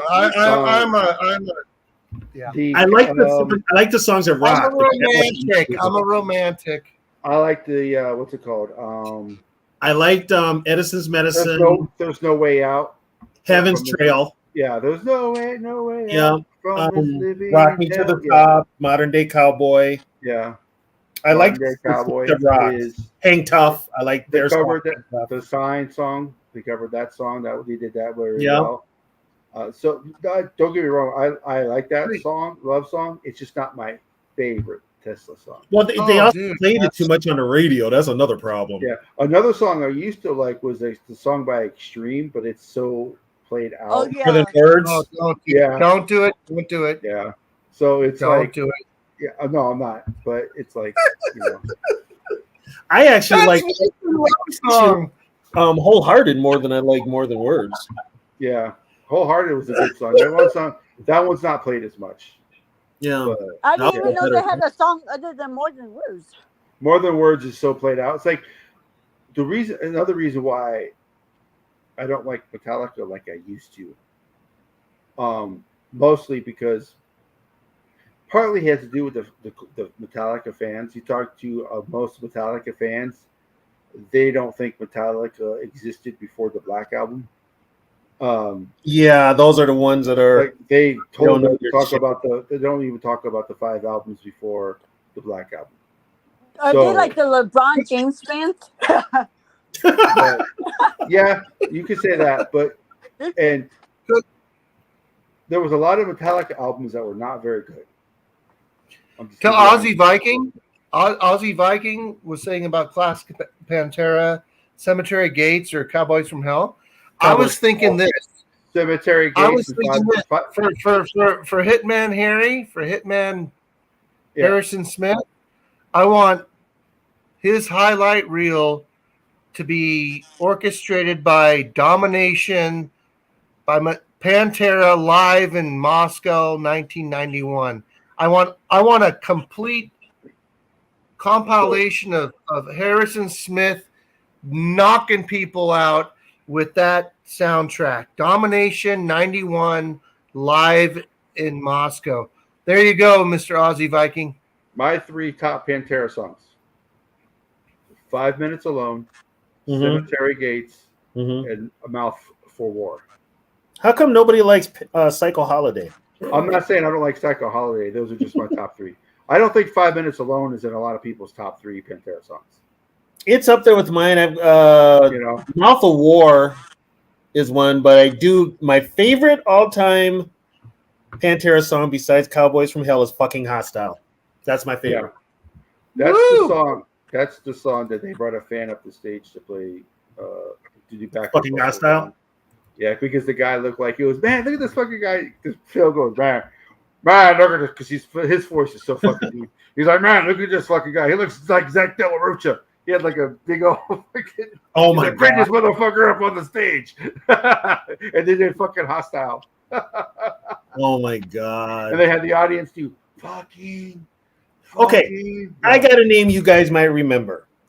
Trisha's been the last green in the day. Yeah, awesome. He's been the last one. Do you guys remember a guy by the name of Gigi Allen? Yes, guy's sick. Sick. Yeah. Sounds familiar. He was here in Minneapolis. We had a punk bar years ago up here. It was right by First Avenue called Rifle Sport. He was high off his ass. He went in there and he started some shit, and damn near 10 guys beat him down in the street. He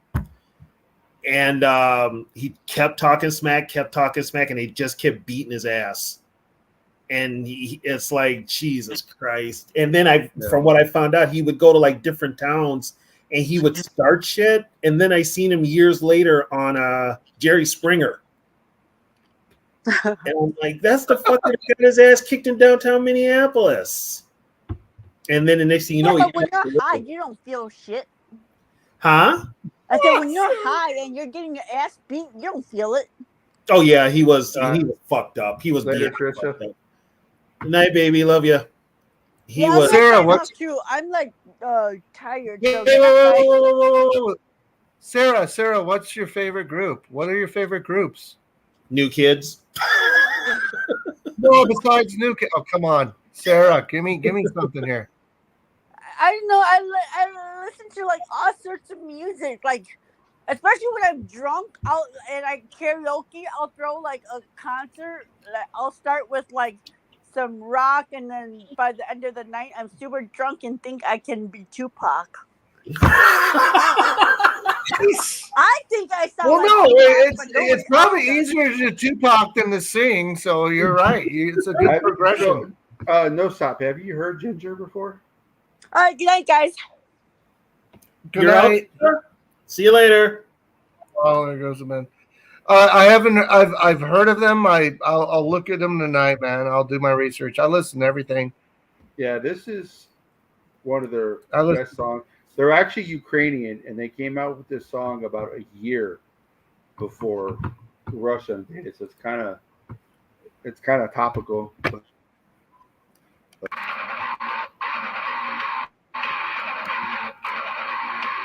The bass line in this song is awesome.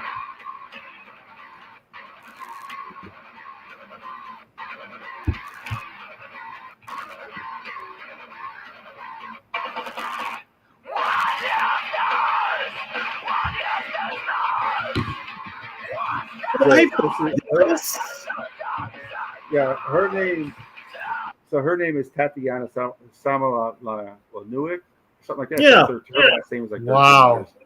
Yeah, I've heard that one. Yeah. And That was Ginger. Her voice range. Just listen to her voice range in this song. It's impressive.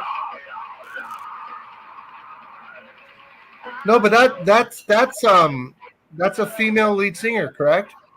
Yes. Yeah. And she can actually sing. Yeah. So my wife is like, "Why she gotta yell? She actually has a beautiful voice." I go, "That's just because she can." Because she can and she sounds good at it, and it kind of fits the People like ask her, "Did she train for this or stuff like that?" She's like, "No." She said the only thing she had to learn was not to like hurt her throat and get her voice all messed up.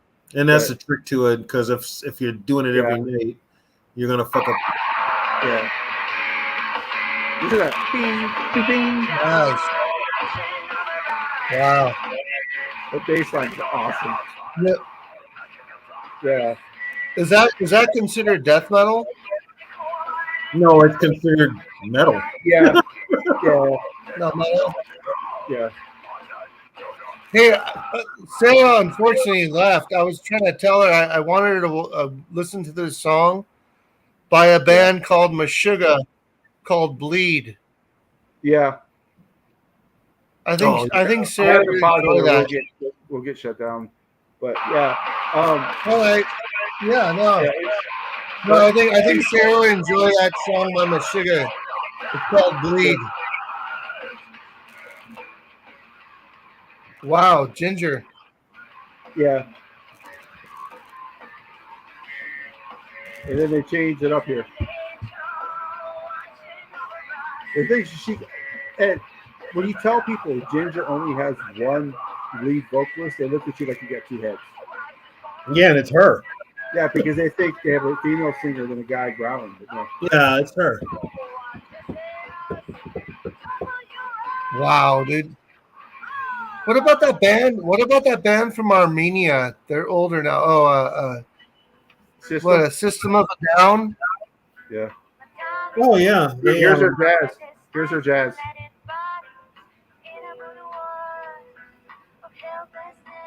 So what? How many people you think can do different stuff that she can do?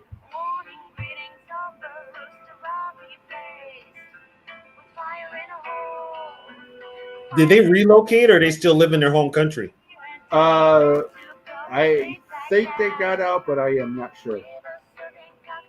They're releasing new music, but of course that was a while ago. I know she lives in Ukraine. Oh, she stayed in Ukraine? Yeah. Listen to how deep she gets right here.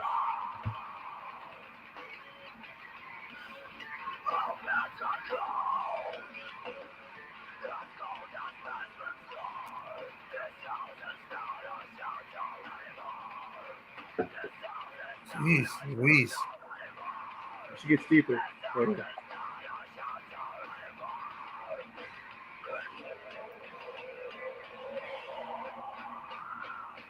Wow.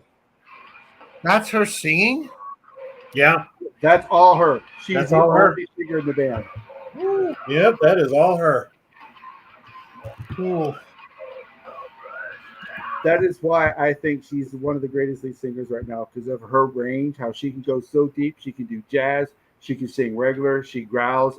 That's why I think she is one of the best lead singers right now. And all their songs are like that too. So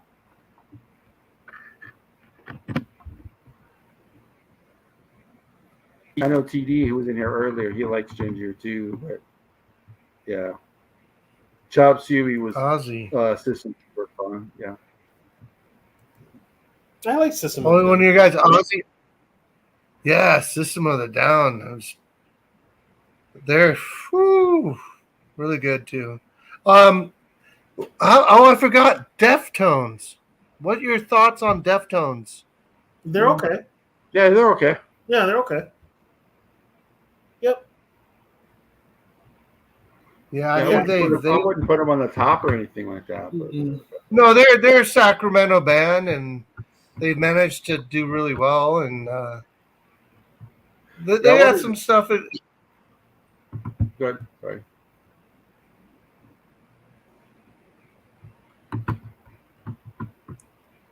Yeah, go ahead. No, Alice in Chains, man. Aussie Vikings talking about Alice in Chains, and well, I know the three of us grew up with them. You know, through the Lane Staley years and all that. I actually thought they were going to make it. Well, yeah, they actually did make it, but Lane had so many issues, man. So did Mike Starr. Yeah. Yeah. Yep. Oh, Yeah. The new guy sounds the new guy sounds a lot like Lane Staley. Yeah. Which is surprising. I bought Facelift. I played Facelift for I bought the tape when it first came out. Yeah. I played that thing like every day for about a month. Jars fucking of Fly. TV, dude. I know everything. Jars of Fly was pretty good too. It was. Oh, Jars of Fly. Oh, I love it. Yeah. And then they had the one album with the dog with the 3 legs on the cover. Yeah. That Yeah. was a pretty good. You know the name of the dog? Tripod. You got it. You got it. That's what they named their dog, Tripod. Yeah, Dirt was also a great album as well. Yeah, Dirt was good. I mean, you got Korn. They're not from Seattle, but Korn. I always wondered if they are much harder today than they ever were in the 90s. Korn? Yes. I've never been a fan of Korn. Their new stuff is so hard. I've never been the biggest fan. I always wondered, though, if he had lived, how big the band would have been. That's Andrew Wood from Mother Love Bone, because they were good. Yeah. They were good. And also, the lead singer from Johnny Pool also died, too. They probably would have been good. Yeah. You kind of wonder how big they would have got. Yeah. Mother Love Bone. Man, that's a name. I haven't heard that in a while. Well, hell, they put the album out and Andrew died. Yeah. He OD'd. Yeah. That's Seattle music, TB.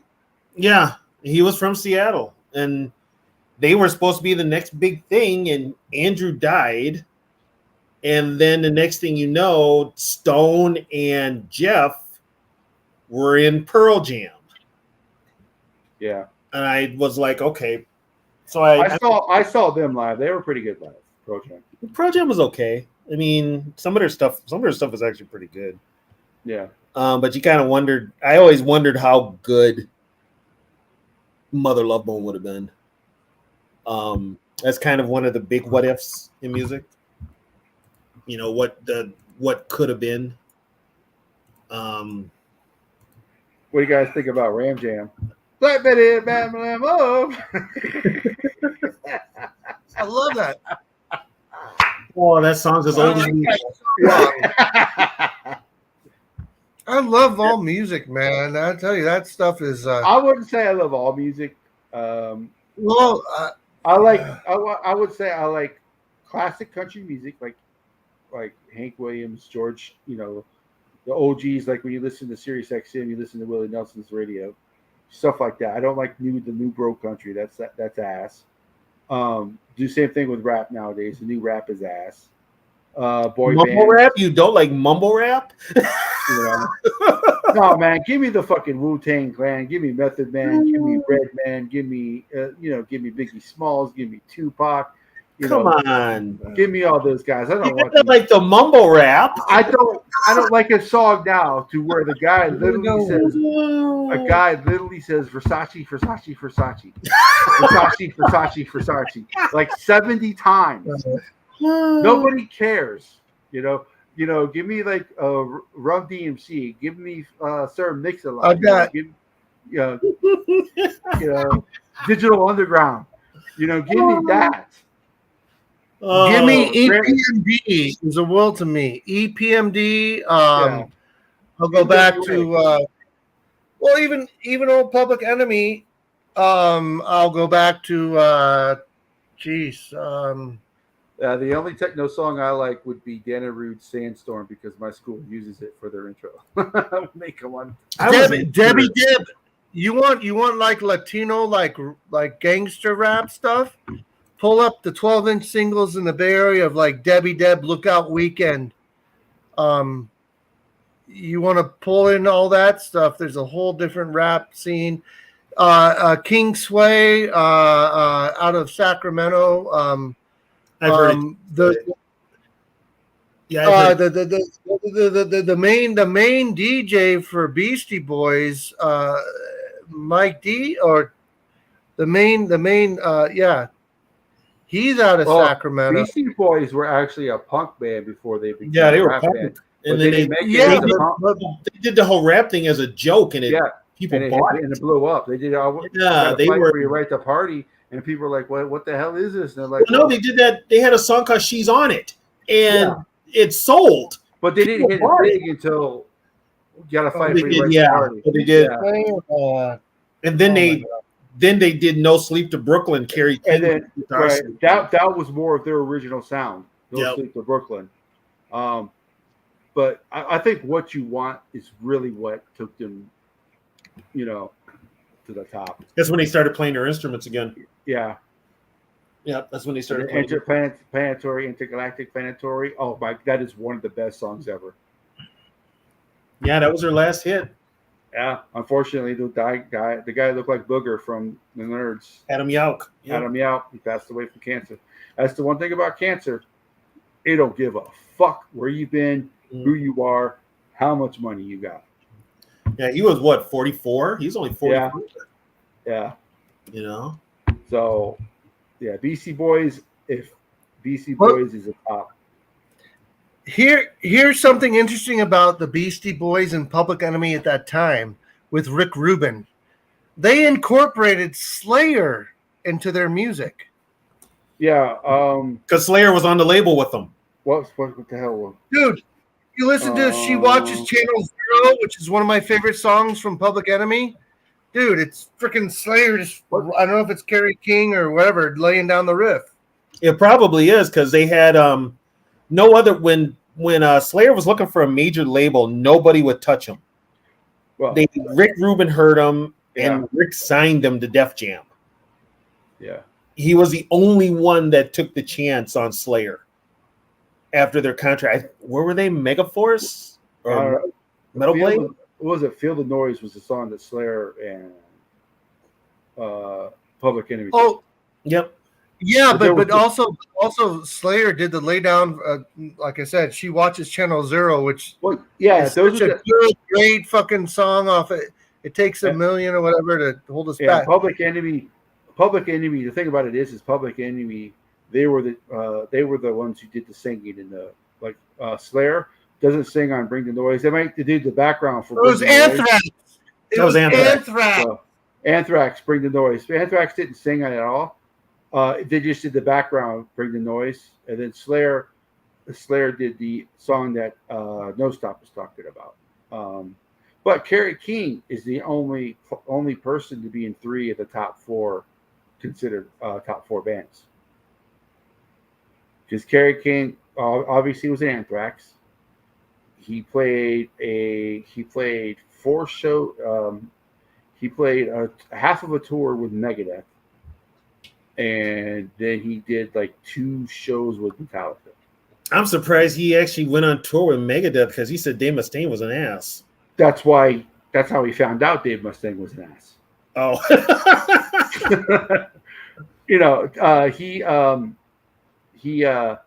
Yeah, because he was actually supposed to replace Chris Poland. Because when they went on a Clash of the Titans tour, it was like the problem with the tour was Dave. Well, Dave was really heavy into drugs and shit at the time, so yeah, like he almost lost his arm because from nerve damage. The doctor said he'd never play again, but obviously that wasn't true. But he was supposed to replace Chris Poland when Chris Poland left in Megadeth. Yeah, what's his name never fit with Megadeth? Jeff Young. Yeah, he never fit. That's why he wasn't there very long. Yeah, Marty Freeman said playing the Megadeth shit was easy for him. So, also Megadeth has a Spinal Tap problem. Their drummers all die. Yeah, they have a good one now. Dirk Van Buren is very good. Yeah. So they had Chris. They had Adler. They had the Adler brothers in the band for a little bit. Nick Menza. He died from cancer. He died from cancer. Gar Samuelson died. Gar Samuelson they said Gar Samuelson was a jazz drummer, which if you guys know anything about jazz drummers, it's not easy drums to play. It's not easy drums to play. So and then Chris. I'm trying to think. Taylor. DePaula. I think his name was something like that. Yeah, something like that. He was on So Far So Good So What. Yeah. White Zombie, Thunder Kiss 1965 is an awesome song.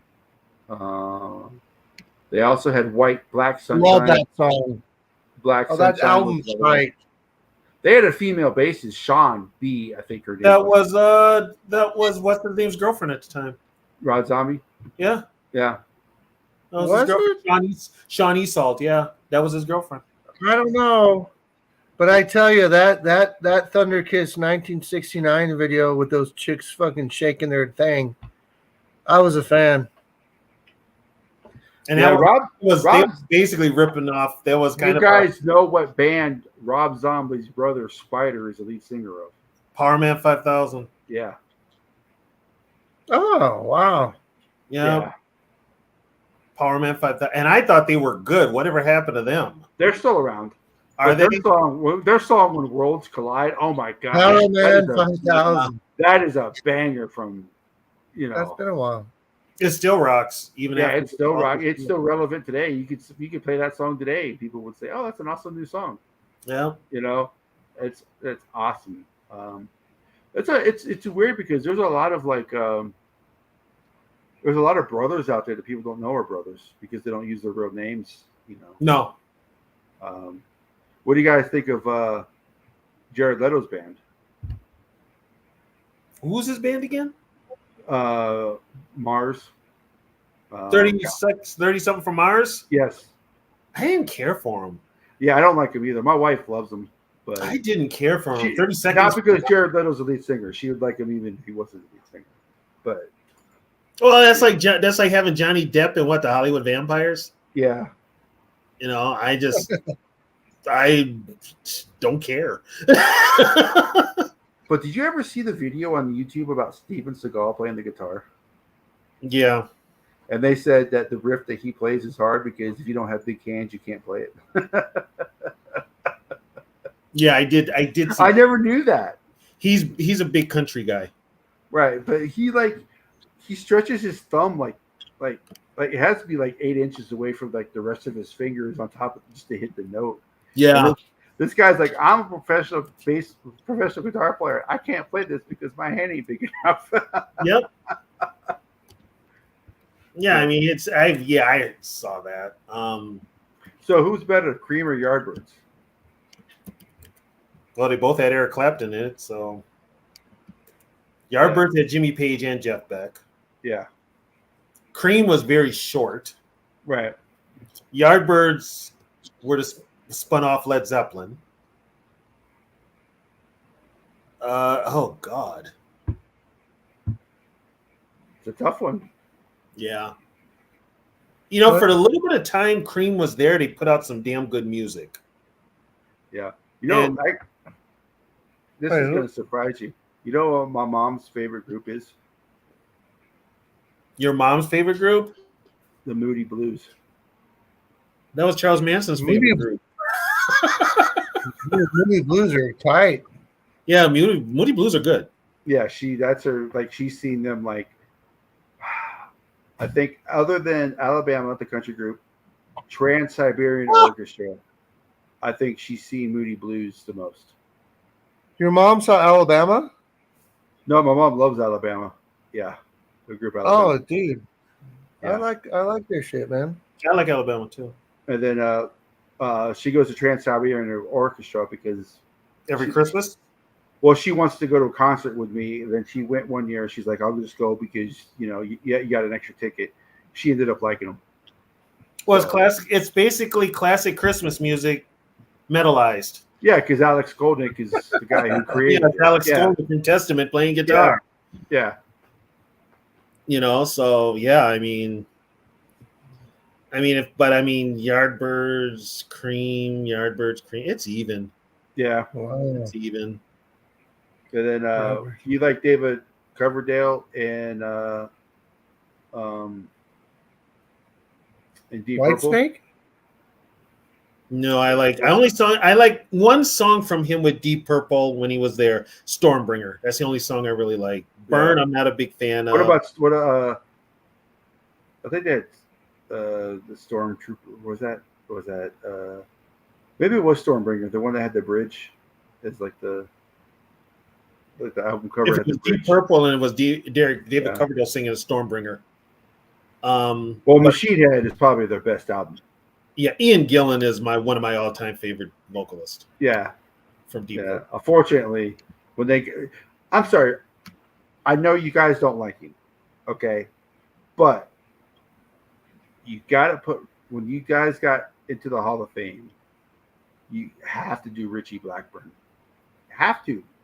He is Deep Purple. Richie didn't go in with them? No. He went in with them, but he wasn't there when they presented the stuff. He won't do anything with them on stage. He won't even. He's so out of the public light now. He's just done with them. Richie Blackmore? Yeah. Yeah. Blackmore. Yeah, Lisa Ford's father, correct? No.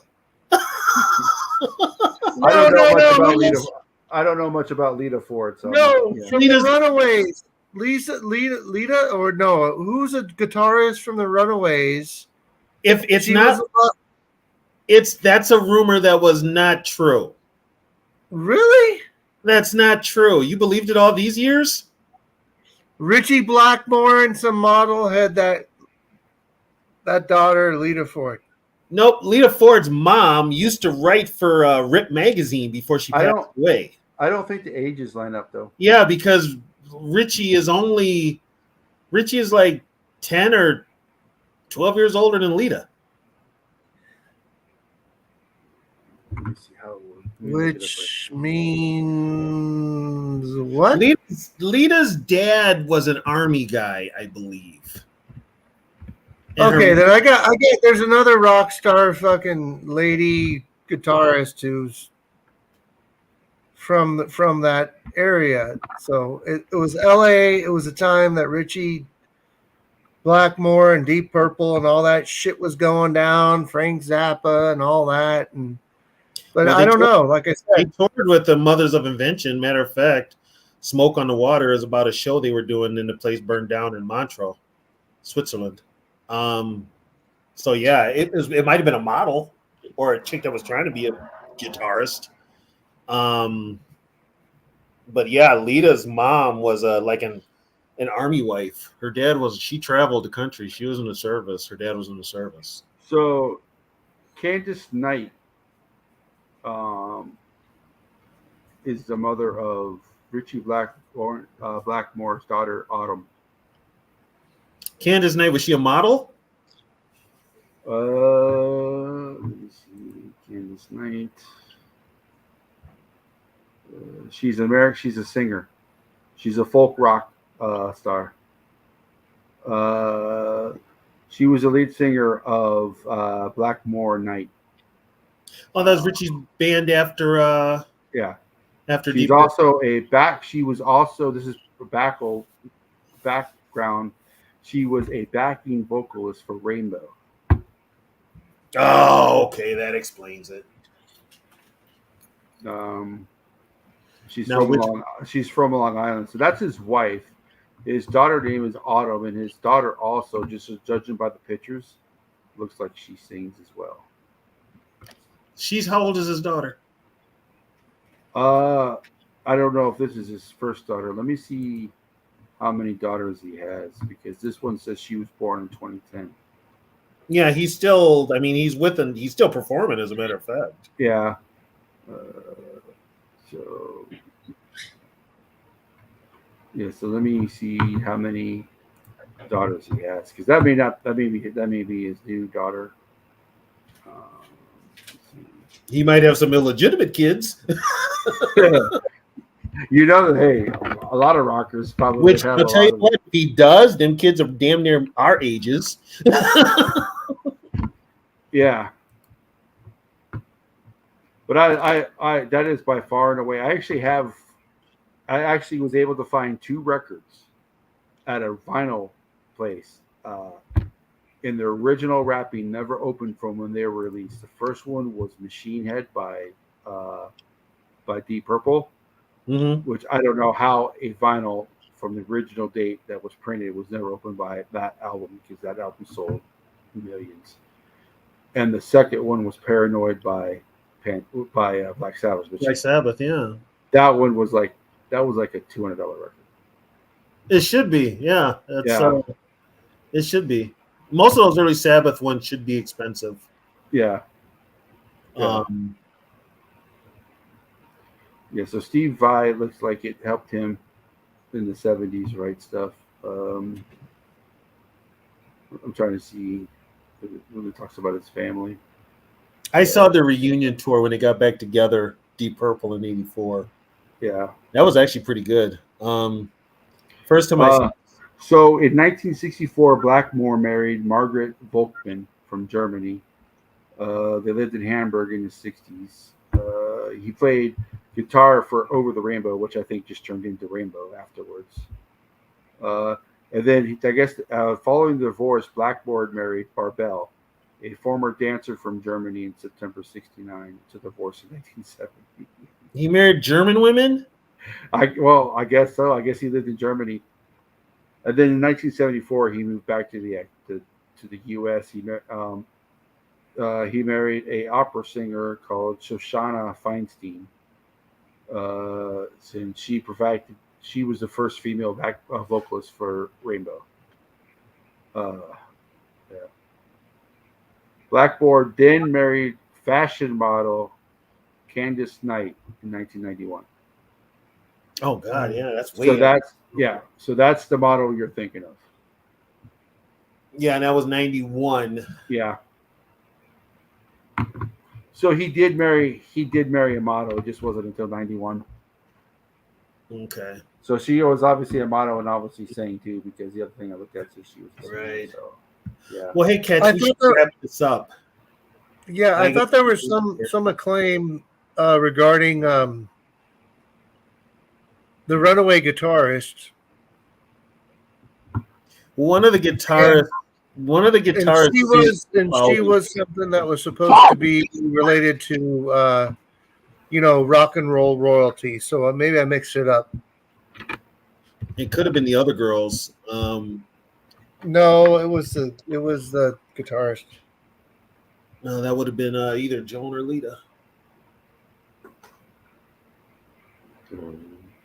We should wrap this up, Catch. I got to get out of here. Yeah. You guys, thanks. Yeah, they didn't. I Yeah, don't know. thanks for coming on, No Stop. Oh, I love talking music, man. So,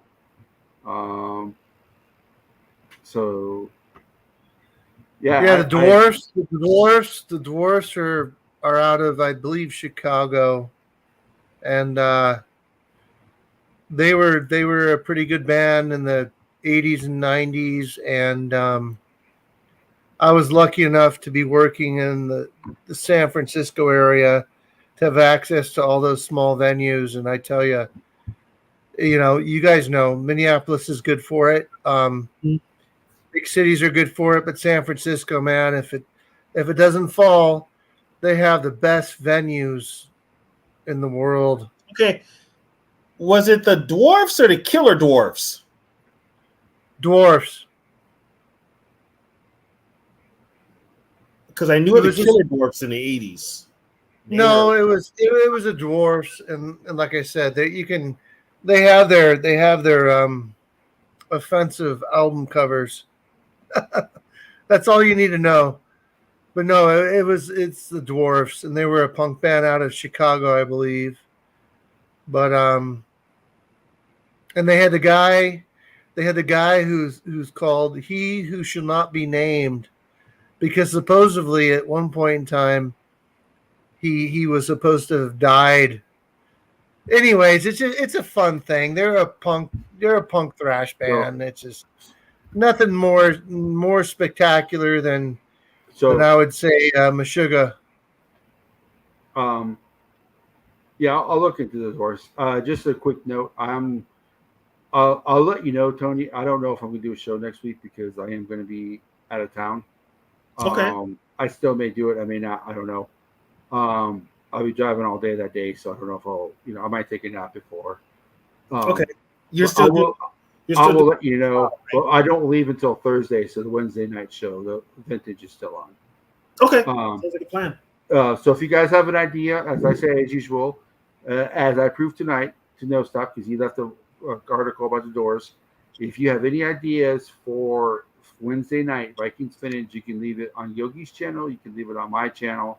You can hit me on Twitter. You can hit Yogi on Twitter for X, whatever the hell they call it now, for ideas for the show. Or X. You can go to Facebook for Tony's. If it's football 424/7 365, it doesn't matter which one. Those are all Tony's channels. Mm-hmm. Vikings 365, football, pro football 24/7 360. Those are all Tony's channels.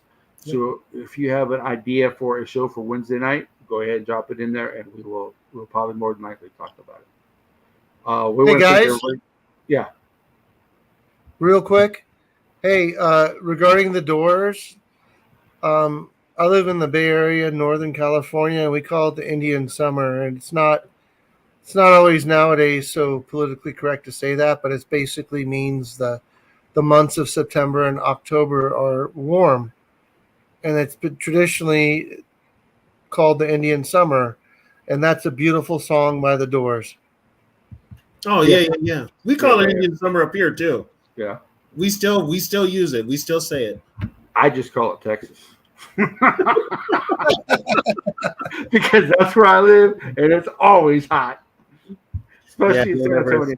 So San Antonio, I will say real quick, like another minute or so.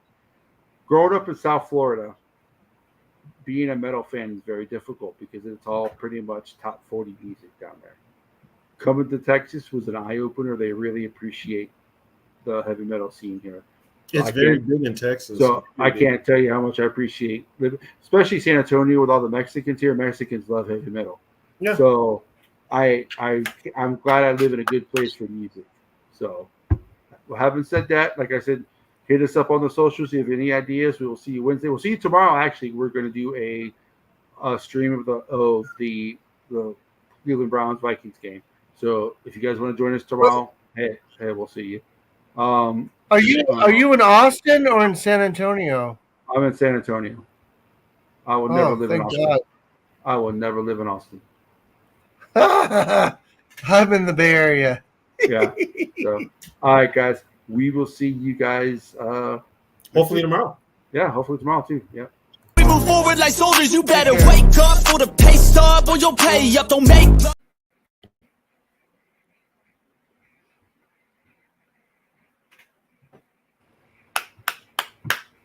Oh, what did it?